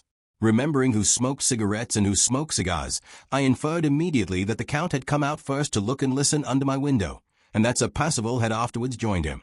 They must both have been walking on the lawn, or I should certainly have heard Sir Percival's heavy footfall, though the Count's soft step might have escaped me, even on the gravel walk. I waited quietly at the window, certain that they could neither of them see me in the darkness of the room. "What's the matter?" I heard Sir Percival say in a low voice. "Why don't you come in and sit down?" "I want to see the light out of that window," replied the Count softly. "What harm does the light do?" "It shows she is not in bed yet. She is sharp enough to suspect something, and bold enough to come downstairs and listen, if she can get the chance. Patience, Percival, patience." "Humbug. You're always talking of patience." "I shall talk of something else presently. My good friend, you are on the edge of your domestic precipice, and if I let you give the women one other chance, on my sacred word of honor they will push you over it." "What the devil do you mean?" "We will come to our explanations, Percival, when the light is out of that window, and when I have had one little look at the rooms on each side of the library, and a peep at the staircase as well." They slowly moved away, and the rest of the conversation between them, which had been conducted throughout in the same low tones, ceased to be audible. It was no matter. I had heard enough to determine me on justifying the Count's opinion of my sharpness and my courage. Before the red sparks were out of sight in the darkness, I had made up my mind that there should be a listener when those two men sat down to their talk, and that the listener, in spite of all the Count's precautions to the contrary, should be myself. I wanted but one motive to sanction the act to my own conscience, and to give me courage enough for performing it, and that motive I had. Laura's honor, Laura's happiness, Laura's life itself, might depend on my quick ears and my faithful memory tonight. I had heard the Count say that he meant to examine the rooms on each side of the library, and the staircase as well, before he entered on any explanation with Sir Percival. This expression of his intentions was necessarily sufficient to inform me that the library was the room in which he proposed that the conversation should take place. The one moment of time which was long enough to bring me to that conclusion was also the moment which showed me a means of baffling his precautions, or, in other words, of hearing what he and Sir Percival said to each other, without the risk of descending at all into the lower regions of the house. In speaking of the rooms on the ground floor, I have mentioned incidentally the veranda outside them, on which they all opened by means of French windows, extending from the cornice to the floor. The top of this veranda was flat, the rainwater being carried off from it by pipes into tanks which helped to supply the house. On the narrow leaden roof, which ran along past the bedrooms, and which was rather less, I should think, than 3 feet below the sills of the window, a row of flower pots was ranged, with wide intervals between each pot, the whole being protected from falling in high winds by an ornamental iron railing along the edge of the roof. The plan which had now occurred to me was to get out at my sitting-room window onto this roof, to creep along noiselessly till I reached that part of it which was immediately over the library window, and to crouch down between the flower pots, with my ear against the outer railing. If Sir Percival and the Count sat and smoked tonight, as I had seen them sitting and smoking many nights before, with their chairs close at the open window, and their feet stretched on the zinc garden seats which were placed under the veranda, every word they said to each other above a whisper, and no long conversation, as we all know by experience, can be carried on in a whisper, must inevitably reach my ears. If, on the other hand, they chose tonight to sit far back inside the room, then the chances were that I should hear little or nothing, and in that case, I must run the far more serious risk of trying to outwit them downstairs. Strongly as I was fortified in my resolution by the desperate nature of our situation, I hoped most fervently that I might escape this last emergency. My courage was only a woman's courage after all, and it was very near to failing me when I thought of trusting myself on the ground floor, at the dead of night, within reach of Sir Percival and the Count. I went softly back to my bedroom to try the safer experiment of the veranda roof first. A complete change in my dress was imperatively necessary for many reasons. I took off my silk gown to begin with, because the slightest noise from it on that still night might have betrayed me. I next removed the white and cumbersome parts of my underclothing, and replaced them by a petticoat of dark flannel. Over this I put my black traveling cloak, and pulled the hood onto my head. In my ordinary evening costume, I took up the room of 3 men at least. In my present dress, when it was held close about me, no man could have passed through the narrowest spaces more easily than I. The little breadth left on the roof of the veranda, between the flower pots on one side and the wall and the windows of the house on the other, made this a serious consideration. If I knocked anything down, if I made the least noise, who could say what the consequences might be? I only waited to put the matches near the candle before I extinguished it, and groped my way back into the sitting room. I locked that door, as I had locked my bedroom door, then quietly got out of the window, and cautiously set my feet on the leaden roof of the veranda. My 2 rooms were at the inner extremity of the new wing of the house in which we all lived, and I had 5 windows to pass before I could reach the position it was necessary to take up immediately over the library. The first window belonged to a spare room, which was empty. The second and third windows belonged to Laura's room. The fourth window belonged to Sir Percival's room. The fifth belonged to the Countess's room. The others, by which it was not necessary for me to pass, were the windows of the Count's dressing room, of the bathroom, and of the second empty spare room. No sound reached my ears. The black blinding darkness of the night was all round me when I first stood on the veranda, except to that part of it which Madame Fosco's window overlooked. There, at the very place above the library to which my course was directed, there I saw a gleam of light. The Countess was not yet in bed. It was too late to draw back. It was no time to wait. I determined to go on at all hazards, and trust for security to my own caution and to the darkness of the night. For Laura's sake, I thought to myself, as I took the first step forward on the roof, with one hand holding my cloak close round me, and the other groping against the wall of the house. It was better to brush close by the wall than to risk striking my feet against the flower pots within a few inches of me, on the other side. I passed the dark window of the spare room, trying the leaden roof at each step with my foot before I risked resting my weight on it. I passed the dark windows of Laura's room, God bless her and keep her tonight. I passed the dark window of Sir Percival's room. Then I waited a moment, knelt down with my hands to support me, and so crept to my position, under the protection of the low wall between the bottom of the lighted window and the veranda roof. When I ventured to look up at the window itself, I found that the top of it only was open, and that the blind inside was drawn down. While I was looking, I saw the shadow of Madame Fosco pass across the white field of the blind, then pass slowly back again. Thus far she could not have heard me, or the shadow would surely have stopped at the blind, even if she had wanted courage enough to open the window and look out. I placed myself sideways against the railing of the veranda, first ascertaining, by touching them, the position of the flower pots on either side of me. There was room enough for me to sit between them, and no more. The sweet-scented leaves of the flower on my left hand just brushed my cheek as I lightly rested my head against the railing.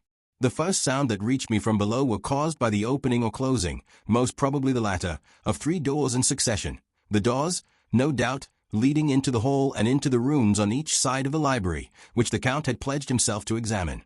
The first object that I saw was the red spark again traveling out into the night from under the veranda, moving away towards my window, waiting a moment, and then returning to the place from which it had set out. The devil take your restlessness. When do you mean to sit down? Growled Sir Percival's voice beneath me. Oof! How hot it is, said the Count, sighing and puffing wearily. His exclamation was followed by the scraping of the garden chairs on the tiled pavement under the veranda, the welcome sound which told me they were going to sit close at the window as usual. So far the chance was mine. The clock in the turret struck the 11:45 as they settled themselves in their chairs. I heard Madame Fosco through the open window yawning, and saw a shadow pass once more across the white field of the blind. Meanwhile, Sir Percival and the Count began talking together below, now and then dropping their voices a little lower than usual, but never sinking them to a whisper. The strangeness and peril of my situation, the dread, which I could not master, of Madame Fosco's lighted window, made it difficult, almost impossible, for me, at first, to keep my presence of mind, and to fix my attention solely on the conversation beneath. For some minutes I could only succeed in gathering the general substance of it. I understood the Count to say that the one window alight was his wife's, that the ground floor of the house was quite clear, and that they might now speak to each other without fear of accidents. Sir Percival merely answered by upbraiding his friend with having unjustifiably slighted his wishes and neglected his interests all through the day.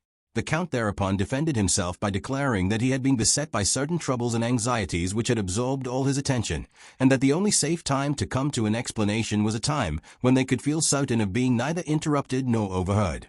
"We are at a serious crisis in our affairs, Percival," he said, "and if we are to decide on the future at all, we must decide secretly tonight." That sentence of the Count's was the first which my attention was ready enough to master exactly as it was spoken. From this point, with certain breaks and interruptions, my whole interest fixed breathlessly on the conversation, and I followed it word for word.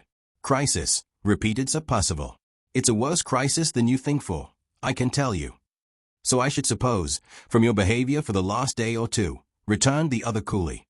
"But wait a little. Before we advance to what I do not know, let us be quite certain of what I do know. Let us first see if I am right about the time that is past, before I make any proposal to you for the time that is to come. Stop till I get the brandy and water. Have some yourself. Thank you, Percival. The cold water with pleasure, a spoon, and the basin of sugar. Oh sucre, my friend, nothing more. Sugar and water for a man of your age. There. Mix your sickly mess.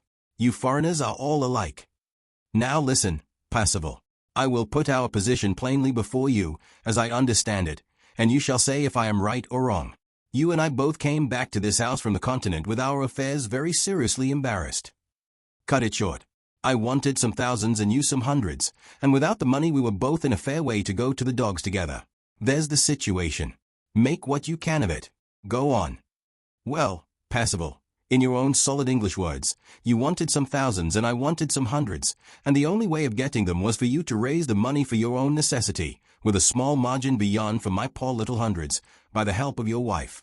What did I tell you about your wife on our way to England, and what did I tell you again when we had come here, and when I had seen for myself the sort of woman Miss Halcombe was?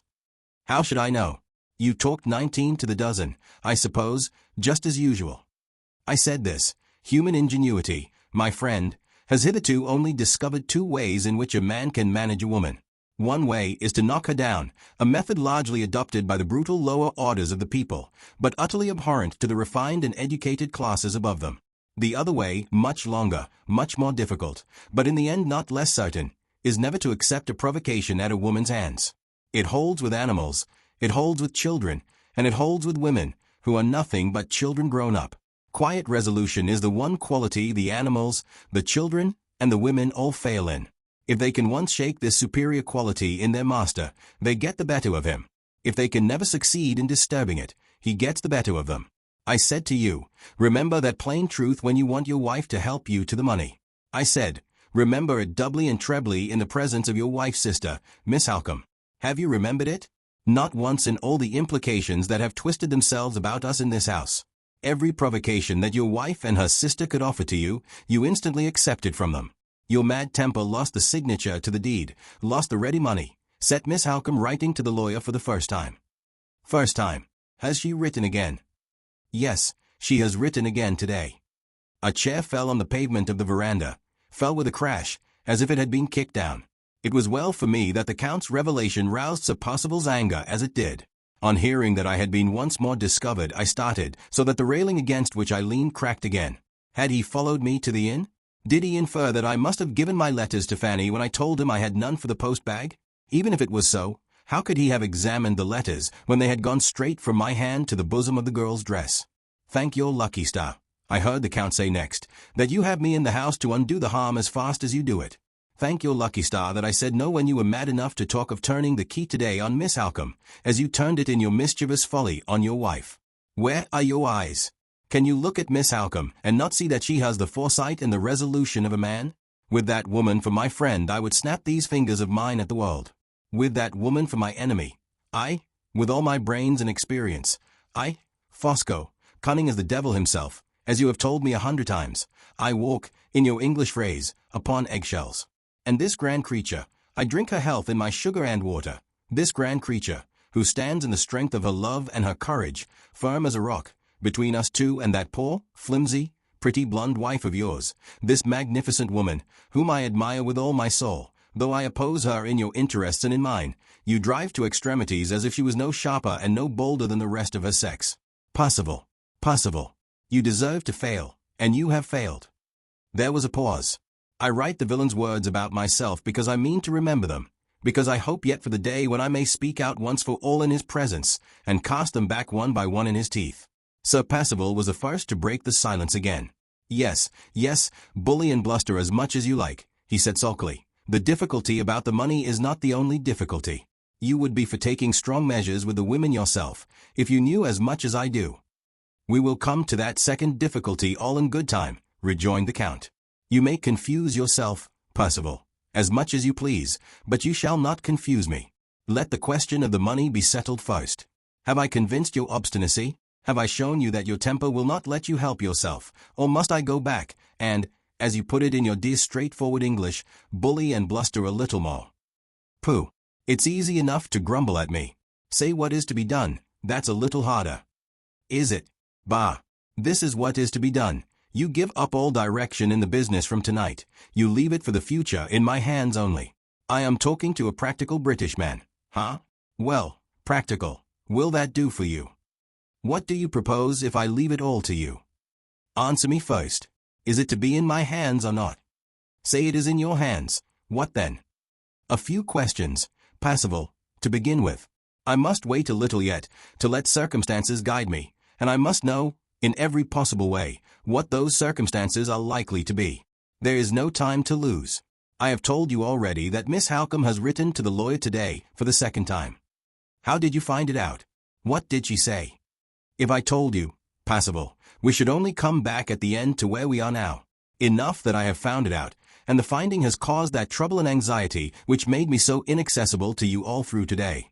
Now, to refresh my memory about your affairs, it is some time since I talked them over with you. The money has been raised, in the absence of your wife's signature, by means of bills at 3 months, raised at a cost that makes my poverty-stricken foreign hair stand on end to think of it. When the bills are due, is there really and truly no earthly way of paying them, but by the help of your wife? None. What? You have no money at the bankers? A few hundreds, when I want as many thousands. Have you no other security to borrow upon? Not a shred. What have you actually got with your wife at the present moment? Nothing but the interest of her £20,000, barely enough to pay our daily expenses. What do you expect from your wife? 3,000 a year when her uncle dies. A fine fortune, passable. What sort of a man is this uncle? Old? No, neither old nor young. A good-tempered, freely-living man? Married? No, I think my wife told me, not married. Of course not. If he was married, and had a son, Lady Glyde would not be next heir to the property. I'll tell you what he is. He's a maudlin, twaddling, selfish fool, and bores everybody who comes near him about the state of his health. Men of that sort, possible, live long, and marry malevolently when you least expect it. I don't give you much, my friend, for your chance of the 3,000 a year. Is there nothing more that comes to you from your wife? Nothing. Absolutely nothing. Absolutely nothing, except in case of her death. Aha, in the case of her death. There was another pause. The Count moved from the veranda to the gravel walk outside. I knew that he had moved by his voice. The rain has come at last, I heard him say. It had come. The state of my cloak showed that it had been falling thickly for some little time. The Count went back under the veranda. I heard the chair creak beneath his weight as he sat down in it again. Well, passable, he said. And in the case of Lady Glyde's death, what do you get then? If she leaves no children, which she is likely to do, which she is not in the least likely to do. Yes. Why, then I get her £20,000. Paid down. Paid down. They were silent once more. As their voices ceased, Madame Fosco's shadow darkened the blind again. Instead of passing this time, it remained, for a moment, quite still. I saw her fingers steal round the corner of the blind, and draw it on one side. The dim white outline of her face, looking out straight over me, appeared behind the window. I kept still, shrouded from head to foot in my black cloak. The rain, which was fast wetting me, dripped over the glass, blurred it, and prevented her from seeing anything. Moraine. I heard her say to herself. She dropped the blind, and I breathed again freely. The talk went on below me, the Count resuming it this time. Percival, do you care about your wife? Fosco. That's rather a downright question. I am a downright man, and I repeat it. Why the devil do you look at me in that way? You won't answer me? Well, then, let us say your wife dies before the summer is out. Drop it, Fosco. Let us say your wife dies. Drop it, I tell you. In that case, you would gain £20,000, and you would lose. I should lose the chance of 3,000 a year. The remote chance, passable, the remote chance only. And you want money, at once. In your position the gain is certain, the loss doubtful. Speak for yourself as well as for me. Some of the money I want has been borrowed for you. And if you come to gain, my wife's death would be £10,000 in your wife's pocket. Sharp as you are, you seem to have conveniently forgotten Madame Fosco's legacy. Don't look at me in that way. I won't have it. What with your looks and your questions, upon my soul, you make my flesh creep. Your flesh? Does flesh mean conscience in English? I speak of your wife's death as I speak of a possibility. Why not? The respectable lawyers who scribble-scrabble your deeds and your wills look the deaths of living people in the face. Do lawyers make your flesh creep? Why should I? It is my business tonight to clear up your position beyond the possibility of mistake, and I have now done it. Here is your position. If your wife lives, you pay those bills with her signature to the parchment. If your wife dies, you pay them with her death. As he spoke, the light in Madame Fosco's room was extinguished, and the whole second floor of the house was now sunk in darkness. Talk, talk, grumbled Sir Percival. One would think, to hear you, that my wife's signature to the deed was got already. You have left the matter in my hands, retorted the Count, and I have more than 2 months before me to turn round in. Say no more about it, if you please, for the present. When the bills are due, you will see for yourself if my talk is worth something, or if it is not.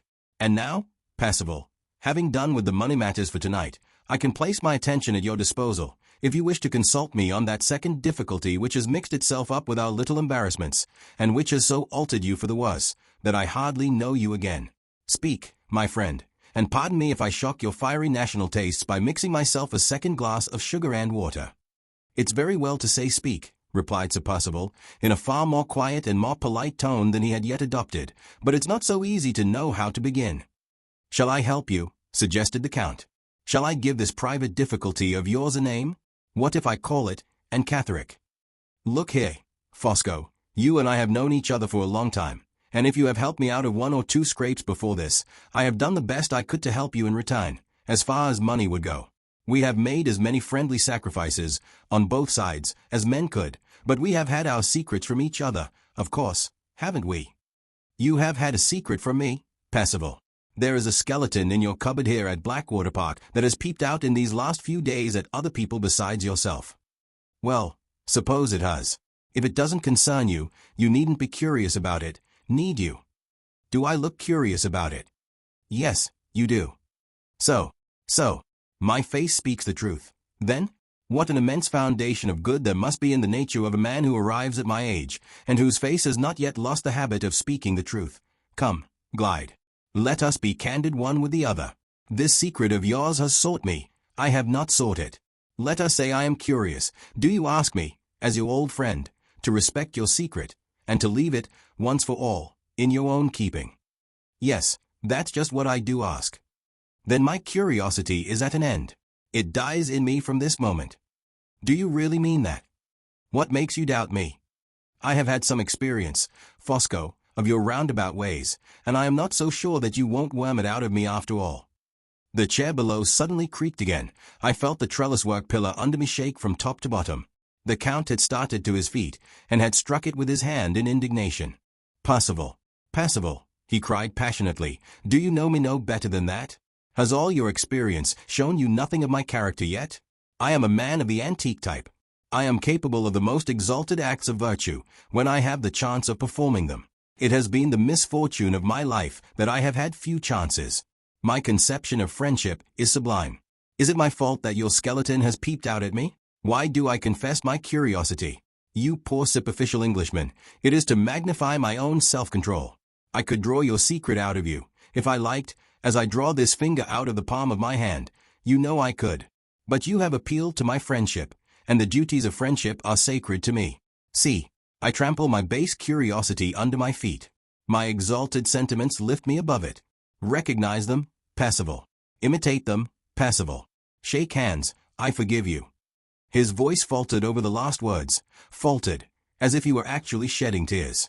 Sir Percival confusedly attempted to excuse himself, but the Count was too magnanimous to listen to him. No, he said.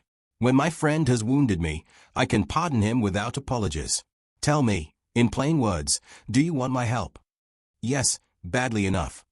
And you can ask for it without compromising yourself. I can try, at any rate. Try, then. Well, this is how it stands. I told you today that I had done my best to find Ancatheric, and failed. Yes, you did. Fosco, I'm a lost man if I don't find her. Huh, is it so serious as that? A little stream of light traveled out under the veranda, and fell over the gravel walk. The Count had taken the lamp from the inner part of the room, to see his friend clearly by the light of it. Yes, he said. Your face speaks the truth this time. Serious, indeed, as serious as the money matters themselves. More serious. As true as I sit here, more serious. The light disappeared again and the talk went on. I showed you the letter to my wife that and Catherick hid in the sand, Sir Percival continued. There's no boasting in that letter, Fosco. She does know the secret. Say as little as possible, Percival, in my presence, of the secret. Does she know it from you? No, from her mother. 2 women in possession of your private mind. Bad, bad, bad, my friend. One question here, before we go any farther. The motive of your shutting up the daughter in the asylum is now plain enough to me, but the manner of her escape is not quite so clear. Do you suspect the people in charge of her of closing their eyes purposely, at the instance of some enemy who could afford to make it worth their while? No, she was the best-behaved patient they had, and, like fools, they trusted her. She's just mad enough to be shut up, and just sane enough to ruin me when she's at large, if you understand that. I do understand it. Now, Percival, come at once to the point, and then I shall know what to do. Where is the danger of your position at the present moment? And Catherick is in this neighborhood, and in communication with Lady Glyde. There's the danger, plain enough. Who can read the letter she hid in the sand, and not see that my wife is in possession of the secret, deny it as she may? One moment, Percival. If Lady Glyde does know the secret, she must know also that it is a compromising secret for you. As your wife, surely it is her interest to keep it. Is it? I'm coming to that. It might be her interest if she cared 2 straws about me. But I happen to be an encumbrance in the way of another man. She was in love with him before she married me. She's in love with him now, an infernal vagabond of a drawing master, named Hartright. My dear friend, what is there extraordinary in that? They are all in love with some other man. Who gets the first of a woman's heart? In all my experience I have never yet met with the man who was number 1. Number 2, sometimes. Number 3, 4, 5, often. Number 1, never. He exists, of course, but I have not met with him. Wait. I haven't done yet. Who do you think helped in Catherick to get the start, when the people from the madhouse were after her? Hartright. Who do you think saw her again in Cumberland? Hartright. Both times he spoke to her alone. Stop. Don't interrupt me. The scoundrel's as sweet on my wife as she is on him. He knows the secret, and she knows the secret. Once let them both get together again, and it's her interest and his interest to turn their information against me. Gently, Percival, gently. Are you insensible to the virtue of Lady Glyde? That for the virtue of Lady Glyde.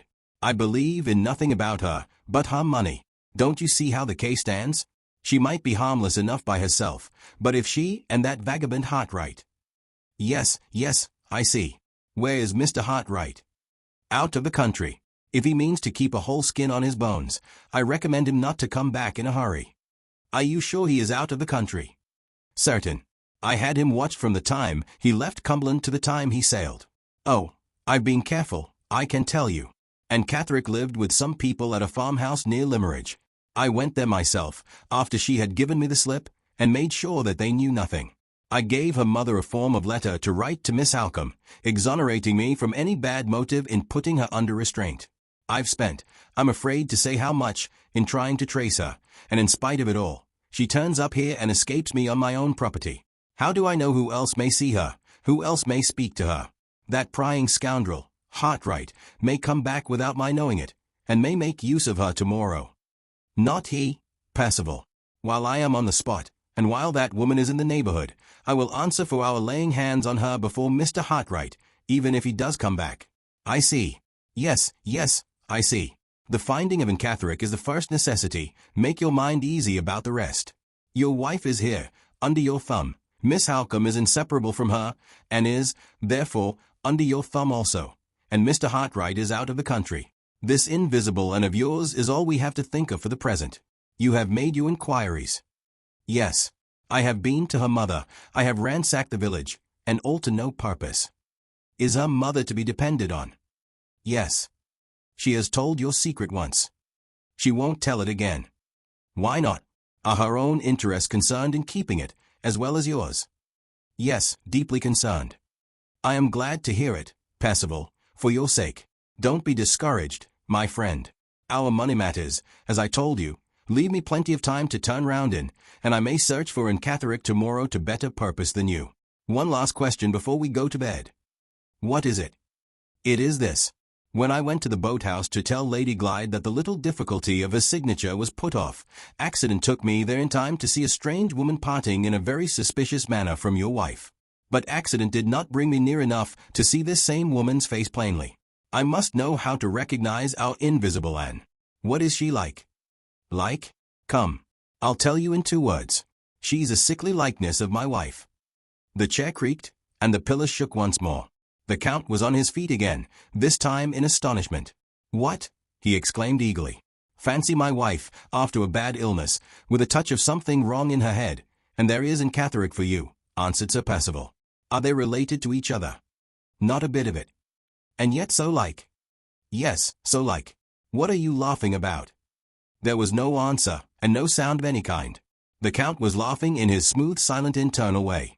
What are you laughing about? Reiterated Sir Percival. Perhaps at my own fancies, my good friend. Allow me my Italian humor. Do I not come of the illustrious nation which invented the exhibition of punch? Well, I shall know in Catherick when I see her, and so enough for tonight. Make your mind easy, Percival. Sleep, my son, the sleep of the just, and see what I will do for you when daylight comes to help us both. I have my projects and my plans here in my big head. You shall pay those bills and find in Catherick my sacred word of honor on it, but you shall. Am I a friend to be treasured in the best corner of your heart, or am I not? Am I worth those loans of money which you so delicately reminded me of a little while since? Whatever you do, never wound me in my sentiments any more. Recognize them, Percival. Imitate them, Percival. I forgive you again. I shake hands again. Good night. Not another word was spoken. I heard the Count close the library door. I heard Sir Percival barring up the window shutters. It had been raining all the time. I was cramped by my position and chilled to the bones. When I first tried to move, the effort was so painful to me that I was obliged to desist. I tried a second time, and succeeded in rising to my knees on the wet roof. As I crept to the wall, and raised myself against it, I looked back, and saw the window of the Count's dressing-room gleam into light. My sinking courage flickered up in me again, and kept my eyes fixed on his window, as I stole my way back, step by step, past the wall of the house. The clock struck the 1:15, when I laid my hands on the window-sill of my own room. I had seen nothing and heard nothing which could lead me to suppose that my retreat had been discovered. June 20th, 8 o'clock. The sun is shining in a clear sky. I have not been near my bed. I have not once closed my weary wakeful eyes. From the same window at which I looked out into the darkness of last night, I look out now at the bright stillness of the morning. I count the hours that have passed since I escaped to the shelter of this room by my own sensations, and those hours seem like weeks. How short a time, and yet how long to me, since I sank down in the darkness, here, on the floor, drenched to the skin, cramped in every limb, cold to the bones, a useless, helpless, panic-stricken creature. I hardly know when I roused myself. I hardly know when I groped my way back to the bedroom, and lighted the candle, and searched, with a strange ignorance, at first, of where to look for them, for dry clothes to warm me. The doing of these things is in my mind, but not the time when they were done. Can I even remember when the chilled, cramped feeling left me, and the throbbing heat came in its place? Surely it was before the sun rose? Yes, I heard the clock strike 3. I remember the time, by the sudden brightness and clearness, the feverish strain and excitement of all my faculties which came with it. I remember my resolution to control myself, to wait patiently hour after hour, till the chance offered of removing Laura from this horrible place, without the danger of immediate discovery and pursuit. I remember the persuasion settling itself in my mind that the words those two men had said to each other would furnish us, not only with our justification for leaving the house, but with our weapons of defense against them as well. I recall the impulse that awakened in me to preserve those words in writing, exactly as they were spoken, while the time was my own, and while my memory vividly retained them. All this I remember plainly. There is no confusion in my head yet. The coming in here from the bedroom, with my pen and ink and paper, before sunrise, the sitting down at the widely opened window to get all the air I could to cool me, the ceaseless writing, faster and faster, hotter and hotter, driving on more and more wakefully, all through the dreadful interval before the house was astir again. How clearly I recall it, from the beginning by candlelight, to the end on the page before this, in the sunshine of the new day. Why do I sit here still? Why do I weary my hot eyes and my burning head by writing more? Why not lie down and rest myself, and try to quench the fever that consumes me, in sleep? I dare not attempt it. A fear beyond all other fears has got possession of me. I am afraid of this heat that parches my skin. I am afraid of the creeping and throbbing that I feel in my head. If I lie down now, how do I know that I may have the sense and the strength to rise again? Oh, the rain, the cruel rain that chilled me last night. 9 o'clock. Was it 9 struck, or 8? 9, surely? I am shivering again, shivering, from head to foot, in the summer air. Have I been sitting here asleep? I don't know what I have been doing. Oh, my God. Am I going to be ill? Ill, at such a time as this. My head, I am sadly afraid of my head. I can write, but the lines all run together. I see the words. Laura, I can write Laura, and see I write it. 8 or 9, which was it? So cold, so cold. Oh, that rain last night, and the strokes of the clock, the strokes I can't count, keep striking in my head. Note, at this place the entry in the diary ceases to be legible. The 2 or 3 lines which follow contain fragments of words only, mingled with blots and scratches of the pen. The last marks on the paper bear some resemblance to the first 2 letters, L and A, of the name of Lady Glyde. On the next page of the diary, another entry appears. It is in a man's handwriting, large, bold, and firmly regular, and the date is June the 21st. It contains these lines. Postscript by a sincere friend. The illness of our excellent Miss Halcombe has afforded me the opportunity of enjoying an unexpected intellectual pleasure. I refer to the perusal, which I have just completed, of this interesting diary. There are many hundred pages here. I can lay my hand on my heart and declare that every page has charmed, refreshed, delighted me. To a man of my sentiments it is unspeakably gratifying to be able to say this. Admirable woman. I allude to Miss Halcombe. Stupendous effort. I refer to the diary. Yes. These pages are amazing. The tact which I find here, the discretion, the rare courage, the wonderful power of memory, the accurate observation of character, the easy grace of style, the charming outbursts of womanly feeling, have all inexpressibly increased my admiration of this sublime creature, of this magnificent Marian. The presentation of my own character is masterly in the extreme. I certify, with my whole heart, to the fidelity of the portrait. I feel how vivid an impression I must have produced to have been painted in such strong, such rich, such massive colors as these. I lament afresh the cruel necessity which sets our interests at variance, and opposes us to each other. Under happier circumstances, how worthy I should have been of Miss Halcombe, how worthy Miss Halcombe would have been of me. The sentiments which animate my heart assure me that the lines I have just written express a profound truth. Those sentiments exalt me above all merely personal considerations. I bear witness, in the most disinterested manner, to the excellence of the stratagem by which this unparalleled woman surprised the private interview between Percival and myself, also to the marvelous accuracy of her report of the whole conversation from its beginning to its end. Those sentiments have induced me to offer to the unimpressionable doctor who attends on her my vast knowledge of chemistry, and my luminous experience of the more subtle resources which medical and magnetic science have placed at the disposal of mankind. He has hitherto declined to avail himself of my assistance. Miserable man! Finally, those sentiments dictate the lines, grateful, sympathetic, paternal lines, which appear in this place. I close the book. My strict sense of propriety restores it, by the hands of my wife, to its place on the writer's table. Events are hurrying me away. Circumstances are guiding me to serious issues. Vast perspectives of success unroll themselves before my eyes. I accomplish my destiny with a calmness which is terrible to myself. Nothing but the homage of my admiration is my own. I deposit it with respectful tenderness at the feet of Miss Halcombe. I breathe my wishes for her recovery. I condole with her on the inevitable failure of every plan that she has formed for her sister's benefit. At the same time, I entreat her to believe that the information which I have derived from her diary will in no respect help me to contribute to that failure. It simply confirms the plan of conduct which I had previously arranged. I have to thank these pages for awakening the finest sensibilities in my nature, nothing more. To a person of similar sensibility, this simple assertion will explain and excuse everything. Miss Halcombe is a person of similar sensibility. In that persuasion I sign myself, Fosco.